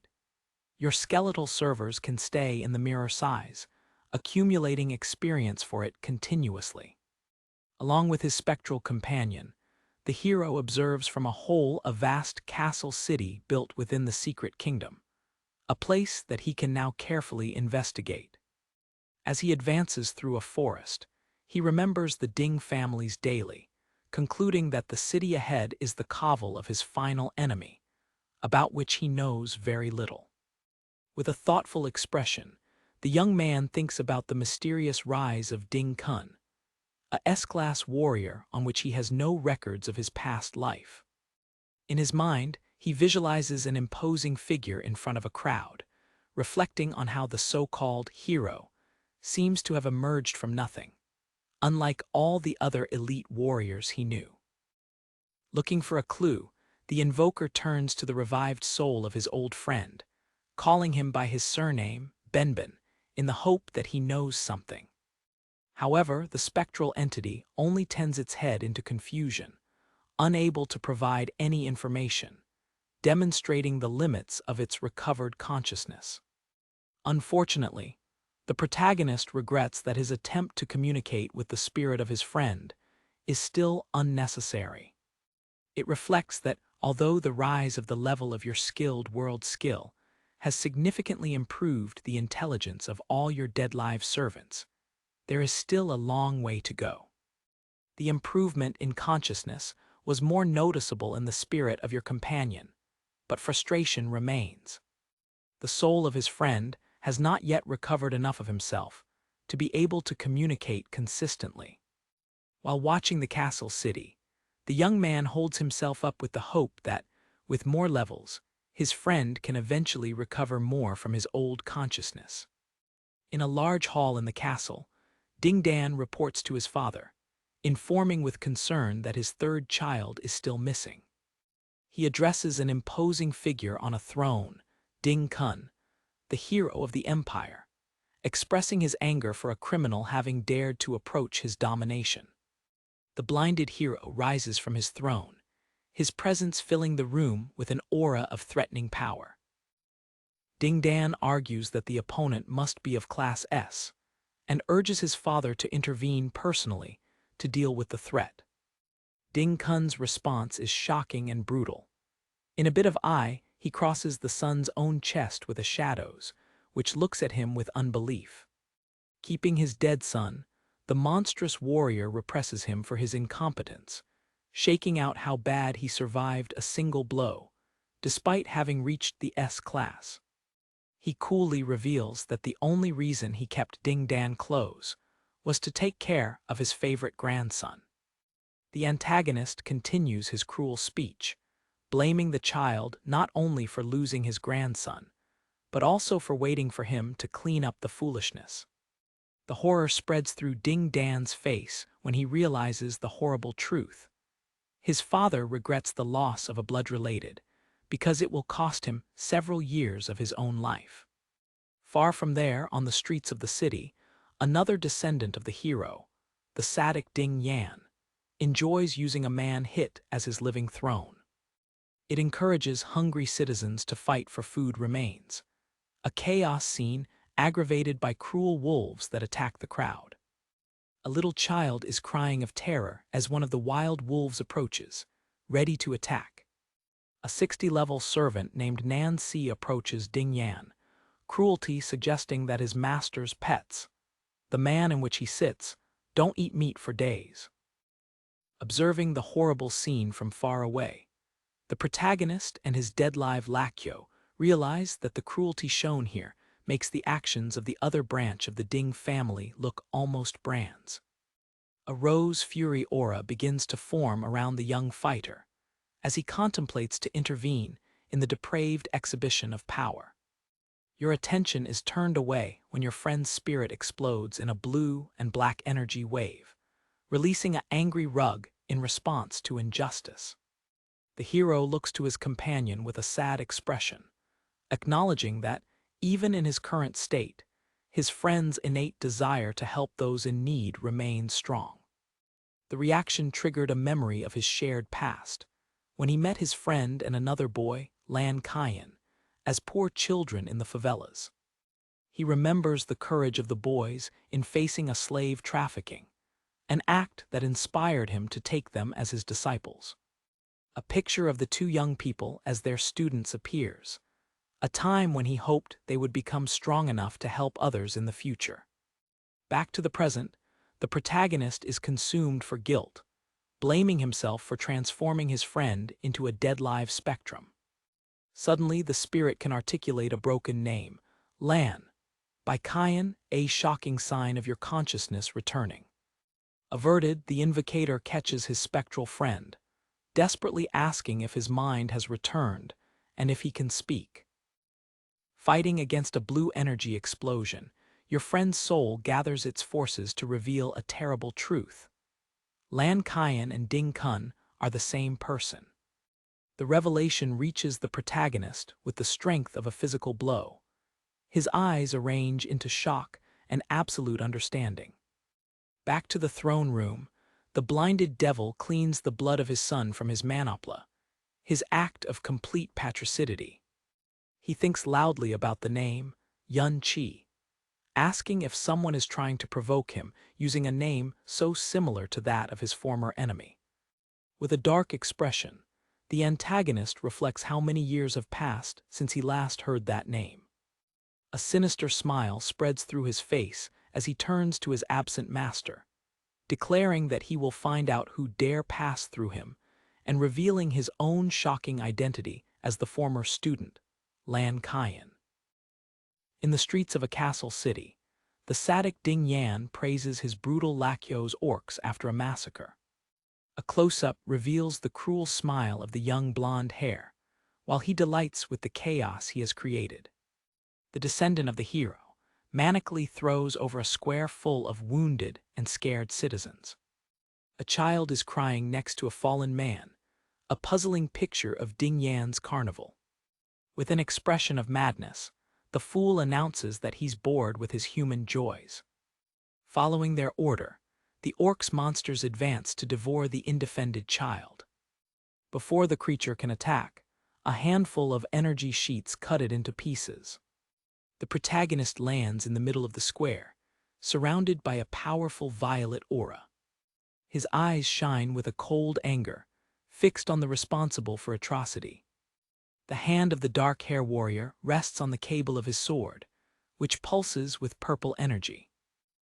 Ding Yan's executor, Nan Si, and his master are shocked by the sudden appearance of the intruder. A close-up in the fighter's eye reveals a rocky and ardent determination, ready for remuneration. A memory of the past shows a younger version of the hero teaching his two young students, Lan Cayenne and Kyo-en. In the flashback, the master explains that, although the age of the knights has passed, he still wants to transmit his values. The young Lan Cayenne listens with admiration, inspired by his mentor's promise that his strength will exceed that of ordinary class users. The young pupil's look reflects his deep reverence and hope in his master. The memory illustrates the first lesson of humility, with the two boys working hard in one field. When receiving the payment, the impulsive Kyo-en claims, while the quietest Lan Cayenne tries to shut down him. The mentor severely rejects one of his students for his lack of respect, while the other observes worried. The master offers a book as an extra reward, teaching them how to value the feeling of rewarded work. Back to the present, the protagonist plays a storm of red energy cuts against the executor. Nancy's shield is stalled, leaving him wounded and unbelieved with the immense power of the attack. The hero's face remains a cold focus mask while he presses his attack. The legendary protective collar of the executor breaks under the implacable force of the coup. Angry, Ding Yan insults the warrior, calling him a scory and promising to show him the true power. The fighter is preparing for the confrontation, his lame crumbling with a pink aura. A flashback reveals the second lesson, compassion, while the master and his pupils help a disappointed man. In another memory, the two boys put the lesson into practice, courageously defending the weak against an aggressor. The memory focuses on Lan Cayenne, while his master teaches him about justice, reminding him of his own rescued past from slavery. In the present, the protagonist's attack passes through his targets, revealing that they were just illusions that spread into smoke. The square is filled with dozens of copies of the villain, who sadically bump the hero, surrounding him. The young man with dark hair remains calm and composed. His eyes shine with a sinister perception. Ding Yan smiled with contempt, tasting his cruel mental game. The devil continues his psychological torture, asking if the hero is concerned with the citizens and if a relative is among them. The heir of the Ding family challenges him to attack again, sadically anticipating the horror of killing an innocent by deception.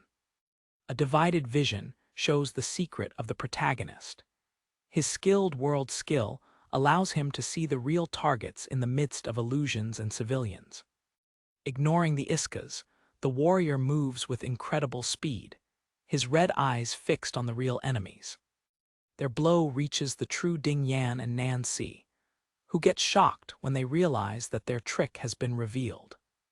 A new memory shows the third lesson, courage, with the young Lan Cayenne and Kyo-en facing a horde of monsters. Even injured, the two boys fight brave, defending each other and refusing to give up. After the battle, the master appears. One student claims the danger, while the other expresses relief for being safe. The mentor smiled, assuring his students that he was always near, watching them. Back to the battle, a panicked Ding Yan orders his executor to serve as a human shield to cover his escape. The coward heir runs to save his own life, threatening his servant with the anger of his grandfather.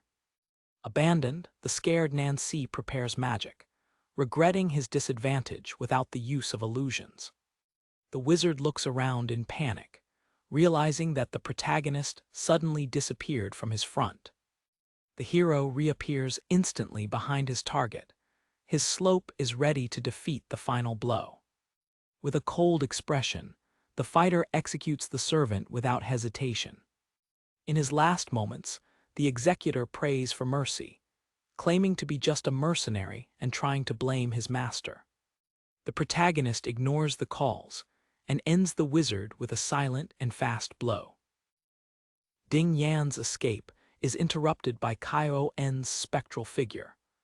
The young man tries to use his family name as a protection.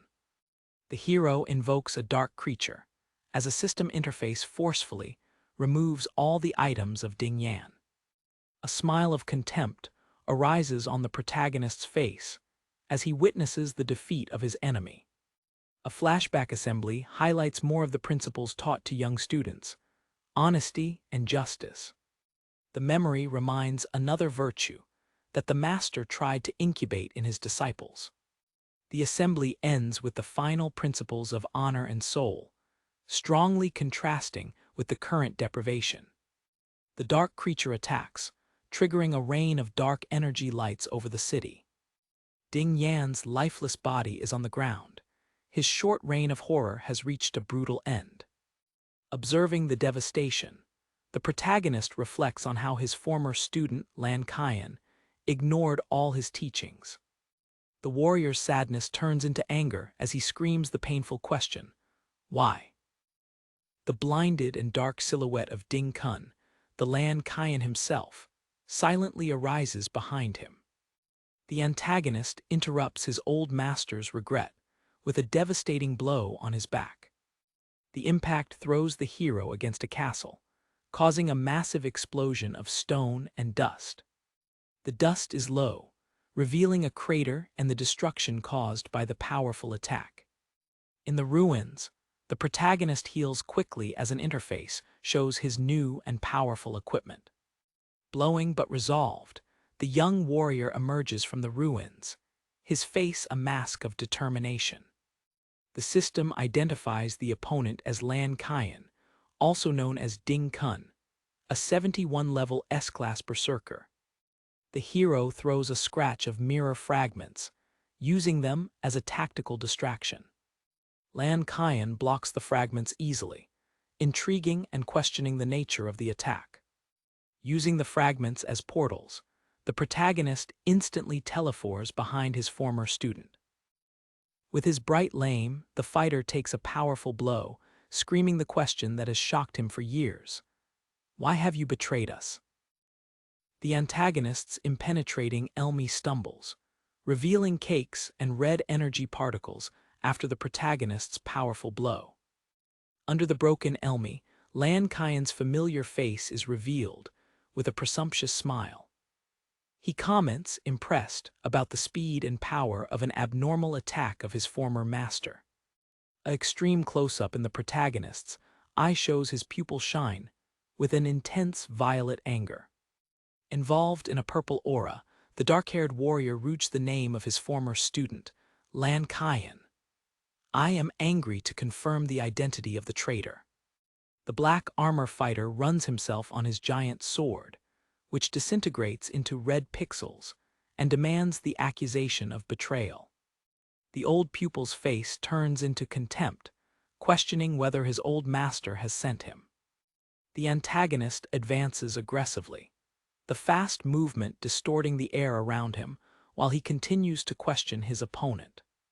With a fluid movement, the villain throws a massive arc of pink energy with his sword, scratching the stone floor.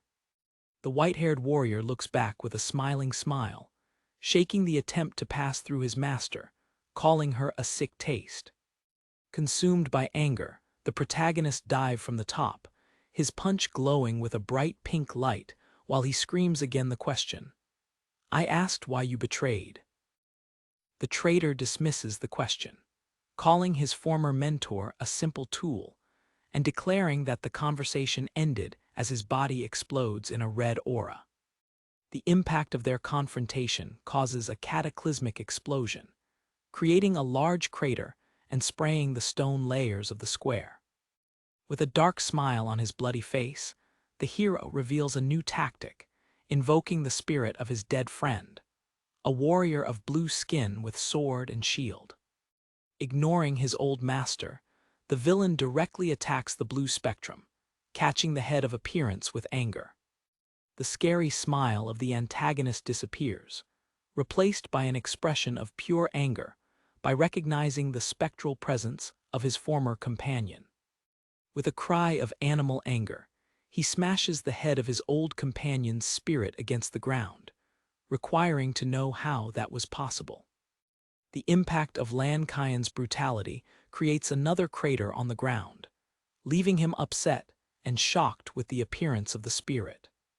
Looking back, the protagonist coldly comments that, although resurrection is possible, it seems that the intellect of the spirit has not been fully restored.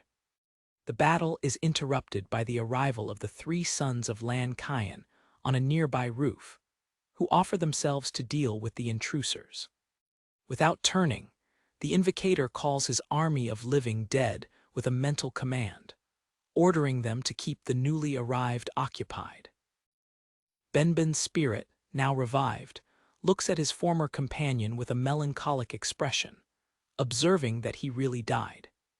The vision of your friend, even like a reanimated helmet, seems to shake the antagonist, and an expression of frustration and pain takes into account your face.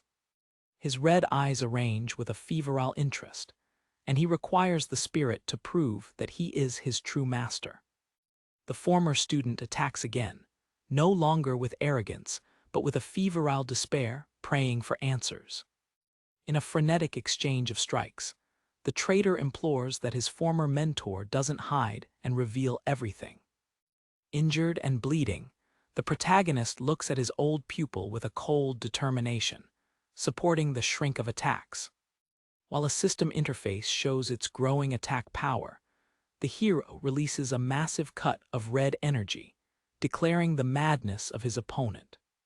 The antagonist shakes the blow, the impact pushes him back, while he screams that the whole situation is the fault of his former master. The dark-haired fighter retructs with anger, questioning how he can be guilty after everything he did for his students. The protagonist questions his former student, reminding him of how he saved him from slavery and made him powerful. The traitor faces him with the painful question, "So why?" The betrayal warrior throws decades of resentment, screaming and questioning why his rescue took so long, just after he had suffered immense. A bitter memory reveals a young Lan Cayenne, wounded and impotent on the ground, a vision of the suffering that fed his hatred. He continues his angry speech, questioning why Benben, as a son of a rider, received educated treatment from everyone. The memory shows a young Kaio Benben surrounded by smiles and cordiality, illustrating the contrast that poisoned Lan Cayenne's mind. The antagonist gestured with anger, asking why Benben, who didn't go through difficulties, could enjoy everything and was considered superior. In an access of anger, he screams his perception of favoritism, asking why his master preferred Benben, simply because he had born cleaner. His expression turns around as he presents his distorted logic, questioning the class choices that were imposed on him. He argues that by being shy, he was forced to become a berserker, when he should have been a better defensive sword guard. The hero, perplexed, rejects the accusation of favorism, reminding his former student that he always seemed to want to be more brave and strong. The traitor disclaims the explanation, screaming that his master's preference was the only reason, because he always liked more people like Benben. Catching the side of his Elmi, the agony printed on his face, he continues his disappointment about being deceived. With a mad look, he declares that he's not like the Benben idiot, who was deceived by his master. A bad and broken smile spreads through his lips as he prepares to reveal the choice he made. Involved in a red and black aura, he reveals his betrayal, declaring that if his master chose Benben, he chose others, such as Luo Wei, who offered him greater status and power. With a triumphant gesture, he encourages his former mentor to see the consequences of his choices. He delighted cruelty, revealing that Benben's descendants are now merely slaves under the domination of his family, the Ding family. He concludes his zombie revelation, pointing to the current high position of Luo Wei, symbolized by an imposing statue, as the final proof of his choice. The revelations about Benben's descendants' destiny and Luo Wei's betrayal reach the protagonist. The pink aura around the hero crepits with an unstable energy, a prejudice of the overwhelming anger that is about to be released. The final betrayal breaks the protagonist. Blood flows out of his eyes like tears of anger, and his mouth opens in a silent and primary scream. He jumps to the attack, fragments of red crystal energy forming around him, while he rushes the word BASTARDO. A storm of red energy lights materializes itself from nothing, violently converging over the traitor into an avasalator attack. The devil is hit in full by the attack, his body thrown back with a force that shakes the ground where he falls. As the energy torrent dissolves the body of his enemy, the protagonist observes with a cold anger. The hero declares that the traitor, will never be able to compare himself to Benben. The fighter's red pupil shines with an intense and implacable light, reflecting the brutal end of his former student. A storm of purple energy laws violently converge over the antagonist, perforating his body into an avasalator attack. Observing the results of his attack, the protagonist coldly declares that his former student will never be able to compare himself to Benben. The fighter's red pupil shines with an intense and implacable light, reflecting the brutal end of his former disciple.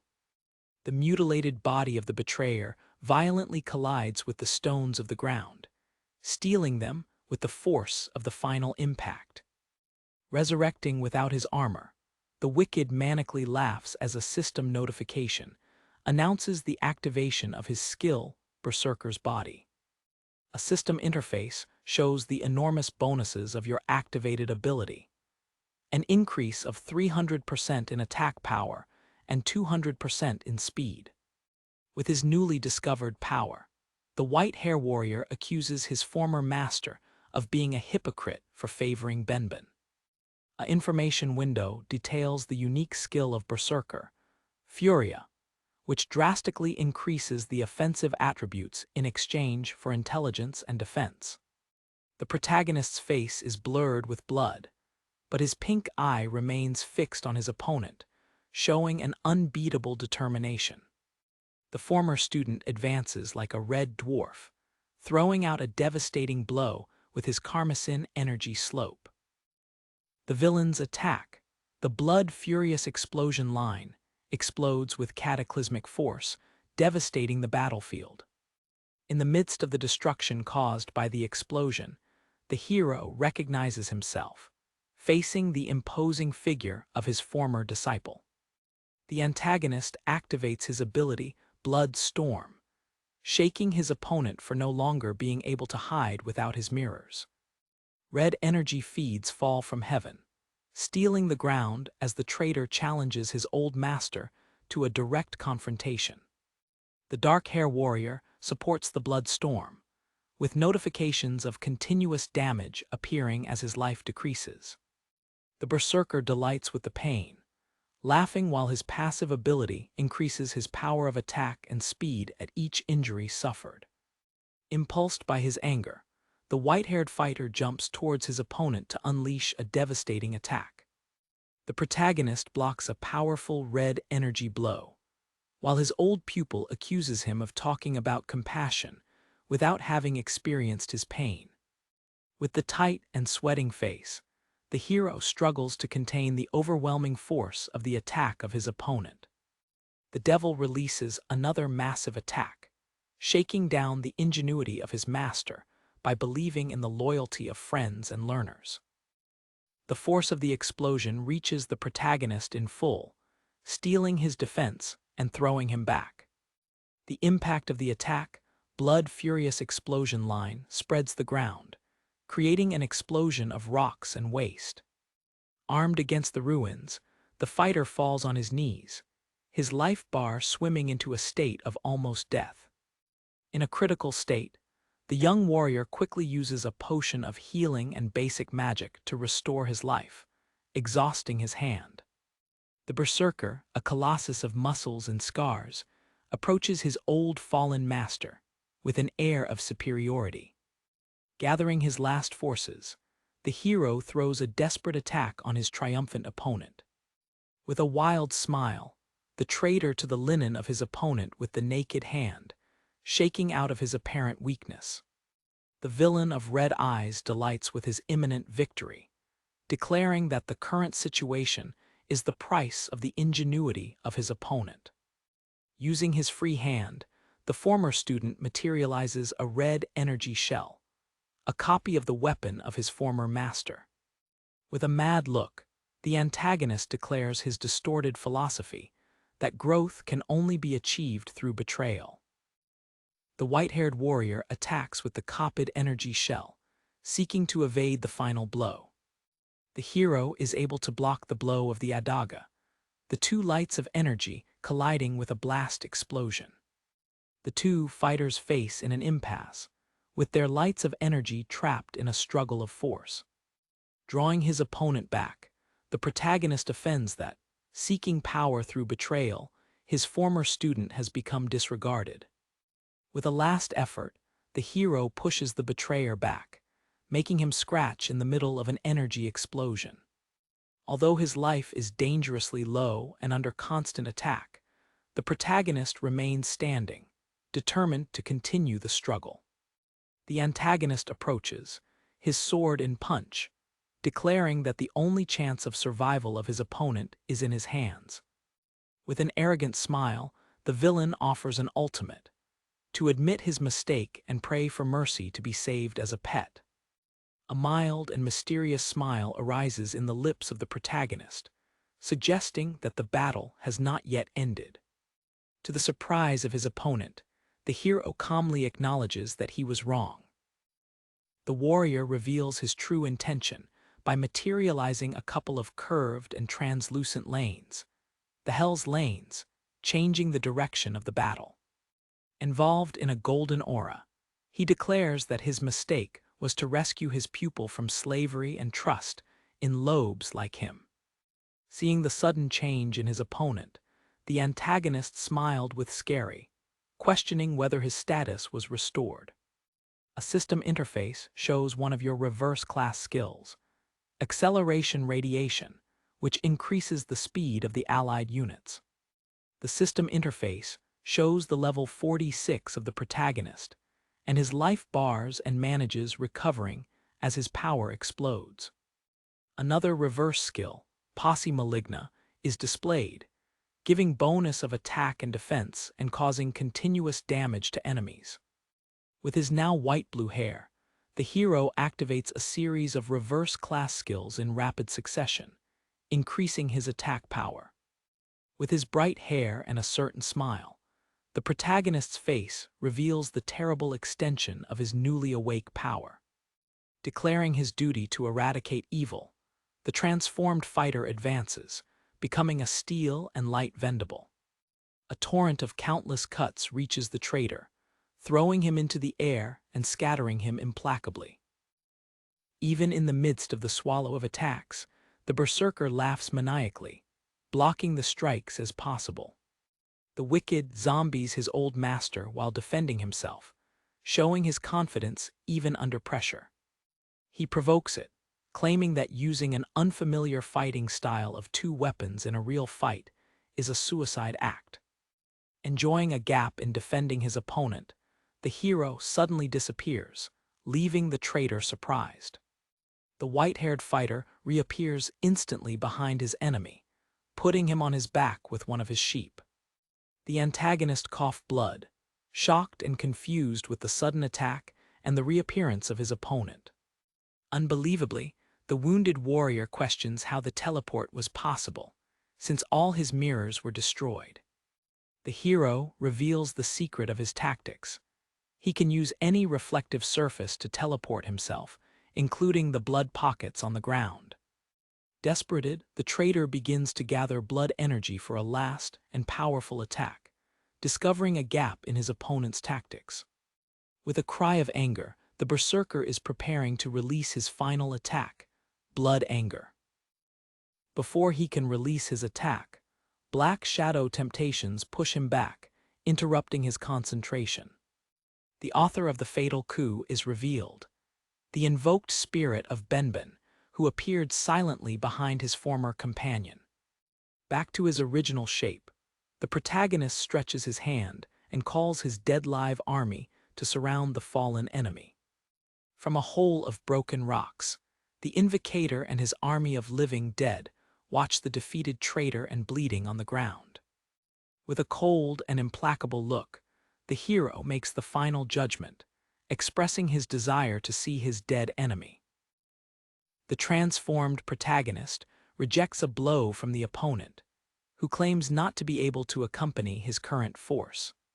With his bloody and angry face, the antagonist reveals that he becomes stronger as he is seriously injured. The former student, with his body covered with wounds, screams an angry insult against his former teacher. The berserker makes a powerful blow with his energy weapon against one of the dead live warriors invoked. In the midst of the fight against one of the invocations, the traitor laughs maniacally, enjoying the battle. From a high position, the hero throws a barrage of blue-clear energy projectiles that perforate the enemy's body. Enclosed by the army of living dead, the white-haired fighter shows a challenging and bloody smile. The wicked is caught in a shell of dark energy, screaming in anger about the need to eliminate the low-level living dead. The invoker observes his defeated opponent with a penny, while his spectral army is positioning for the final coup. The protagonist coolly analyzes the opponent's tactics, noting that in addition to a rotating blow, he has only linear attacks. In the midst of his spectral army, the hero relies on his rapid managed recovery to maintain a constant flow of invocations. The antagonist rebuts the analysis of his opponent, releasing an area attack called Blood Rain Fury with a wild laugh. To defend himself from the attack in the area, the conjurator raises his hand and invokes giant spectral lights that emerge from the ground. A close-up details the enormous spectral layers, forming a defensive barrier against the rain of red energy. The warrior reflects on the irony of the situation, where the shield that formerly protected the traitor, his friend Benben, now has become the linen that attacks him. The fool's face turns into anger when he feels the presence of the spirit of his former companion approaching behind. Disappointing the friendship, the berserker enjoys a massive cut of red energy, devastating the rocky ground. The traitor proclaims the death of his opponent, betraying himself of having power for 60 years while his former master was absent. A close-up reveals the determined and sweat face of the antagonist, who refuses to give up even being in disadvantage. In an act of despair, the white-haired warrior jumps towards the city, calling his children and grandchildren to the battle. His descendants, throwing arms, respond to the call and fly toward the battlefield to help his father. The villain laughs with arrogance, declaring that he does not need companions, for his descendants will fight for him. The protagonist easily deviates from a desperate attack from his old pupil, showing his superiority in the fight.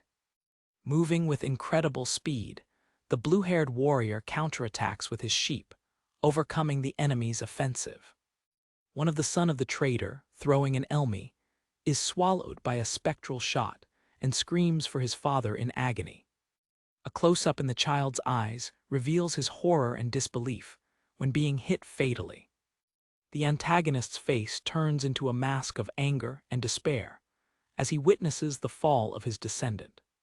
The remaining children watch scared, realizing that, if not even their father could win, they don't have the least chance. With the red eyes injected by madness, the wicked sees his own children with a sinister intention. In an act of supreme cruelty, the warrior catches one of his children by the neck, who asks scaredly what he is doing. The traitor reveals his selfish nature, screaming that his children exist only to serve him as sacrifices for his own longevity. The child's body disintegrates into red energy, which is absorbed by the father in a final act of madness to recover power. Returning to the remaining descendants, he threatens them with the same fate if they don't help him stop the enemy. A red energy explosion consumes the scene, suggesting a devastating attack that ends the confrontation. The antagonist is shown defeated, surrounded by the dead-live spirits of his victims, including his own children. A chaotic turbulence of souls and spectral energy shocks, symbolizing the ultimate torment of the traitor. In the midst of an energy explosion, the fool's face turns into agony while he is overloaded by the souls of his victims. After the final explosion, the battlefield is in ruins, and the antagonist, exhausted, flows on the ground. With a bloody smile, the hero zombies the physical exhaust of his opponent, questioning his resistance. The invocator, along with his army of living dead, ironically invites the wicked to enjoy his family reunion with the souls he consumed. The traitor's face is filled with fear when he realizes that even the souls of his own children have turned against him. Demonstrating his overwhelming power, the warrior destroys a rocky formation with a casual gesture. The former student tries to escape desperately, but is implacably persecuted by his former teacher. The fugitive is surrounded by a blue spectral energy aura, indicating that his capture is imminent. The body of the white hair fighter is hit by multiple energy cuts, sealing his defeat. A final close-up shows the bloody and defeated face of the antagonist, with the empty look. The hero reflects on the wasted potential of his enemy, claiming that he could have had everything, but now Jazz defeated. Alongside his spectral army, the protagonist declares that the traitor must now face the end he has chosen himself. In a more than 60-year-old retrospective, the young Master Yun Chi is in a workshop with his two learners, Lan Cayenne and Benben. The young master addresses to his two disciples, explaining that, as his mentor, he must offer them something in exchange for his dedication. Saving a bright red energy item, the mentor reveals that he sent the best materials he saved to a divine craftsmanship. With a confident smile, the young and impetuous Lan Cayenne pulled a huge sword, presented by his master. The young pupil balances the giant sword with an enthusiastic throat, testing his new weapon. The other student, Benben, receives a new sword and a shield, holding them with a serious and concentrated expression. Lan Cayenne observes, surprised, that his mentor never replaced his own weapon, insinuating the sacrifice made by them. The master holds his own sword, explaining that it is the sword of the floating cloud, an item of great personal importance. A detailed image of the flowing cloud sword is displayed, while the narrative explains that it has been forged with treasures collected in secret kingdoms over the years. The memory shows an enormous forge in a secret SSS-level kingdom, where the material for the sword was obtained. In the midst of flames and drowned rocks, the warrior pushed the sword in his newly acquired embryonic shape. It is explained that the sword can turn into any weapon, but the full synchronization with the user is necessary to its full shape. After numerous battles, the sword is now moving in unison with the will of its master, automatically adapting to its change of power. Young Lan Cayenne observes the powerful weapon with admiration. His red eyes reflect an intense fascination. With an expression of pure enthusiasm, the learner asks if he can receive the sword, unable to contain his joy. The master's hands give the precious sword to his disciple, sealing the gift. In a temporary jump to Betrayal, an older and full-armor Lan Cayenne is on the defeated body of his master, discussing how to forge a rebellion. A wicked and triumphant smile spreads through the betrayer's face, revealing his satisfaction when taking possession of the sword. In the hands of the new owner, the sword of the floating cloud begins to be transformed, embraced into a dark aura. The lame takes a more sinister and demonic shape, and the scene returns to the present, where the confrontation continues.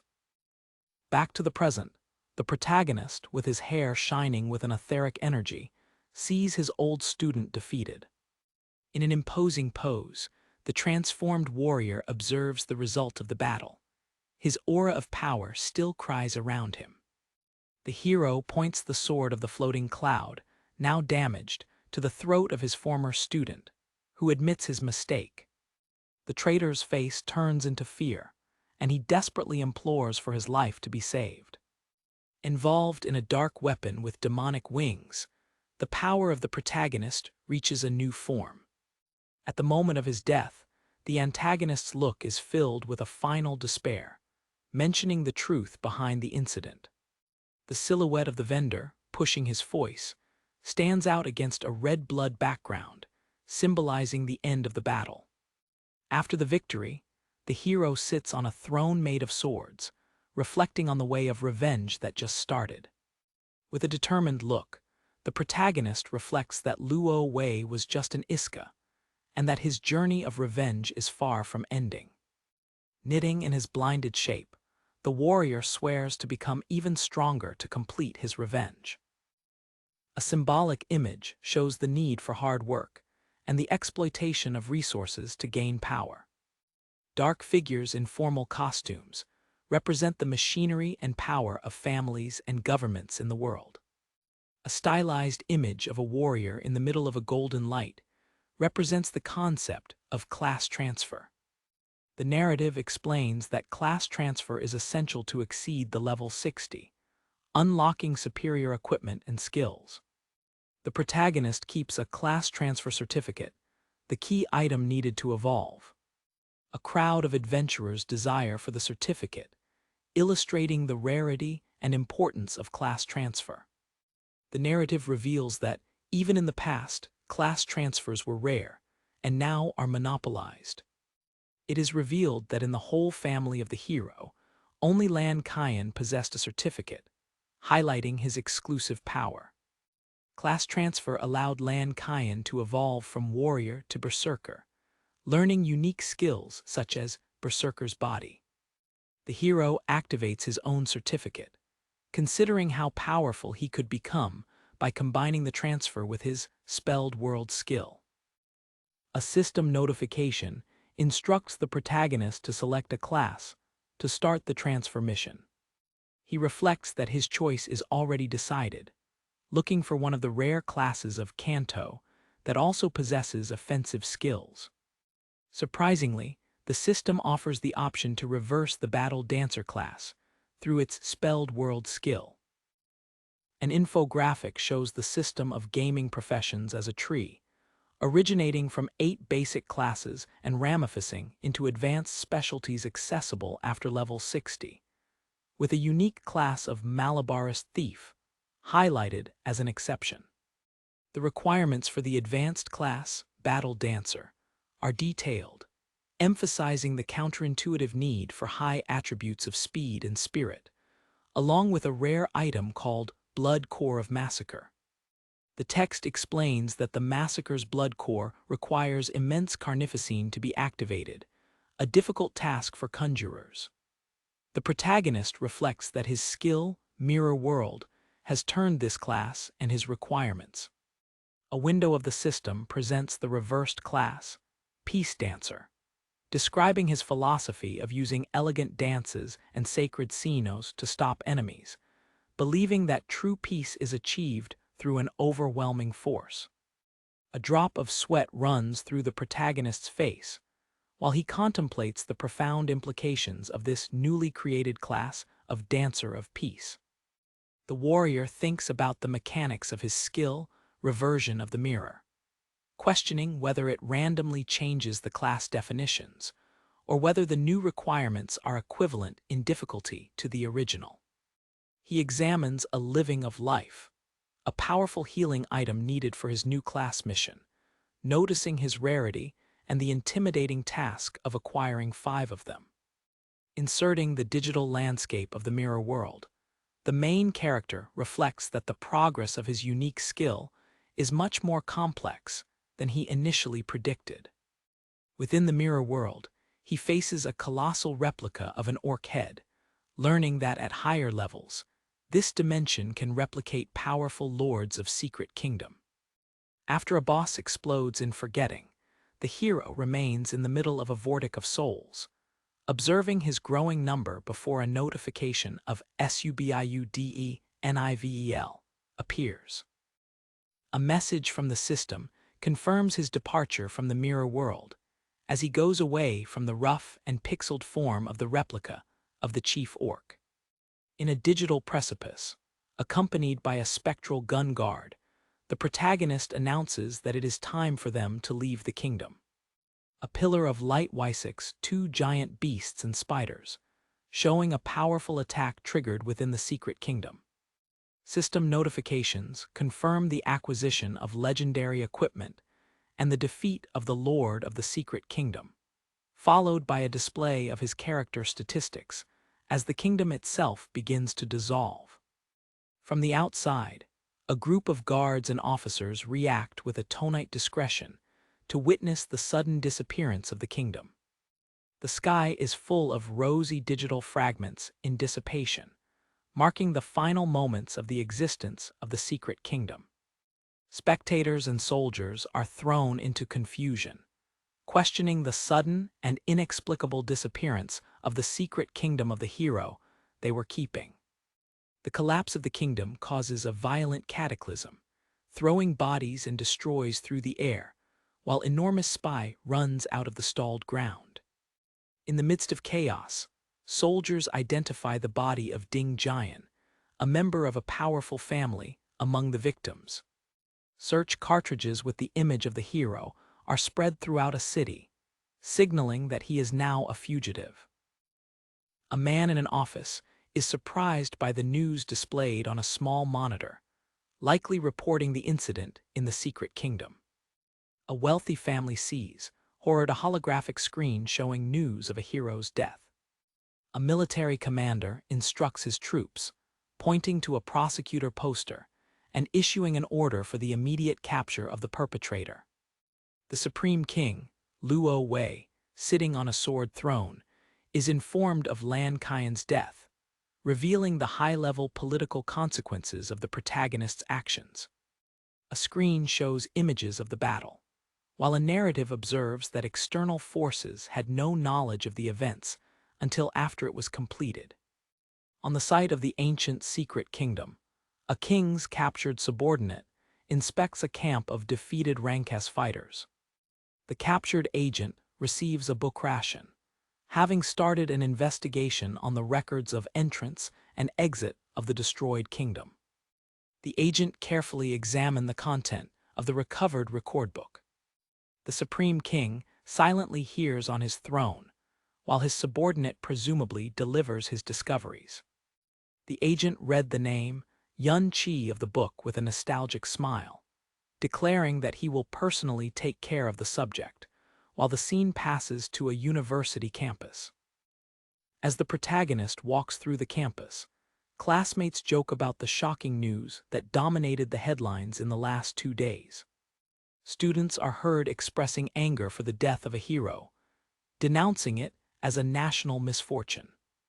2 young people in the campus discuss the incident, with one questioning the inaction of the military in the case. A young woman with pink hair expresses her surprise with the fact that the guilty has directly murdered Ding Kun. The student Luara reflects that, due to her bold act, she believes that she will never have the chance to find him again. The protagonist passes through the blonde student, who recognizes him and looks scared, with his eyes shaped of surprise. A comic and exaggerated close-up captures the completely shocked and confusing expression of the student blonde when seeing the protagonist. With a cold and focused expression, the main character continues his way, apparently alien to the student's reaction. A vision shows a powerful entity of dark arms kneeling, saying the words living, of life, linking it to the item of the mission. The hero reflects on the vivers of life necessary for his progress, recognizing his extreme rarity and value. The blonde student is shown standing under a bright light, while the narrative discusses individuals of very high level. In a mental space, the protagonist sits on his throne while being questioned about his desire to meet a woman named Yun Sha, who reveals himself to be the blonde student. A dramatic revelation shows that Yun Sha is actually Luo Sha, the granddaughter of the powerful Supreme King, Luo Wei. The protagonist confronts Yun Sha at the campus. His shape is surrounded by a dark and threatening aura while she looks at him. A close-up threatening on the hero's face, his pink eye shines, while he presumably reveals his knowledge of her true identity.